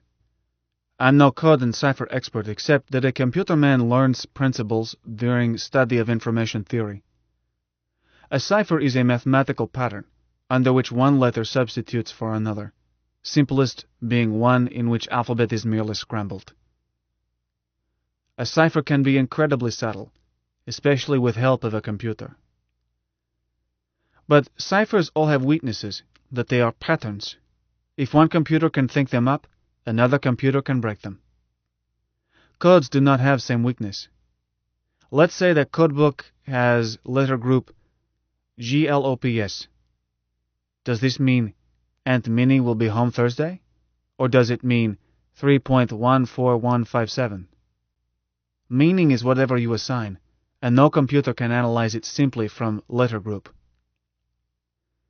Give a computer enough groups and a rational theory involving meanings or subjects for meanings, and it will eventually wear it out, because meanings themselves show patterns. But is a problem of different kind, on a more difficult level. Code we selected was commonest commercial codebook, used both on Terra and in Luna for commercial dispatches. But we worked it over. Prof and Mike spent hours discussing what information party might wish to send to its agent on Terra, or receive from agent, when Mike put his vast information to work and came up with new set of meanings for codebook. Ones that could say, buy Thai rice futures, as easily as run for life, they've caught us. Or anything, as cipher signals were buried in it to permit anything to be said that had not been anticipated. Late one night, Mike made printout of new code via Linia Pravda's facilities. A night editor turned rollover to another comrade who converted it into a very small roll of film and passed it along in turn, and no one ever knew what they handled or why. Wound up in Stu's pouch. Search of off-planet luggage was tight by then and conducted by bad-tempered dragoons, but Stu was certain he would have no trouble. Perhaps he swallowed it. Thereafter, some of Lunoho Company's dispatches to Terra reached Stu via his London broker. Part of purpose was financial. Party needed to spend money Earthside. Lunoho Co. transferred money there. Not all stolen. Some ventures turned out well. Party needed still more money Earthside. Stu was to speculate, acting on secret knowledge of plan of revolution. He, Prof, and Mike had spent hours discussing what stocks would go up, what would go down, etc., after Der Tag. This was Prof's pigeon. I am not that sort of gambler. But money was needed before Der Tag to build climate of opinion. We needed publicity, needed delegates and senators in federated nations, needed some nation to recognize us quickly, once the day came. We needed laymen telling other laymen over a beer, "What is there on that pile of rock worth one soldier's life? Let 'em go to hell in their own way, I say." Money for publicity, money for bribes, money for dummy organizations and to infiltrate established organizations, money to get true nature of Luna's economy. Stu had gone loaded with figures, brought out as scientific research, then in popular form. Money to convince Foreign Office of at least one major nation that there was advantage in a free Luna. Money to sell idea of lunar tourism to a major cartel. Too much money. Stu offered on fortune, and Proof did not discourage it. Where treasure is, heart will be. But still too much money, and far too much to do. I did not know if Stu could swing a tenth of it. Simply kept fingers crossed. At least it gave us a channel to Terra. Prof claimed that communications to enemy were essential to any war, if was to be fought and settled sensibly. Prof was a pacifist. Like his vegetarianism, he did not let it keep him from being rational. Would have made a terrific theologian. As soon as Stu went Earthside, Mike set odds at 1 in 13. I asked him, "What in hell?" "But man," he explained patiently, "it increases risk. That it is necessary risk does not change the fact that risk is increased." I shut up. About that time, early May, a new factor reduced some risks while revealing others. One part of Mike's handled Terra-Luna microwave traffic, commercial messages, scientific data, news channels, video, voice, radio, telephone, routine authority traffic, and Warden's top secret. Aside from last, Mike could read any of this, including commercial codes and ciphers. Breaking ciphers was a crossword puzzle to him, and nobody mistrusted this machine. Except Warden. And I suspect that his was distrust of all machinery. Was sort of person who finds anything more involved than a pair of scissors complex, mysterious, and suspect. Stone Age mind. Warden used a code that Mike never saw. Also used ciphers and did not work them through Mike. Instead, he had a moronic little machine in Resident's office. On top of this, he had arrangement with Authority Earthside to switch everything around at preset times. No doubt he felt safe. Mike broke his cipher patterns and deduced time change program just to try legs. He did not tackle code until Prof suggested it. It held no interest for him. But once Prof asked, Michael tackled Warden's top secret messages. He had to start from scratch. In past, Mike had erased Warden's messages once transmission was reported. So slowly, he accumulated data for analysis. Painfully slow, for Warden used this method only when he had to. Sometimes a week would pass between such messages. But gradually Mike began to gather meanings for letter groups, each assigned a probability. A code does not crack all at once. Possible to know meanings of 99 groups in a message, and miss essence because one group is merely GLOPS to you. However, user has a problem too. If GLOPS comes through as GLOPT, he's in trouble. Any method of communication needs redundancy, or information can be lost. It was that redundancy that Mike nibbled, with perfect patience of machine. Mike solved most of Warden's code sooner than he had projected. Warden was sending more traffic than in past, and most of it one subject, which helped. Subject being security and subversion. We had Morton at Twitter. He was yelling for help. He reported subversive activity still going on despite 2 phalanges of Peace Dragoons, and demanded enough troops to station guards in all key spots inside all warrens. Authority told him this was preposterous. No more of FN's crack troops could be spared. To be permanently ruined for Earthside duties, and such requests should not be made. If he wanted more guards, he must recruit them from transportees. But such increase in administrative costs must be absorbed in Luna. He would not be allowed more overhead. He was directed to report what steps he had taken to meet new grain quotas set in our such and such.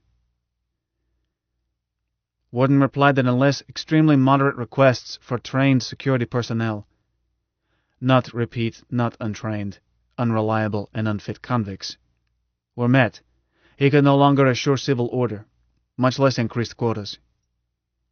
Reply asked sneeringly what difference it made if ex-consignees chose to riot among themselves in their holes.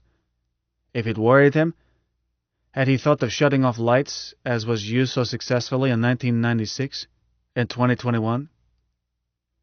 These exchanges caused us to revise our calendar, to speed some phases, slow others. Like a perfect dinner, a revolution has to be cooked so that everything comes out even. Stew needed time Earthside. We needed canisters and small steering rockets, and associated circuitry for rock throwing. And steel was a problem.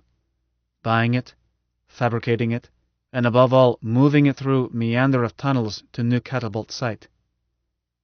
We needed to increase party at least into Ks, say 40,000, with lowest echelons picked for fighting spirit, rather than talents we had sought earlier. We needed weapons against landings. We needed to move Mike's radars without which he was blind. Mike could not be moved. Bits of him spread all through Luna. But he had 1,000 meters of rock over that central part of him at Complex, was surrounded by steel, and this armor was cradled in springs. Authority had contemplated that someday somebody might lob H-weapons at their control center. All these needed to be done, and pot must not boil too soon. So, we cut down on things that worried Warden, and tried to speed up everything else. Simon Jester took a holiday. Word went out that Liberty caps were not stylish, but saved them. Warden got no more nervous making phone calls. We quit inciting incidents with Dragoons. which did not stop them, but reduced number. Despite efforts to quiet Mort's worries, a symptom showed up, which disquieted us instead. No message, at least we intercepted none, reached Warden agreeing to his demand for more troops, but he started moving people out of complex. Civil servants who lived there started looking for holes to rent in El City. Authorities started test drills and resonance exploration in a cubic adjacent to El City, which could be converted into a warren. Could mean that authority proposed shipping up unusually large draft of prisoners. Could mean that space in complex was needed for purpose other than quarters. But Mike told us, "Why kid yourselves? The warden is going to get those troops. That space will be their barracks. Any other explanation I would have heard." I said, "But Mike, why didn't you hear if it's troops? You have code of wardens fairly well whipped." "Not just fairly well, I've got it whipped. But the last 2 ships have carried authority VIPs, and I don't know what they talk about away from phones." So, we tried to plan a cover possibility of having to cope with 10 more phalanges, that being Mike's estimate of what cubic being cleared would hold. We could deal with that many, with Mike's help, but it would mean deaths, not bloodless coup d'etat Prof had planned. And we increased efforts to speed up other factors, when suddenly we found ourselves committed. 13. Her name was Mary Lyons. She was 18 years old and born in Luna, mother having been exiled via Peace Corps in 56. No record of father. She seems to have been a harmless person, worked as a stock control clerk in shipping department, lived in complex. Maybe she hated authority and enjoyed teasing peace dragoons, or perhaps it started as a commercial transaction, as cold-blooded as any in a crib behind a slot machine lock. How can we know? 6 dragoons were in it. Not satisfied with raping her, if rape it was, they abused her other ways and killed her. But they did not dispose of body neatly. Another civil service femme found it before it was cold. She screamed. Was her last scream. We heard about it at once. Mac called us 3 while Alvarez and Peace Dragoon CO were digging into matter in Alvarez's office. Appears that Peace Goon boss had no trouble laying hands on guilty. He and Alvarez were questioning them one at a time, and quarreling between grillings. Once we heard Alvarez say, "I told you those goons of yours had to have their own women. I warned you." "Stuff it," Dragoon officer answered. "I've told you time and again they won't ship any. The question now is how we hush this up." "Are you crazy? Warden already knows." "It's still a question." "Oh, shut up and send him the next one." Early in Filthy Story, Wild joined me in workshop. Was pale under makeup. Said nothing but wanted to sit close and clench my hand. At last was over, and Dragoon officer left Alvarez. We're still quarreling. Alvarez wanted those 6 executed at once, and fact made public. Sensible, but not nearly enough for his needs. CEO was still talking about hushing it up. Prof said, "Mike, keep an ear there and listen where else you can." "Well, Mike? Why, plans?" I didn't have any. Wasn't a cold, shrewd revolutionist. Just wanted to get my heel into faces that matched those 6 voices. "I don't know. What do we do, Prof?" "Do? We're on our tiger. We grab its ears. Mike, where's Finn Nielsen? Find him." Mike answered, "He's calling now." He cut Finn in with us. I heard, "At Tube South, both guards dead and about 6 of our people. Just people, I mean, not necessarily comrades. Some wild rumor about goons going crazy and raping and killing all women at Complex. Adam, I'd better talk to Prof." "I'm here, Finn," Prof answered in a strong, confident voice. "Now we move. We've got to. Switch off and get those laser guns and men who trained with them. Any you can round up. Okay. Adam? Do as Prof says, then call back. Hold it, Finn, I cut in. Manny here. I want one of those guns. You haven't practiced, Manny. If it's a laser, I can use it. Manny, Prof said forcefully. Shut up. You're wasting time. Let Finn go. Adam, message for Mike. Tell him Plan Alert 4. Prof's example damped my oscillating. Had forgotten that Finn was not supposed to know Mike was anybody but Adam Celine. Forgotten everything but raging anger. Mike said, Finn is switched off, Prof. And I put Alert 4 on standby when this broke. No traffic now except routine stuff filed earlier. You don't want to interrupt, do you? No, just follow Alert 4. No Earthside transmission either way that tips any news. If one comes in, hold it, and consult. Alert 4 was emergency communication doctrine, intended to slap censorship on news to Terra without arousing suspicion. For this, Mike was ready to talk in many voices with excuses as to why a direct voice transmission could be delayed, and any taped transmission was no problem. Program running, agreed Mike. Good. Manny, calm down, son, and stick to your knitting. Let other people do the fighting. You're needed here. We're going to have to improvise. Wyo, cut out and get word to Comrade Cecilia to get all irregulars out of the corridors. Get those children home and keep them home. And have their mothers urging other mothers to do the same. We don't know where the fighting will spread, but we don't want children hurt if we can help it. Right away, Prof. Wait. As soon as you've got Sidris, get moving on your Stilyagi. I want a riot at the authorities' city office. Break in, wreck the place, and noise and shouting and destruction. No one hurt if it can be helped. Mike, Alert 4M. Cut off the complex, except for your own lines. Prof, I demanded, what sense in starting riots here? Manny, this is the day. Mike, has the rape and murder news reached other Warrens? Not that I've heard. I'm listening here and there with random jumps. Tube stations are quiet except Luna's City. Fighting has just started at Tube Station West. Want to hear it? Not now. Manny, slide over there and watch it, but stay out of it, and stick close to a phone. Mike, start trouble in all Warrens. Pass the news down the cells and use Finn's version, not the truth. The goons are raping and killing all the women in the complex. I'll give you details, or you can invent them. Can you order the guards at tube stations and other Warrens back to their barracks? I want riots, but there is no point in sending unarmed people against armed men if we can dodge it. I'll try. I hurried to Tube Station West, slowed as I neared it. Corridors were full of angry people. City roared in a way I'd never heard before, and as I crossed Causeway, could hear shouts and crowd noise from direction of authorities' city office, although it seemed to me there had not been time for Wyo to reach her Stilyagi. Nor had there been.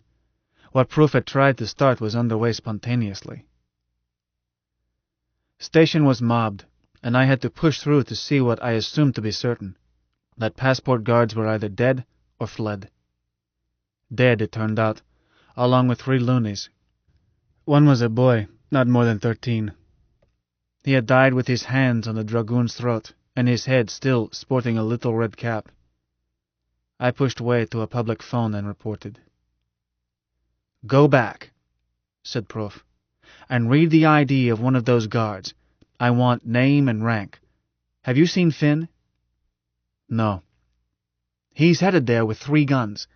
Tell me where the booth you're in is, get that name, and come back to it.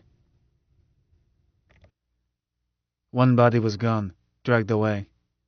Bog knows what they wanted with it.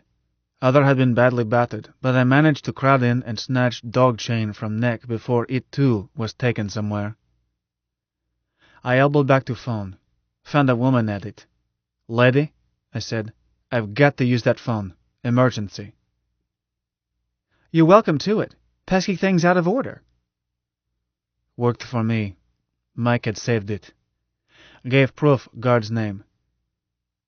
"Good," he said. "Have you seen Finn? He'll be looking for you at that booth." Haven't se- Oh. Hold it. Just spotted him. Okay. Hang on to him. Mike, do you have a voice to fit that dragoon's name? Sorry, Prof. No. All right. Just make it hoarse and frightened. Chances are the CO won't know it that well. Or would the trooper call Alvarez? He would call his CO. Alvarez gives orders through him. So call the CO, report the attack, and call for help, and die in the middle of it. Riot sounds behind you, and maybe a shout of, "There's the dirty bastard now," just before you die. Can you swing it? Programmed. No ha-ha, Mike said cheerfully. Run it. Manny, put Finn on. Prof's plan was to sucker off-duty guards out of barracks and keep suckering them, with Finn's men posted to pick them off as they got out of capsules. And it worked, right up to the point where Mort the Wart lost his nerve and kept remaining few to protect himself, while he sent frantic messages earthside, none of which got through. I wiggled out of Prof's discipline and took a laser gun when second capsule of Peace Dragoons was due. I burned 2 goons, found Bloodlust gone, and let other snipers have rest of squad. Too easy. They would stick heads up out of hatch, and that would be that. Half of squad would not come out, until smoked out, and it died with rest. By that time I was back at my advanced post at Fon. Warden's decision to hole up caused trouble at Complex. Alvarez was killed, and so was Goon CO, and 2 of original Yellow Jackets. But a mixed lot of Dragoons and Yellows, 13, hauled up with Mort, or perhaps were already with him. Mike's ability to follow events by listening was spotty, but once it seemed clear that all armed defectives were inside Warden's residence, Prof ordered Mike to start next phase. Mike turned out all lights in Complex, save those in Warden's residence, and reduced oxygen to gasping point. Not killing point, but low enough to ensure that anyone looking for trouble would not be in shape. But in residence, oxygen supply was cut to 0, leaving pure nitrogen, and left that way 10 minutes. At end of that time, Finn's men, waiting in pea suits at Warden's private tube station, broke latch on airlock and went in shoulder to shoulder. Luna was ours. Book 2. A Rabble in Arms. 14.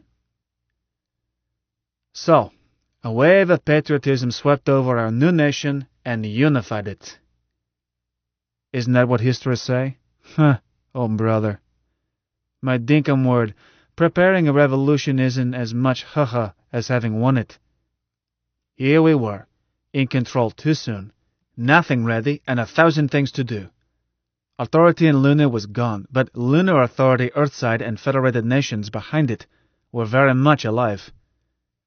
Had they landed 1 troopship, orbited 1 cruiser, any time next week or 2, could have taken Luna back cheap.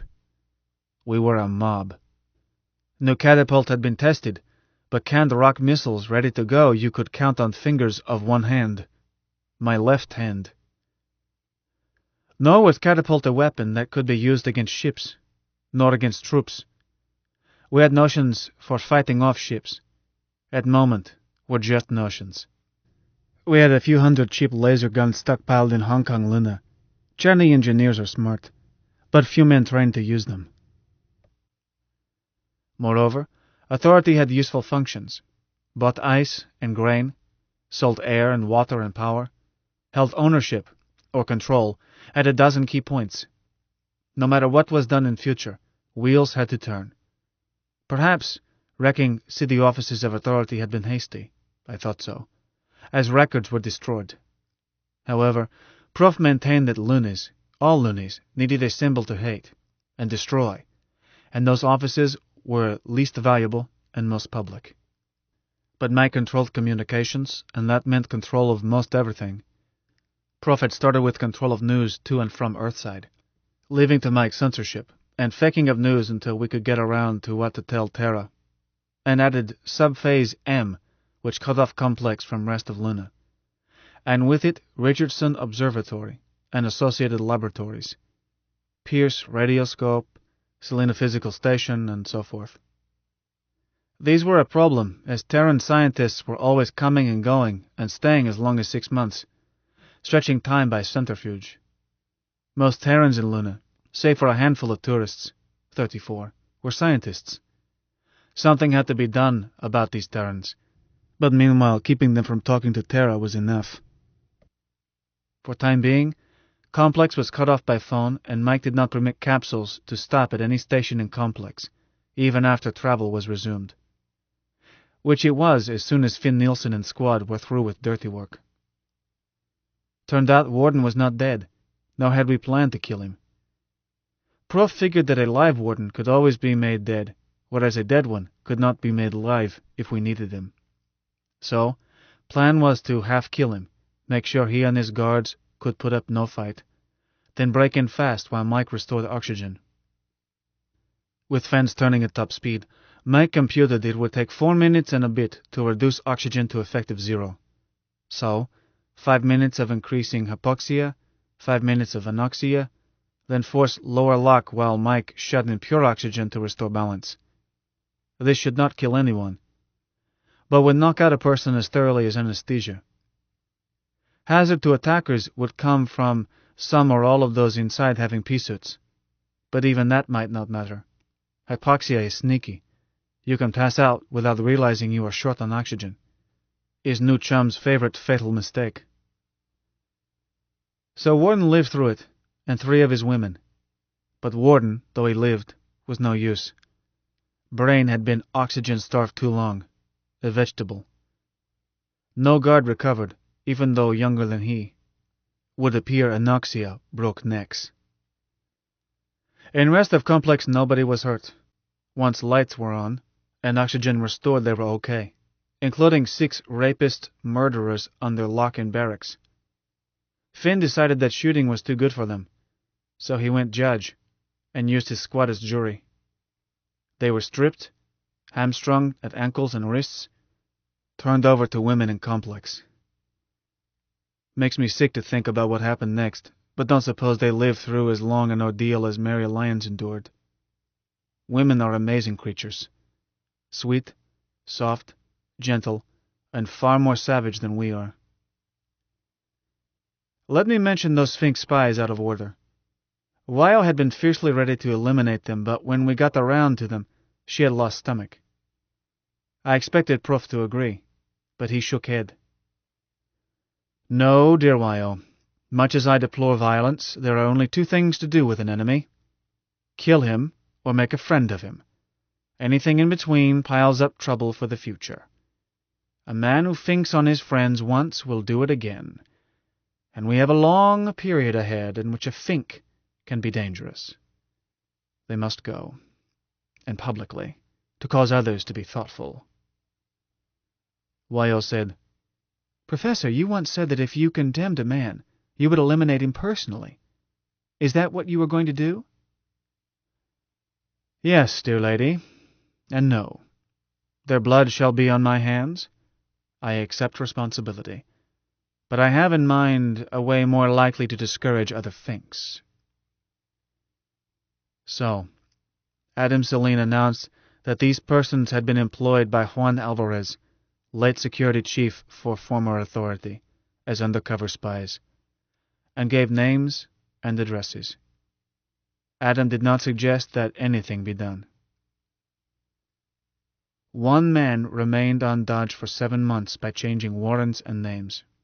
Then, early in 77, his body was found outside Novalin's lock, but most of them lasted no more than hours.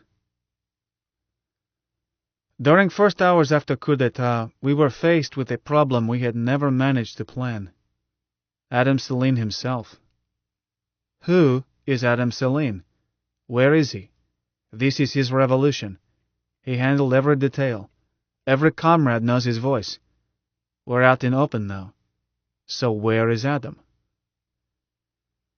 We batted it around much of that night, in room L of Raffles. Argued it between decisions on 100 things that came up, and people wanted to know what to do, while Adam, through other voices, handled other decisions that did not require talk, composed phony news to send Earthside, kept Complex isolated, many things. Is no possible doubt. Without Mike, we could not have taken Luna, nor held it. My notion was that Prof should become Adam. Prof was always our planner and theoretician. Everybody knew him. Some key comrades knew that he was Comrade Bill, and all others knew and respected Professor Bernardo de la Paz. My word, he had taught half of leading citizens in Luna City, many from other warrens, was known to every VIP in Luna. No, said Prof. Why not? Asked Wyo. Prof, you're opted. Tell him, Mike. Comment reserved, said Mike. I want to hear what Prof has to say. I say you've analyzed it, Mike, Prof answered. Wyo, dearest comrade, I would not refuse were it possible, but there is no way to make my voice match that of Adam, and every comrade knows Adam by his voice. Mike made it memorable for that very purpose. We then considered whether Prof could be slipped in anyhow, showing him only on video and letting Mike reshape whatever Prof said into voice expected from Adam. Was turned down. Too many people knew Prof, had heard him speak. His voice and way of speaking could not be reconciled with Adam. Then they considered some possibility for me. My voice and Mike's were baritone, and not too many people knew what I sounded like over phone, and none over video. I trumped on it. People were going to be surprised enough to find me one of our chairman's lieutenants. They would never believe I was number one. I said, let's combine deals. Adam has been a mystery all along. Keep him that way. He'll be seen only over video, in a mask. Prof, you supply body. Mike, you supply voice. Prof shook head. I can think of no surer way to destroy confidence in our most critical period than by having a leader who wears a mask. No, Manny. We talked about finding an actor to play it. We're no professional actors in Luna then, but we're good amateurs in Luna civic players, and in Nove Bolshoi Teatra associates. No, said Prof. Aside from finding an actor of requisite character, one who would not decide to be Napoleon, we can't wait. Adam must start handling things no later than tomorrow morning. In that case, I said, you've answered it. Have to use Mike and never put him on video. Radio only. Have to figure excuse, but Adam must never be seen. I'm forced to agree, said Prof. Man, my oldest friend, said Mike, why do you say that I can't be seen? Haven't you listened? I said. Mike, we have to show a face and body on video. You have a body, but it's several tons of metal. A face you don't have, lucky you, don't have to shave. But what's to keep me from showing a face, man? I'm showing a voice this instant, but there's no sound behind it. I can show a face the same way. Was so taken aback I didn't answer. I stared at video screen, installed when we leased that room. A pulse is a pulse is a pulse. Electrons chasing each other. To Mike, whole world was variable series of electrical pulses, sent or received or chasing around his innards. I said, no, Mike. Why not, man? Because you can't. Voice you handle beautifully. Involves only a few thousand decisions a second. A slow crawl to you. But to build up video picture would require, say, 10 million decisions every second. Mike, you're so fast I can't even think about it. But you aren't that fast. Mike said softly. Want to bet, man? Wyo said indignantly. Of course Mike can if he says he can. Manny, you shouldn't talk that way. Myo thinks an electron is something about size and shape of a small pea. Mike, I said slowly, I won't put money on it. Okay, want to try? Shall I switch on video? I can switch it on, he answered. Sure you'll get the right one? Wouldn't do to have this show somewhere else. He answered testily. I'm not stupid. Now let me be, man, for I admit this is going to take just about all I've got. We waited in silence. Then screen showed neutral gray, with a hint of scan lines. Went black again. Then a faint light filled middle, and congealed into cloudy areas light and dark. Ellipsoid. Not a face, but suggestion of face that one sees in cloud patterns covering Terra. It cleared a little, and reminded me of pictures alleged to be ectoplasm, a ghost of a face. Suddenly firmed, and we saw Adam Celine. Was a still picture of a mature man, no background, just a face as if trimmed out of a print. Yet was, to me, Adam Celine. Could not be anybody else. Then he smiled, moved lips and jaw, and touched tongue to lips, a quick gesture. And I was frightened. How do I look? He asked. Adam, said Wyo, your hair isn't that curly, and it should go back on each side above your forehead. You look as if you were wearing a wig, dear. Mike corrected it. Is that better? Not quite so much. And don't you have dimples? I was sure I could hear dimples when you chuckle, like Prof's. Mike Adams smiled again. This time he had dimples. How should I be dressed, Wyo? Are you at your office? I'm still at office. Have to be tonight. Background turned gray, then came into focus in color. A wall calendar behind him gave date. Tuesday, 19 May, 2076. A clock showed correct time. Near his elbow was a carton of coffee. On desk was a solid picture. A family group. 2 men, a woman, 4 children. Was background noise. Muted roar of Old Dome Plaza louder than usual. I heard shouts and in distance someone singing. Simon's version of Marseillaise. Off-screen, Jean Wallace's voice said, Господин? Adam turned toward it. I'm busy, Albert, he said patiently. No calls from anyone but Cell B. You handle everything else. He looked back at us. Well, Wyo, suggestions? Proof? Man, my doubting friend, will I pass? I rubbed eyes. Mike, can you cook? Certainly, but I don't. I'm married. Adam, said Wyo, how can you look so neat after the day we've had? I don't let little things worry me. He looked at Proof. Professor, if the picture is okay, let's discuss what I'll say tomorrow. I was thinking of preempting the 800 newscast, have it announced all night, and pass the word down the cells. We talked the rest of the night. I sent up for coffee twice, and Mike Adam had his carton renewed. When I ordered sandwiches, he asked Jinwala to send out for some. I caught a glimpse of Albert Jinwala in profile.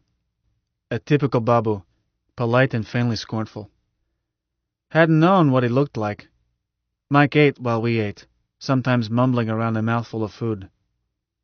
When I asked, professional interest, Mike told me that, after he had picture built up, he had programmed most of it for automatic and gave his attention just to facial expressions. But soon I forgot it was fake. Mike Adam was talking with us by video, was all, much more convenient than by phone. By 0300, we had policy settled. Then Mike rehearsed speech. Prof found points he wanted to add. Mike made revisions. Then we decided to get some rest. Even Mike Adam was yawning. Although, in fact, Mike held fort all through night, guarding transmissions to Terra, keeping complex walled off, listening at many phones. Prof and I shared big bed, Weil stretched out on couch. I whistled lights out. For once, we slept without weights. While we had breakfast, Adam Celine addressed Free Luna. He was gentle, strong, warm, and persuasive. Citizens of Free Luna, friends, comrades, to those of you who do not know me, let me introduce myself. I am Adam Celine, chairman of the Emergency Committee of Comrades for Free Luna. Now of Free Luna. We are free, at last. The so-called authority, which has long usurped power in this our home, has been overthrown. I find myself temporary head of such government as we have, the Emergency Committee. Shortly, as quickly as can be arranged, you will opt your own government. Adam smiled and made a gesture inviting help. In the meantime, with your help, I shall do my best. We will make mistakes. Be tolerant. Comrades, if you have not revealed yourselves to friends and neighbors, it is time you did so. Citizens, requests may reach you through your comrade neighbors. I hope you will comply willingly. It will speed the day when I can bow out and life can get back to normal. A new normal, free of the authority, free of guards, free of troops stationed on us, free of passports and searches and arbitrary arrests. There has to be a transition. To all of you, please go back to work. Resume normal lives. To those who worked for the authority, the need is the same. Go back to work. Wages will go on. Your jobs stay the same, until we can decide what is needed, what happily no longer is needed now that we are free, and what must be kept but modified. You new citizens, transportees sweating out sentences pronounced on you Earthside, you are free. Your sentences are finished. But in the meantime, I hope that you will go on working. You are not required to. The days of coercion are gone. But you are urged to. You are, of course, free to leave the complex, free to go anywhere. And capsule service to and from the complex will resume at once. But before you use your new freedom to rush into town, let me remind you, there is no such thing as a free lunch. You are better off for the time being where you are. The food may not be fancy, but will continue hot and on time. To take on temporarily those necessary functions of the defunct authority, I have asked the general manager of Lunoho Company to serve. This company will provide temporary supervision and will start analyzing how to do away with the tyrannical parts of the authority and how to transfer the useful parts to private hands. So please help them. To you citizens of Terran nations among us, scientists and travelers and others, greetings. You are witnessing a rare event, the birth of a nation. Birth means blood and pain. There has been some. We hope it is over. You will not be inconvenienced unnecessarily, and your passage home will be arranged as soon as possible. Conversely, you are welcome to stay, still more welcome to become citizens. But for the present I urge you to stay out of the corridors. Avoid incidents that might lead to unnecessary blood, unnecessary pain. Be patient with us, and I urge my fellow citizens to be patient with you. Scientists from Terra, at the observatory and elsewhere, go on with your work and ignore us. Then you won't even notice that we are going through the pangs of creating a new nation. One thing. I am sorry to say that we are temporarily interfering with your right to communicate with Earthside. This we do from necessity.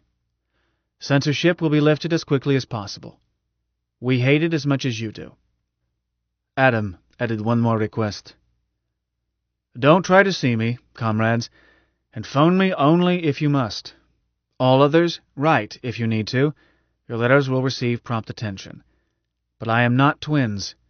I got no sleep last night and can't expect much tonight. I can't address meetings, can't shake hands, can't meet delegations. I must stick to this desk and work, so that I can get rid of this job, and turn it over to your choice." He grinned at them. "Expect me to be as hard to see as Simon Jester." It was a 15-minute cast, but that was essence. Go back to work, be patient, give us time. Those scientists gave us almost no time. I should have guessed. Was sort of my pigeon. All communication Earthside channeled through Mike, but those brain boys had enough electronic equipment to stock a warehouse. Once they decided to, it took them only hours to breadboard a rig that could reach Terra. Only thing that saved us was a fellow traveler who thought Luna should be free. He tried to phone Adam Celine, wound up talking to one of a squad of women we had co-opted from C&D level.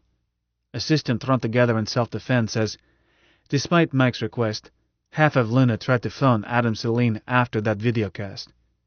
Everything from requests and demands to busybodies who wanted to tell Adam how to do his job. After about 100 calls got routed to me through too much zeal by a comrade in phone company, we set up this buffer squad. Happily, comrade lady who took this call recognized that sue them down doctrine did not apply. She phoned me. Minutes later, myself and Finn Nielsen, plus some eager guns, headed by capsule for laboratory area. Our informant was scared to give name, but had told me where to find transmitter. We caught them transmitting, and only fast action on Finn's part kept them breathing. His boys were itchy. But we did not want to make an example. Finn and I had settled on that way out. It's hard to frighten scientists. Their minds don't work that way. I have to get at them from other angles. I kicked that transmitter to pieces and ordered director to have everyone assemble in mess hall and required roll call, where a phone could hear. Then I talked to Mike, got names from him, and said to director, "Doctor, you told me they were all here. We're missing so-and-so." 7 names. "Get them here." Missing Terrans had been notified, had refused to stop what they were doing. Typical scientists. Then I talked. Loonies on one side of room, Terrans on other. To Terrans I said, "We tried to treat you as guests, but 3 of you tried and perhaps succeeded in sending message Earthside." I turned to director. "Doctor, I could search Warren, surface structures, all labs, every space, and destroy everything that might be used for transmitter. I'm electron pusher by trade. I know what wide variety of components can be converted into transmitters. Suppose I destroy everything that might be useful for that, and being stupid, take no chance and smash anything I don't understand. What result?" Would have thought I was about to kill his baby. He turned gray. "That would stop every research, destroy priceless data, waste, I don't know how much. Call it $500 million. So I thought, could take all that gear instead of smashing, and let you go on best you can. That would be almost as bad. You must understand, Gaspadine, that when an experiment is interrupted—" "I know. Easier than moving anything, and maybe missing some, is to take you all to Complex and quarter you there." This book is continued on Disc 7.